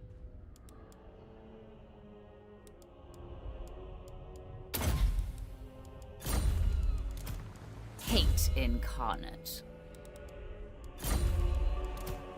This one is capable enough.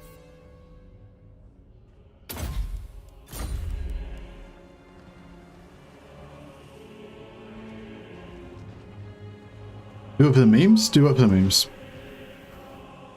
It's usually pretty decent to keep it to the second tier, almost ever used the Withering. Oh, the Withering.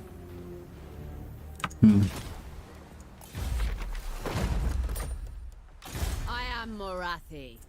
Okay. Yes. Kind of feel like Our revenge will come. Speaker of secrets. how we going here? 2 turns. Yeah. We gotta wait for this growth. I am Morathi. Progress. Mother of the Druki. Druki Queen. Priestess. I have just the poultice.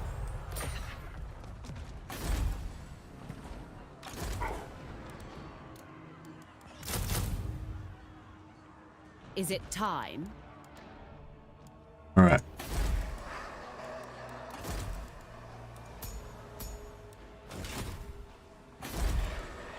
A vile corruption is spreading.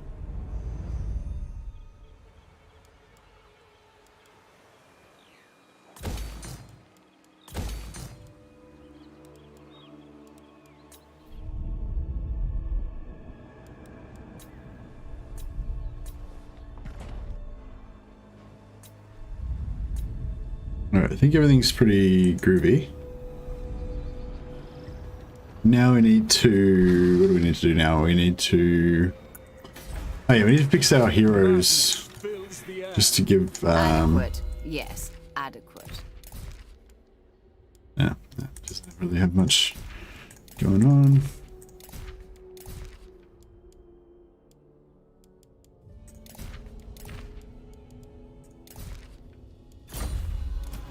They have their uses.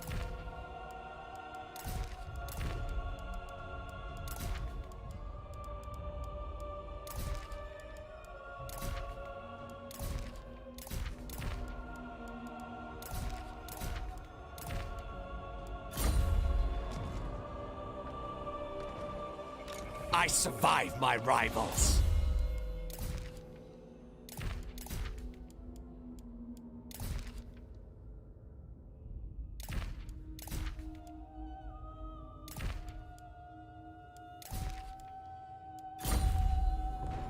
Master of Nagaroth. All shall behold my greatness. A would-be traitor amongst us.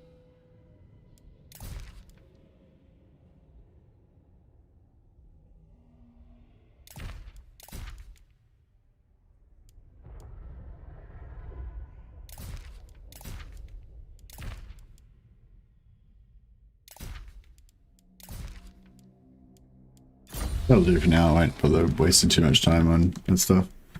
Alright. Who else we got movement on? Black-hearted Dreadlord. Emerald Kenring. Okay, so you're...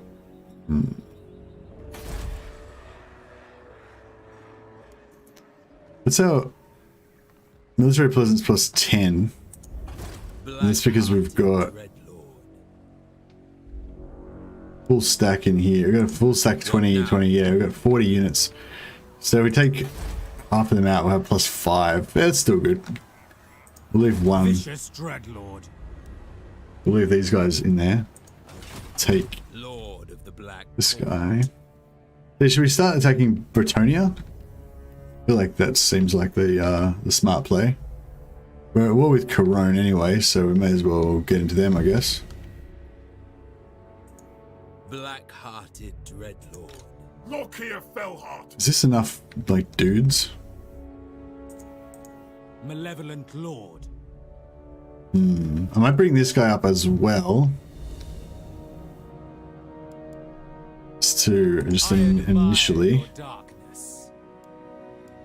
With haste.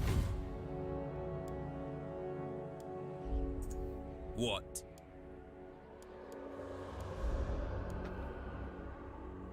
Dreadlord. That was good A too. mutiny. Dreadlord of Nagaroth. Oh, nice. Pushing the toughness. Much needed. Yes. A terror to their enemies.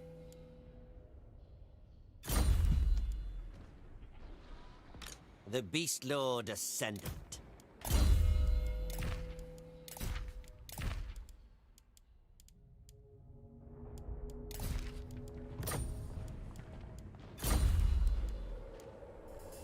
Fear my malice. Kraken Lord.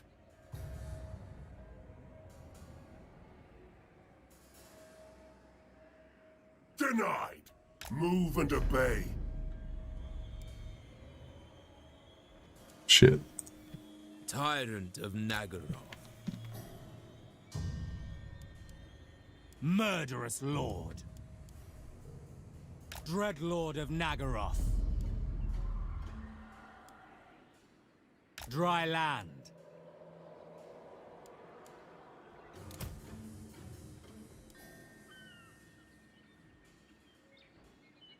To sea! Yes. To the sea! Dark waters! Black-hearted Dreadlord. Dreadlord of the Druki. Lord of the Black Court. Lord of the Black Court.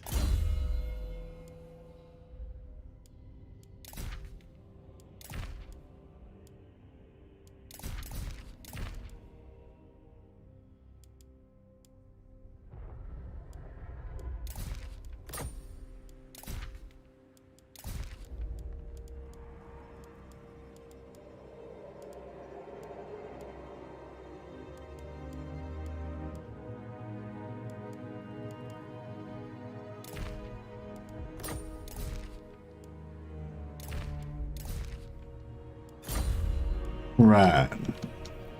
What else we got going on? Master Druki. Valar, the Great Salvation. Indeed, indeed. The Assert are destined to die.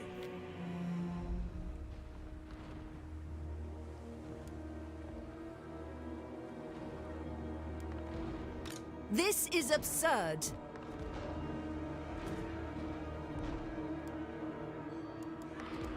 Master Druki.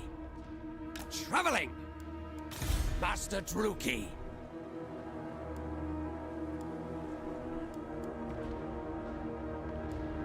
On the path. Oh yeah, we don't probably need many. We've got too many masters here, don't we? Right, Etane. Decline per turn. Oh, we're still getting minus 3% decline per turn, even with like 10 masters in there. Does it give me? No, it doesn't tell me.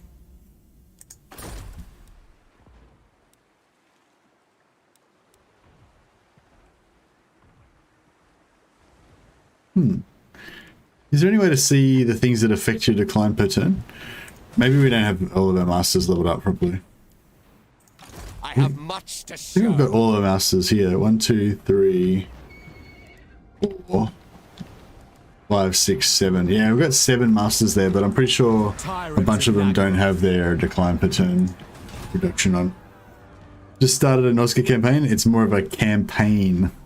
Lol.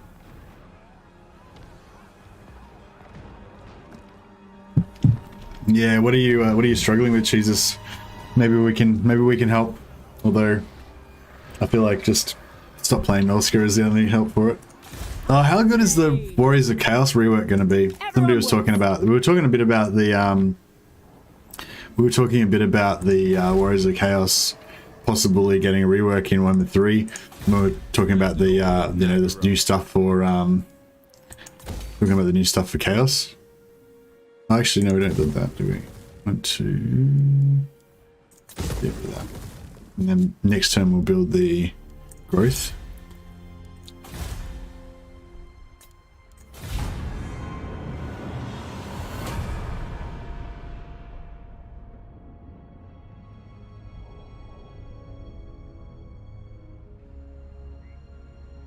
I feel like we don't really need to worry about our left-hand side anymore. Because I feel like Malekith's just going to wipe out everything over there.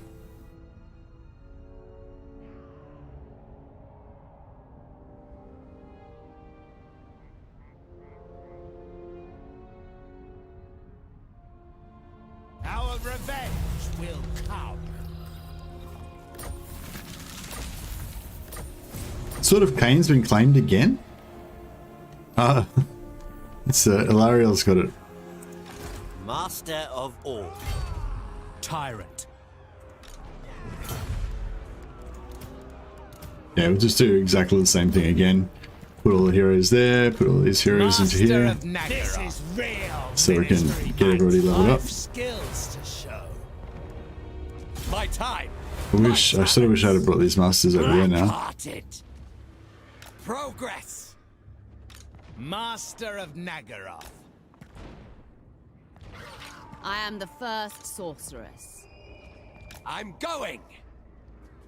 How many masters have we got? We got a lot. Master Druki. Seeking cruelty. We're gonna have many more though. Absurd. Ill-considered. Ambitions to kill. Cruelty endures. Tyrant. Anarian's bride. Oh yeah, I was just gonna say I wonder if all these guys By have got like the blood of best. murder.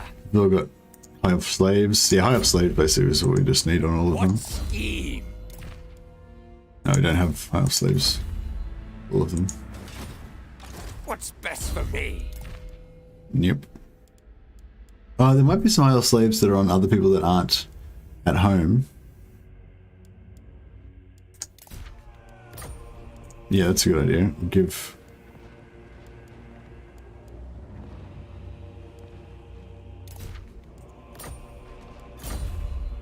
Yes.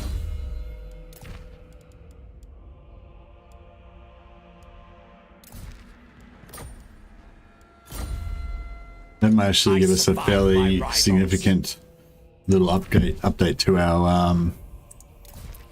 our income here. Master Druki. Dreadlord.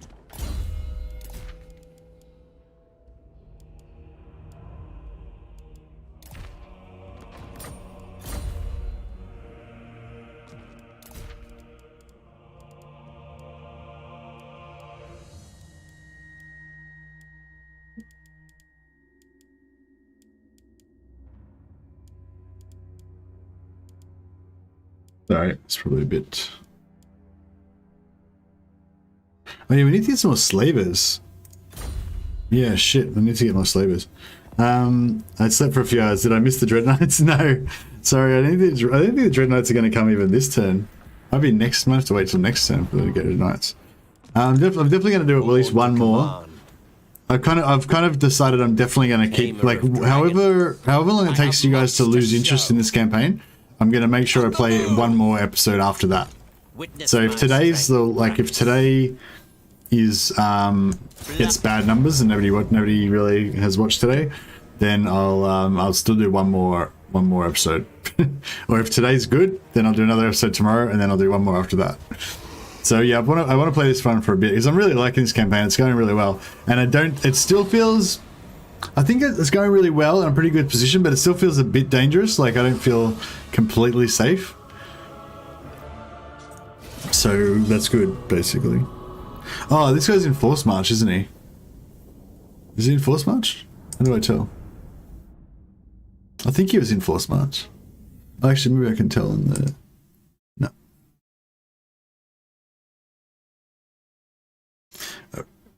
A rogue army took half of Norsca. It's one big survival game. Oh man, rogue armies are cool, aren't they? They really mix up the... Oh, this map again. This map's cool. I love this map. How you guys come on the side there. It's crazy. It's crazy. Oh, I thought this would like. Does this thing not do anything? Does it not block? You'd think that it would like block stuff, but I guess not. Corsair handbows, merciless warriors.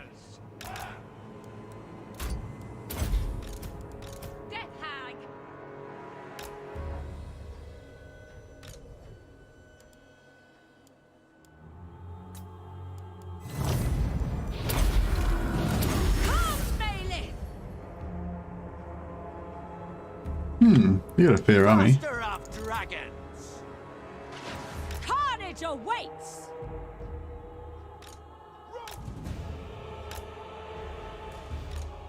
Over there! Striding! Adept!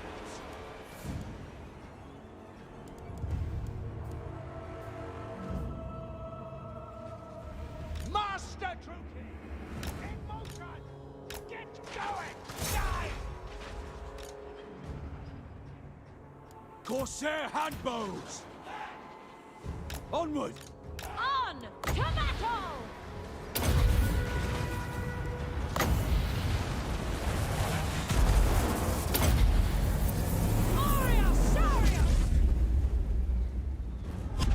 Bit slow on the mark there. Dark shards!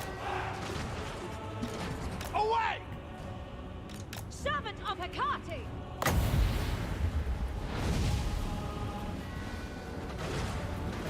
No mercy! Aria!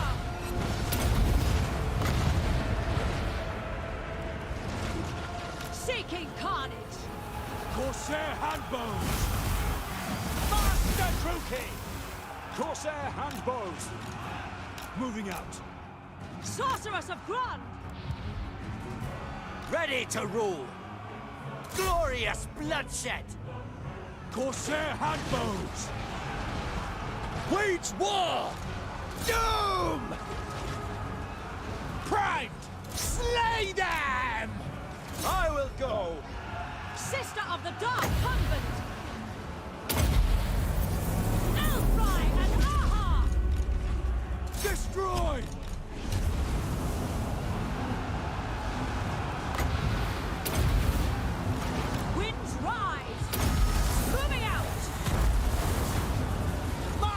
Druki! Tyrant! Lord of Fear! Sacrifice them! Corsair handbows! Glorious destruction!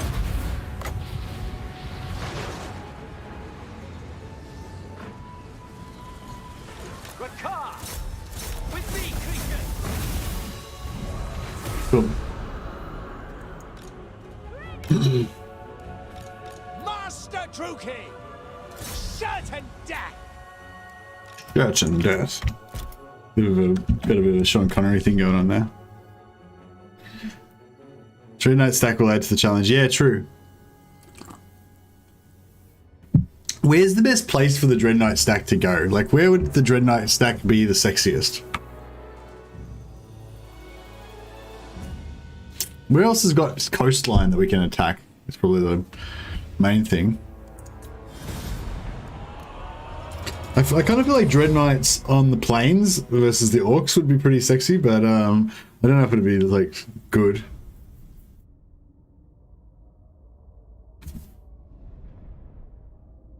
Araby or Bretonia. Bretonia. Yeah, Dreadknights in Bretonia. Knights versus knights. Nah, but it's nuts. You want your knights versus infantry because you want to be like mowing down the infantry and stuff. Well, actually, are Dreadknights anti-large? I think they are. You fought well. Maybe Bretonia could be good.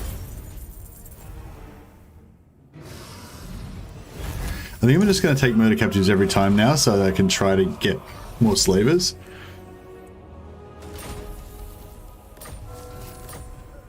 Nah, no such luck, unfortunately. Bow before Rakar.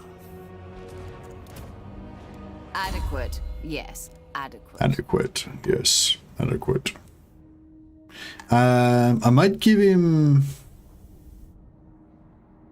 Yeah, I might give him replenishment, because that's going to be good for the Dreadknights, and I'll give him Renown of Feared for the movement as well. Traitors do not last long. Actually, spread public order we want. A terror to their enemies. This one is capable enough. I wonder if I should start focusing on income soon. I think we can keep surviving on just sack money for a while. Dreadlord of the Druki. Before we convert over. What do we got going on here? Yeah, he's got it. Yep, those are his 2 eco skills that he needs. A would-be traitor amongst us. They have their uses.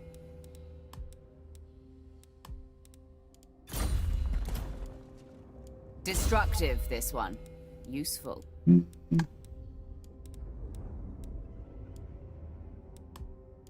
not sure. Regular Cold One Knights are anti-large, Dreadknights are not anti-large or infantry. Oh, okay. I think I want the Dreadknights, I don't want the regular. I feel like they should make the Dreadknights so that the Dreadknights don't rampage. I think that would be pretty cool, because they are like the elite versions. Like, you'd think they'd have some sort of... Yeah, like that way, like if they think that normal cold ones rampage but the Dreadknights don't, then at least people would use the Dreadknights, you know? At the moment I think like no one really uses them because they're shit. No, but see, Bretonia's going to be dead by the time we get there, I think. I don't know, maybe. Dreadlord of Nagaroth.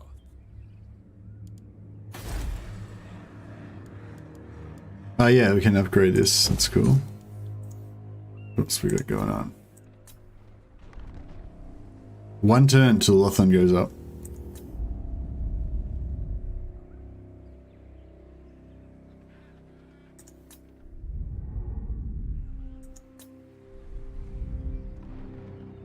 Cool. Alright, everything's sweet there. We are displeased.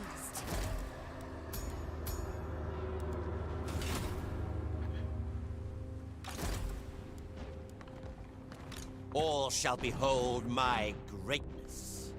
Black-hearted Dreadlord. Black-hearted Dreadlord. Fear my malice. Dreadlord.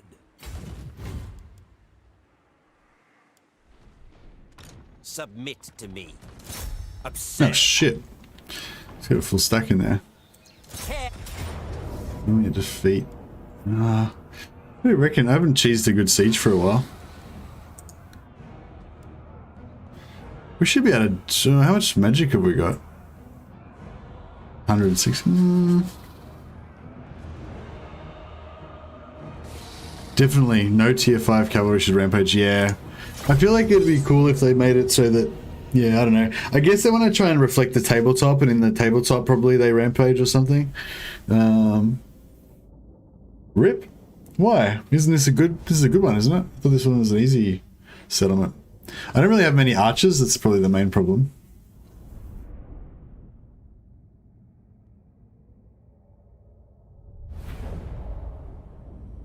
The only problem with this is it's going to be hard to get them to blob up.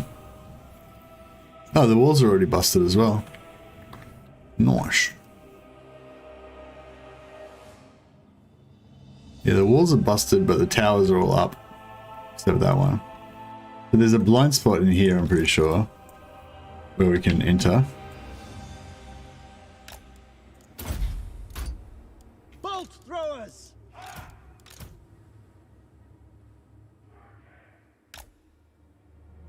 Yeah, I think it's like pretty safe in here. Merciless warriors.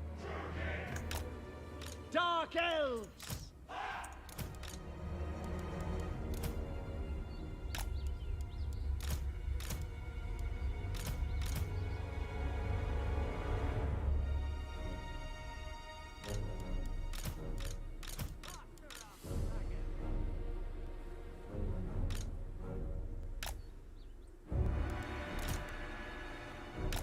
Cool. All right, let's do this. Oh yeah. Why are they all like not on the walls? Don't get me wrong, I'm not complaining or anything, but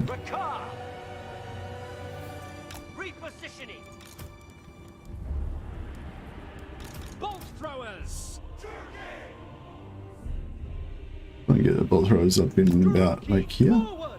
Carnage awaits.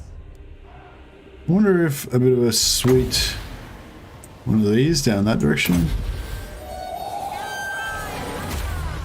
Oh, yeah, that's pretty good. Not sure how much magic it cost me, but Come, Maleth. they've got a lot of, oh yeah, they've got a lot of infantry and not that many archers, which is cool.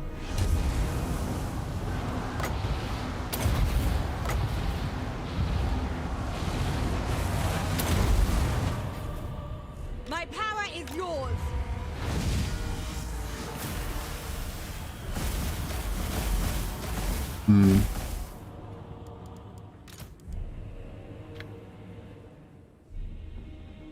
Oh, I wonder the Pit of Shades been there.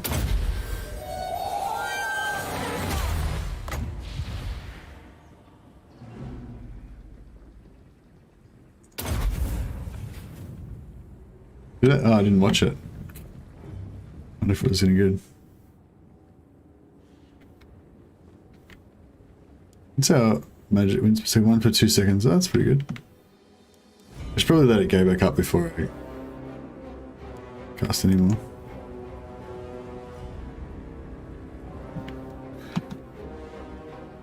Bolt throwers. Following orders. Merciless warriors. At once. Battle ready. Advance, Druki. Going.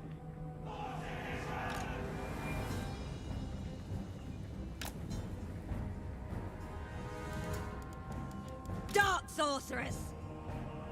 Honestly, Cold One Knights are probably better overall than Dreads. The only thing Dreads have going for them is 900 extra XP and extra armor. Well, yeah, isn't 900 extra XP and extra armor like a lot better?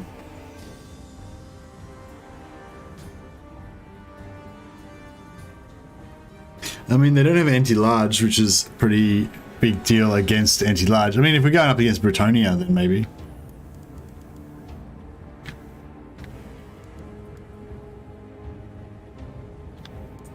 Can we not shoot over this wall? Is that what's going on? No, we can shoot over. So why aren't we shooting? Understood. And then like not target over the wall or something? Or... Destroy!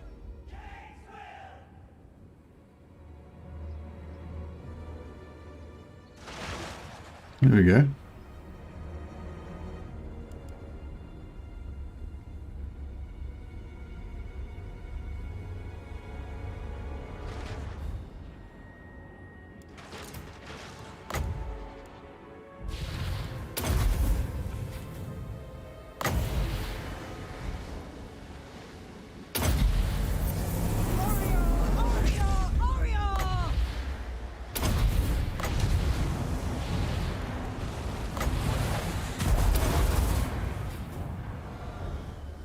Nagarothi! On to slaughter! Slaughter them! Die, weaklings! Sorceress of Growth!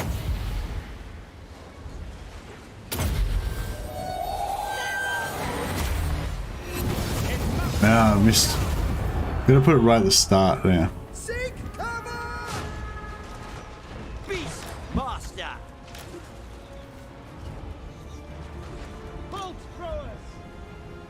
Kill everything!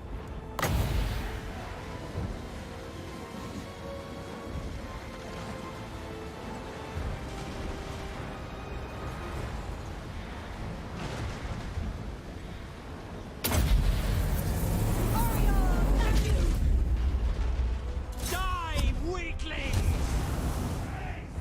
How are we going for, we've still got a lot of archers left, but those archers should be... They should struggle a fair bit against our Corsairs.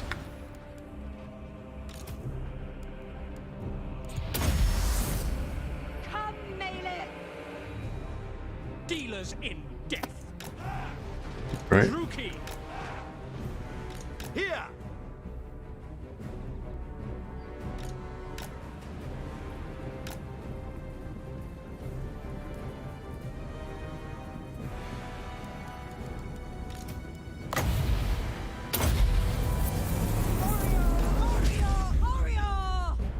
Kill! It must be! Sorceress of Grond!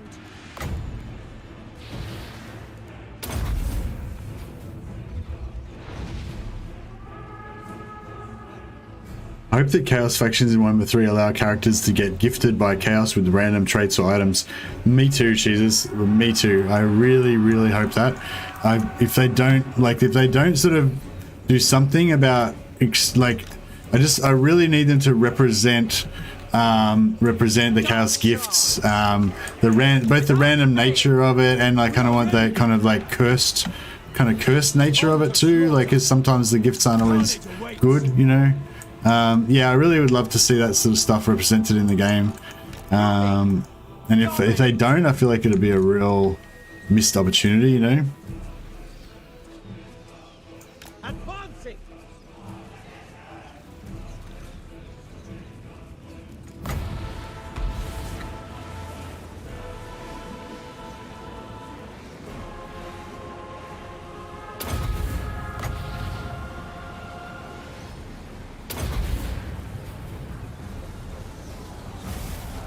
Whoa.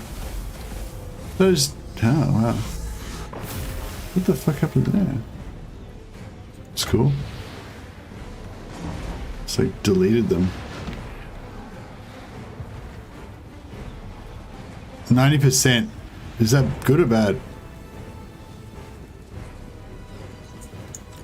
Really bad, isn't it? Sorceress of Growth! On to murder!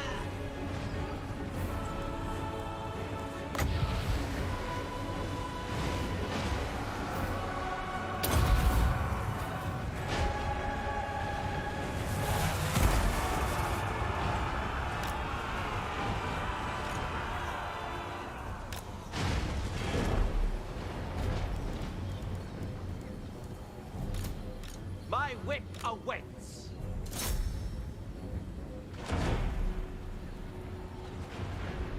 I think we're getting there. We're getting a bit low on the old magic.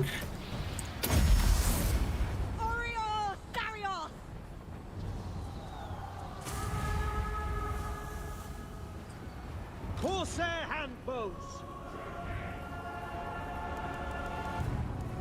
Eager for battle. Corsair handbows. Murder awaits. Death hag! Imagine a hero of yours turning into a chaos spawn after too many gifts. Yes, that's exactly what I want. I want you to like have to farm through heroes and keep like, you know, being like, oh, maybe this hero will be the one that'll make it, you know, and then he doesn't and he turns into a spawn, and so then you start a new hero and you're like leveling him up and everything. But the thing is, like, and it's all like really soul crushing when you have a hero that almost makes it and then he just turns into a chaos spawn and he's destroyed and shit.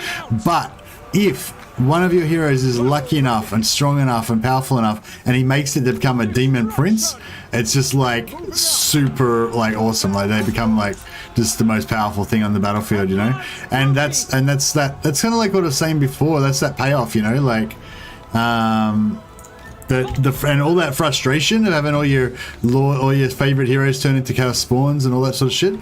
That's like what makes it so good when you get one that doesn't. You know what I mean?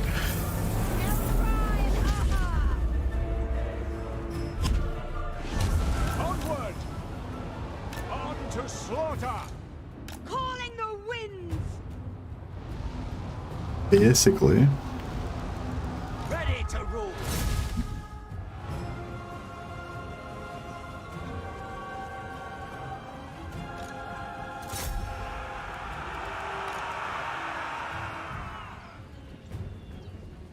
For the king! Eager for blood!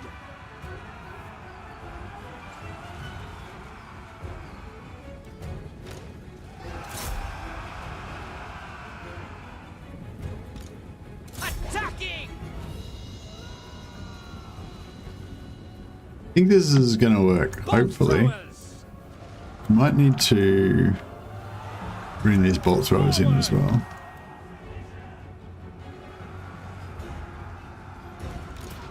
Destruction awaits!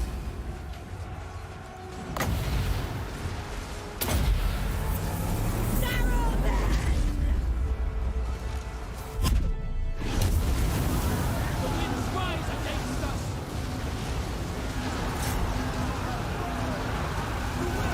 So my lord's getting knocked over as well, right?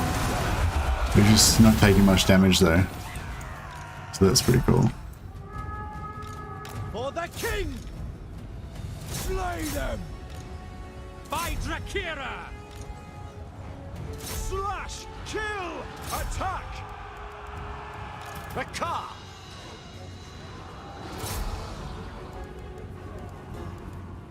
Whisper to me!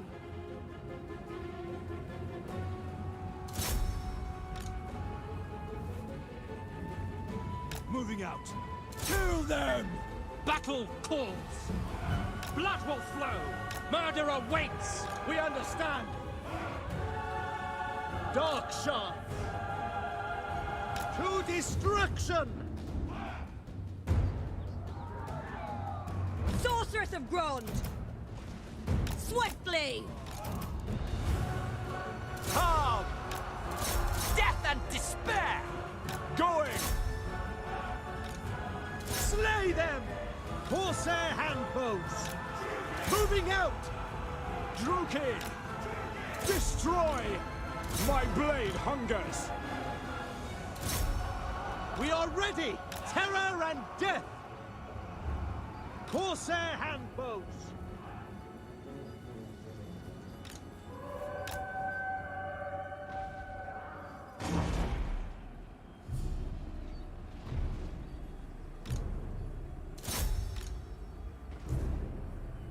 Advancing!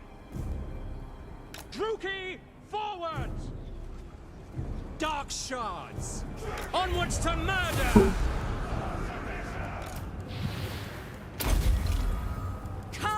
That's worth it.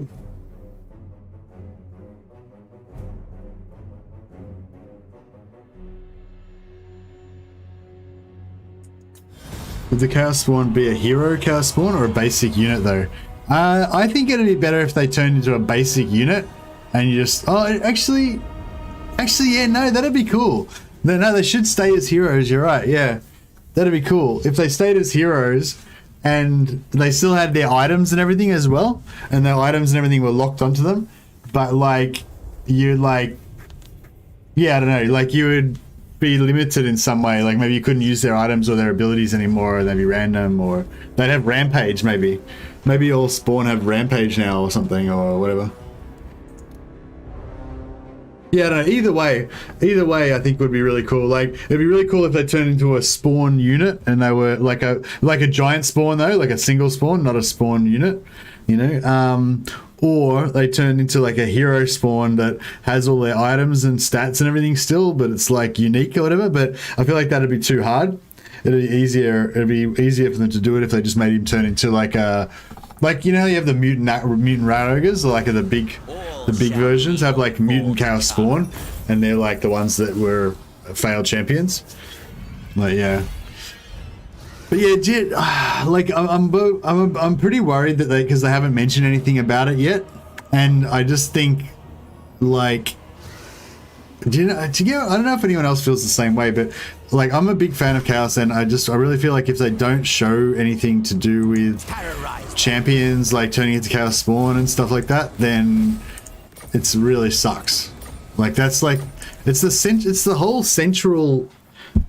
Do you know what I mean? Like the whole thing of like turning to Chaos and getting Chaos gifts, but Chaos's gifts are a two-edged sword, and you know you can turn into a gibbering slayer. It's like that is the essential, like the essential thing of Chaos is like accepting Chaos gifts in return for falling into madness and doom potentially, you know. And if you don't have that, then you know what I mean. Like you missed the whole point of Chaos. Like just being cool Norwegian black metal Vikings and going around in spiky heavy iron plate armor with furs and spikes and skulls and shit. Like that's not what Chaos is all about, you know? Faster, I said. Anyway. Ridiculous. With the tides. Voyager. Once we get to tier 4, we're going to be able to get all of these other things up to tier 3 like super fast. It's going to get like 500 growth per turn. It's going to be like tier 4, then it's going to be like, you know, bring, bring, bring. It's going to get so much growth. Tremble before a car. Tamer of dragons.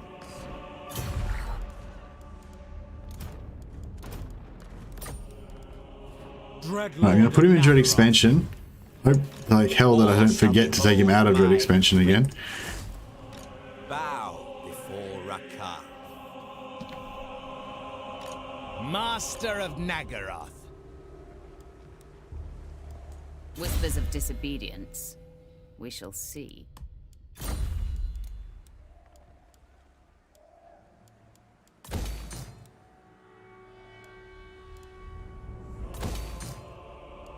Hate incarnate.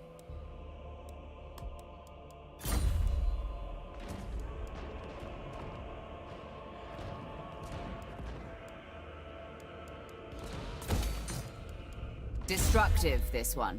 Useful.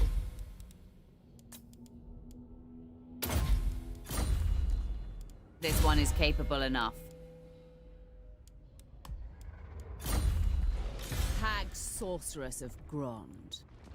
Alright. Well, I guess she's got nothing else to do. She's got no excuses. The Sunderer. She may as well go and siege for Aaliyah. Feel my rage. Yeah, I mean, there's no My reason son she shouldn't be will able to take this shit. Phoenix King, the mother. Ha!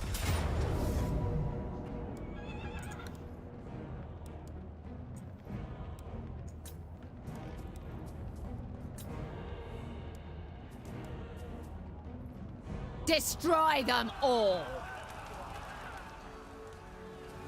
I think CA is afraid of giving risky elements to factions. For old beastmen, Norska, or Chaos, the negative events didn't turn out well.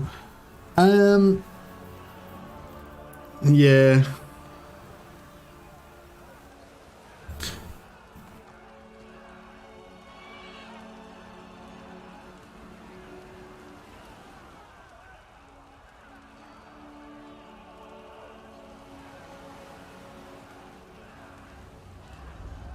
Yeah, the Norska things aren't what I'm talking about. The Norska things are more like the fickle gods kind of thing. Like I'm talking about individual people getting permanent gifts, you know? Not banners, not events, you know, permanent gifts. Like the event, it might be an event that gives you the gift, but then like the gift is permanent, you know? Look here, Fellheart. What's up, Bordello? I feel like Bordello could get wrecked. Honor before What glory. is it, Bordello? I wonder if they got any tier 5. Yeah, tier 4. Interesting. Maybe actually Brian, I feel like Brian's weaker, isn't it? But Bordello's closer. Yeah, we probably should sack Bordello first. Then when Bordello rebuilds. Lord of Nagaroth. The ocean awakes. Bring fire and terror. Death Hag! Speaker of secrets, I refuse. Speaker of secrets. So cute. Dread Lord of the Druki. We have a deal.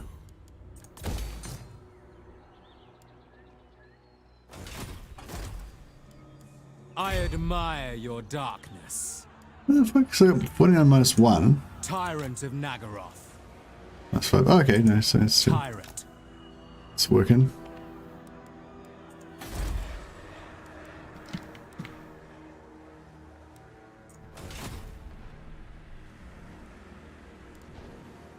Master Druki, roaming.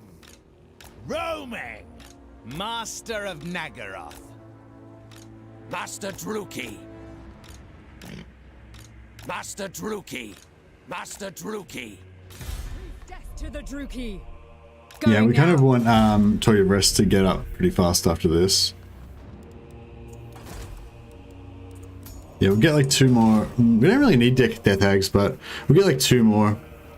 Yeah, the old Dark Moon events are pretty bad.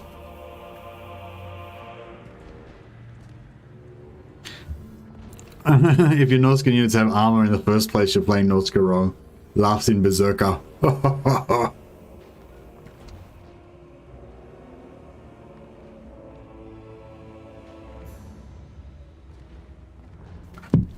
No one likes unavoidable bad effects. Yeah, well, actually, well, maybe that would be the thing. Like, you should be able to, you should gamble, you know? Like, maybe after, yeah, actually, make it an after battle thing. Like, after battle, you like, your lord, he can, after battle, he can, like, dedicate the battle to the Chaos Gods or whatever.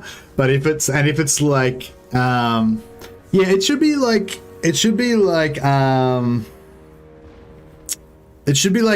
after battle, maybe you can only turn into a chaos spawn if you lose a battle. That could be cool. So like you do after battle, and you can either like dedicate it to your chaos god, or you can like not dedicate it to the chaos god or whatever. And if you like don't dedicate it to the chaos god, then you don't have any chance of getting gift, but you don't have any chance of devolving into spawn either or whatever, you know. I see you, Woody Chopper. Yeah, the stream's gonna end in like 10 minutes anyway, so it's cool. That's why I didn't start that siege battle, because I want to cheese it out, and it's probably going to take 10 or 15 minutes. But yeah, you can do it as an after battle thing. So after you fight the battle, like when you choose whether you're going to like take slaves or whatever, one of the options can be to like, you know, risk it all or whatever.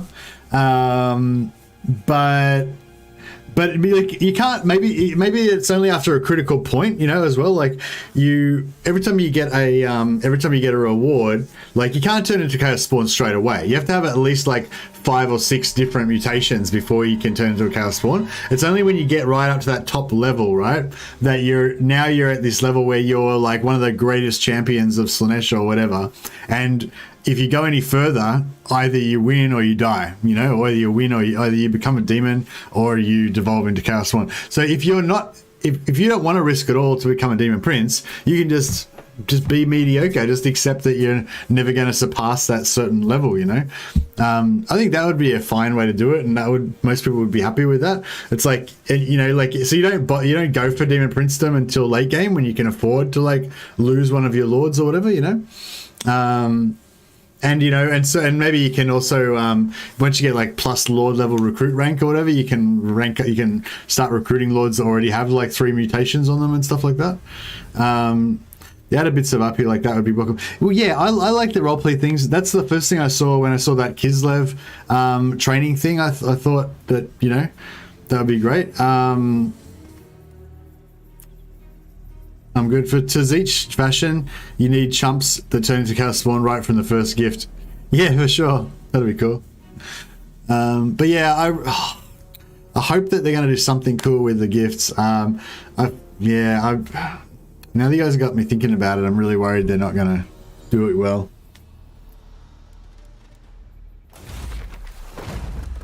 Maybe, I don't know, maybe it'll get reworked though, you know, maybe they'll put in something that's fairly offensive to start off with, and then, you know, if there's a bit of a backlash against it or whatever, then... No, wait. I see, I don't want to go negative about stuff, but yeah, I would be totally disappointed if they don't do something with the gifts. Fear my malice. Not that they probably really care what I think that much, but, you know, whatever.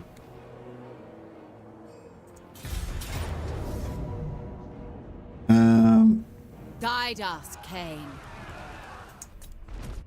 Okay, we've got nothing else to do except for this battle now. I've got diplomacy actually, I can just quickly check. I don't think that Malekith's going to do Confederation Intensive though. Oh, actually, we should save up some money. We could probably just buy the Confederation of Malekith if we get lucky. Yeah, maybe I'll fix my economy. And I'll start saving up some money. If we get like 100,000 gold or something like that, you know, all it takes is for him to like lose a couple of battles, drop down to strength rank 4 or something, and then we might be able to, you know. I doubt they'll talk about general chaos changes until after they've introduced all of the chaos factions, or it might spoil the later intros. Maybe. Don't worry, Mr. Mads. Yeah, it might mess up, but in the end, they always deliver. Yeah. I wish it would let me become a member on my phone, but for some reason the button isn't there. Oh, well, I would love to have you as a member, Morn. You're always showing up and, you know, well, actually, the more important thing for me is that you show up. I love, like, because you got a cool avatar and a cool name, I always remember you a lot, you know, and it always makes me happy when I see your name pop up, you know. But yes, I do like the names coming up in green even better. It's cool.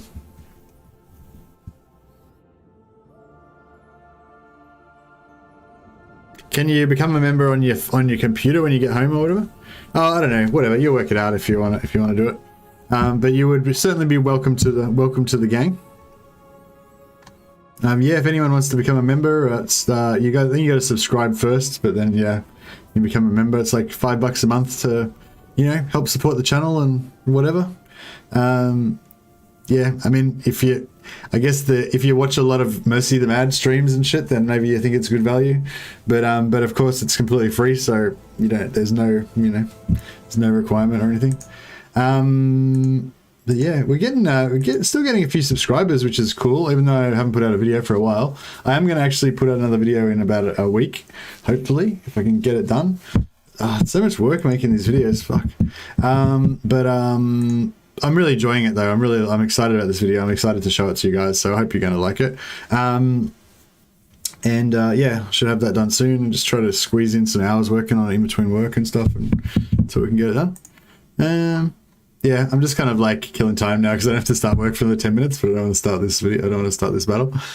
Maybe I'll go and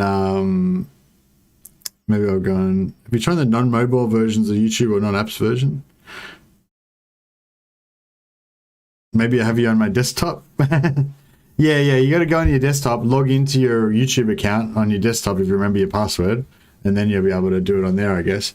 Or you could go onto your phone and log into your YouTube account, but through Google Chrome instead of through the YouTube app. Your thoughts on the Kislev faction mechanics? Hey, Jesus. You might have to rewind the stream. The first hour we talked about Kislev mechanics. Time to spend 10 minutes recruiting Dreadknights. Yeah, maybe. I think I have to... I've got the building. I can recruit normal Dreadknights. 4,500. Money's getting pretty low, but... Call one Dreadknight. Morn has become a member. You figured it out. Oh, awesome, Morn. Say something in chat so we can see your new... Oh, there you go. Big message come up. Thank you very much, Morn. Much appreciated, man. I already gave you a rename. Normally you would get a rename for that, but I already gave you a rename, Kelly. Got a rule you can have one character per game, but yeah. Yeah, my computer worked for some reason. Oh, thanks a lot, man. I really appreciate your support. It's really nice. Although you've been supporting us already with like your super chats and just turning up all the time is the main thing, really. That goes to everybody as well. Like memberships are great, super chats are great, but you know, really just seeing your names, you know, and getting to know you over time is the main thing that really, you know, that I really like. So it's cool. But yes, now it's like you've got a free super chat for every game now, Morn. You can have, every time we do renames, you get a free rename for sure. And now you've got those some emojis to do. Oh yeah, if you go into my Discord, I don't know if you're on Discord at all, Morn, and this goes to the other members as well. If you're on Discord, if you yell out in there, there's a special role on the Discord, so your name will come up as green in the Discord as well. You know, worries. I see you, Leo. Thanks for dropping by, man. Hey, husband and waifu, late arrival. We might be able to just get you in for a rename before I log off. Death hag. Dark magic. Have we got any? I don't know if we've got any characters left that can get renames.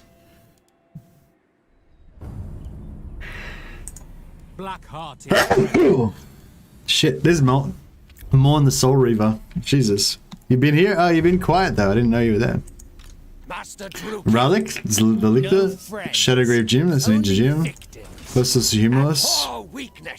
Arthur's Bloodgretch. 13th foot of Slaanesh, that's what it is. Here we go, Terror Rush, we got one. They have their uses.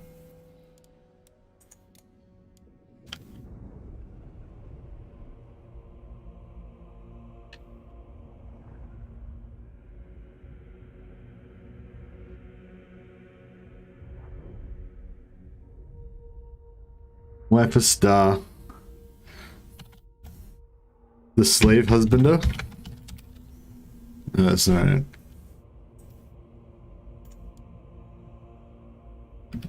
There we go. Slave Husbander. Because it's like animal husbandry, except for it's like with slaves or something. I'm fortunate enough to telework, so I get to listen to Mercy and watch and get paid. Oh, excellent. Thanks very much for dropping. Well, thanks for saying hi anyway. As I said, I just like to see your I just like to see you guys' names in chat, you know, as I get to know you, I get you to know your names and stuff. And yeah, like, yeah, Leo, I've been seeing you've been turning up a bit lately. I've been appreciating your contributions as well. Oh, he left actually, didn't he? So yeah, I can stop Basil, not bother. But yeah, Simp Husbander, indeed. Waifu-da. It's sort of like Fus-Roda, but it's Waifu-da.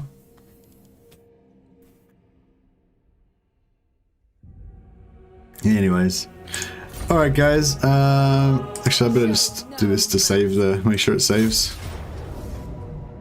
Actually, I don't know if does that save after I've already done the initial battle. I should do this just to make sure. There we go. Now it's definitely saved. All right, the husband. Indeed, he's in. Fight it. I've only got 8 minutes left, so I can't fight it. I'm gonna fight it, but that's gonna be the start of next. Gonna be the start of next stream. We're gonna fight it first thing.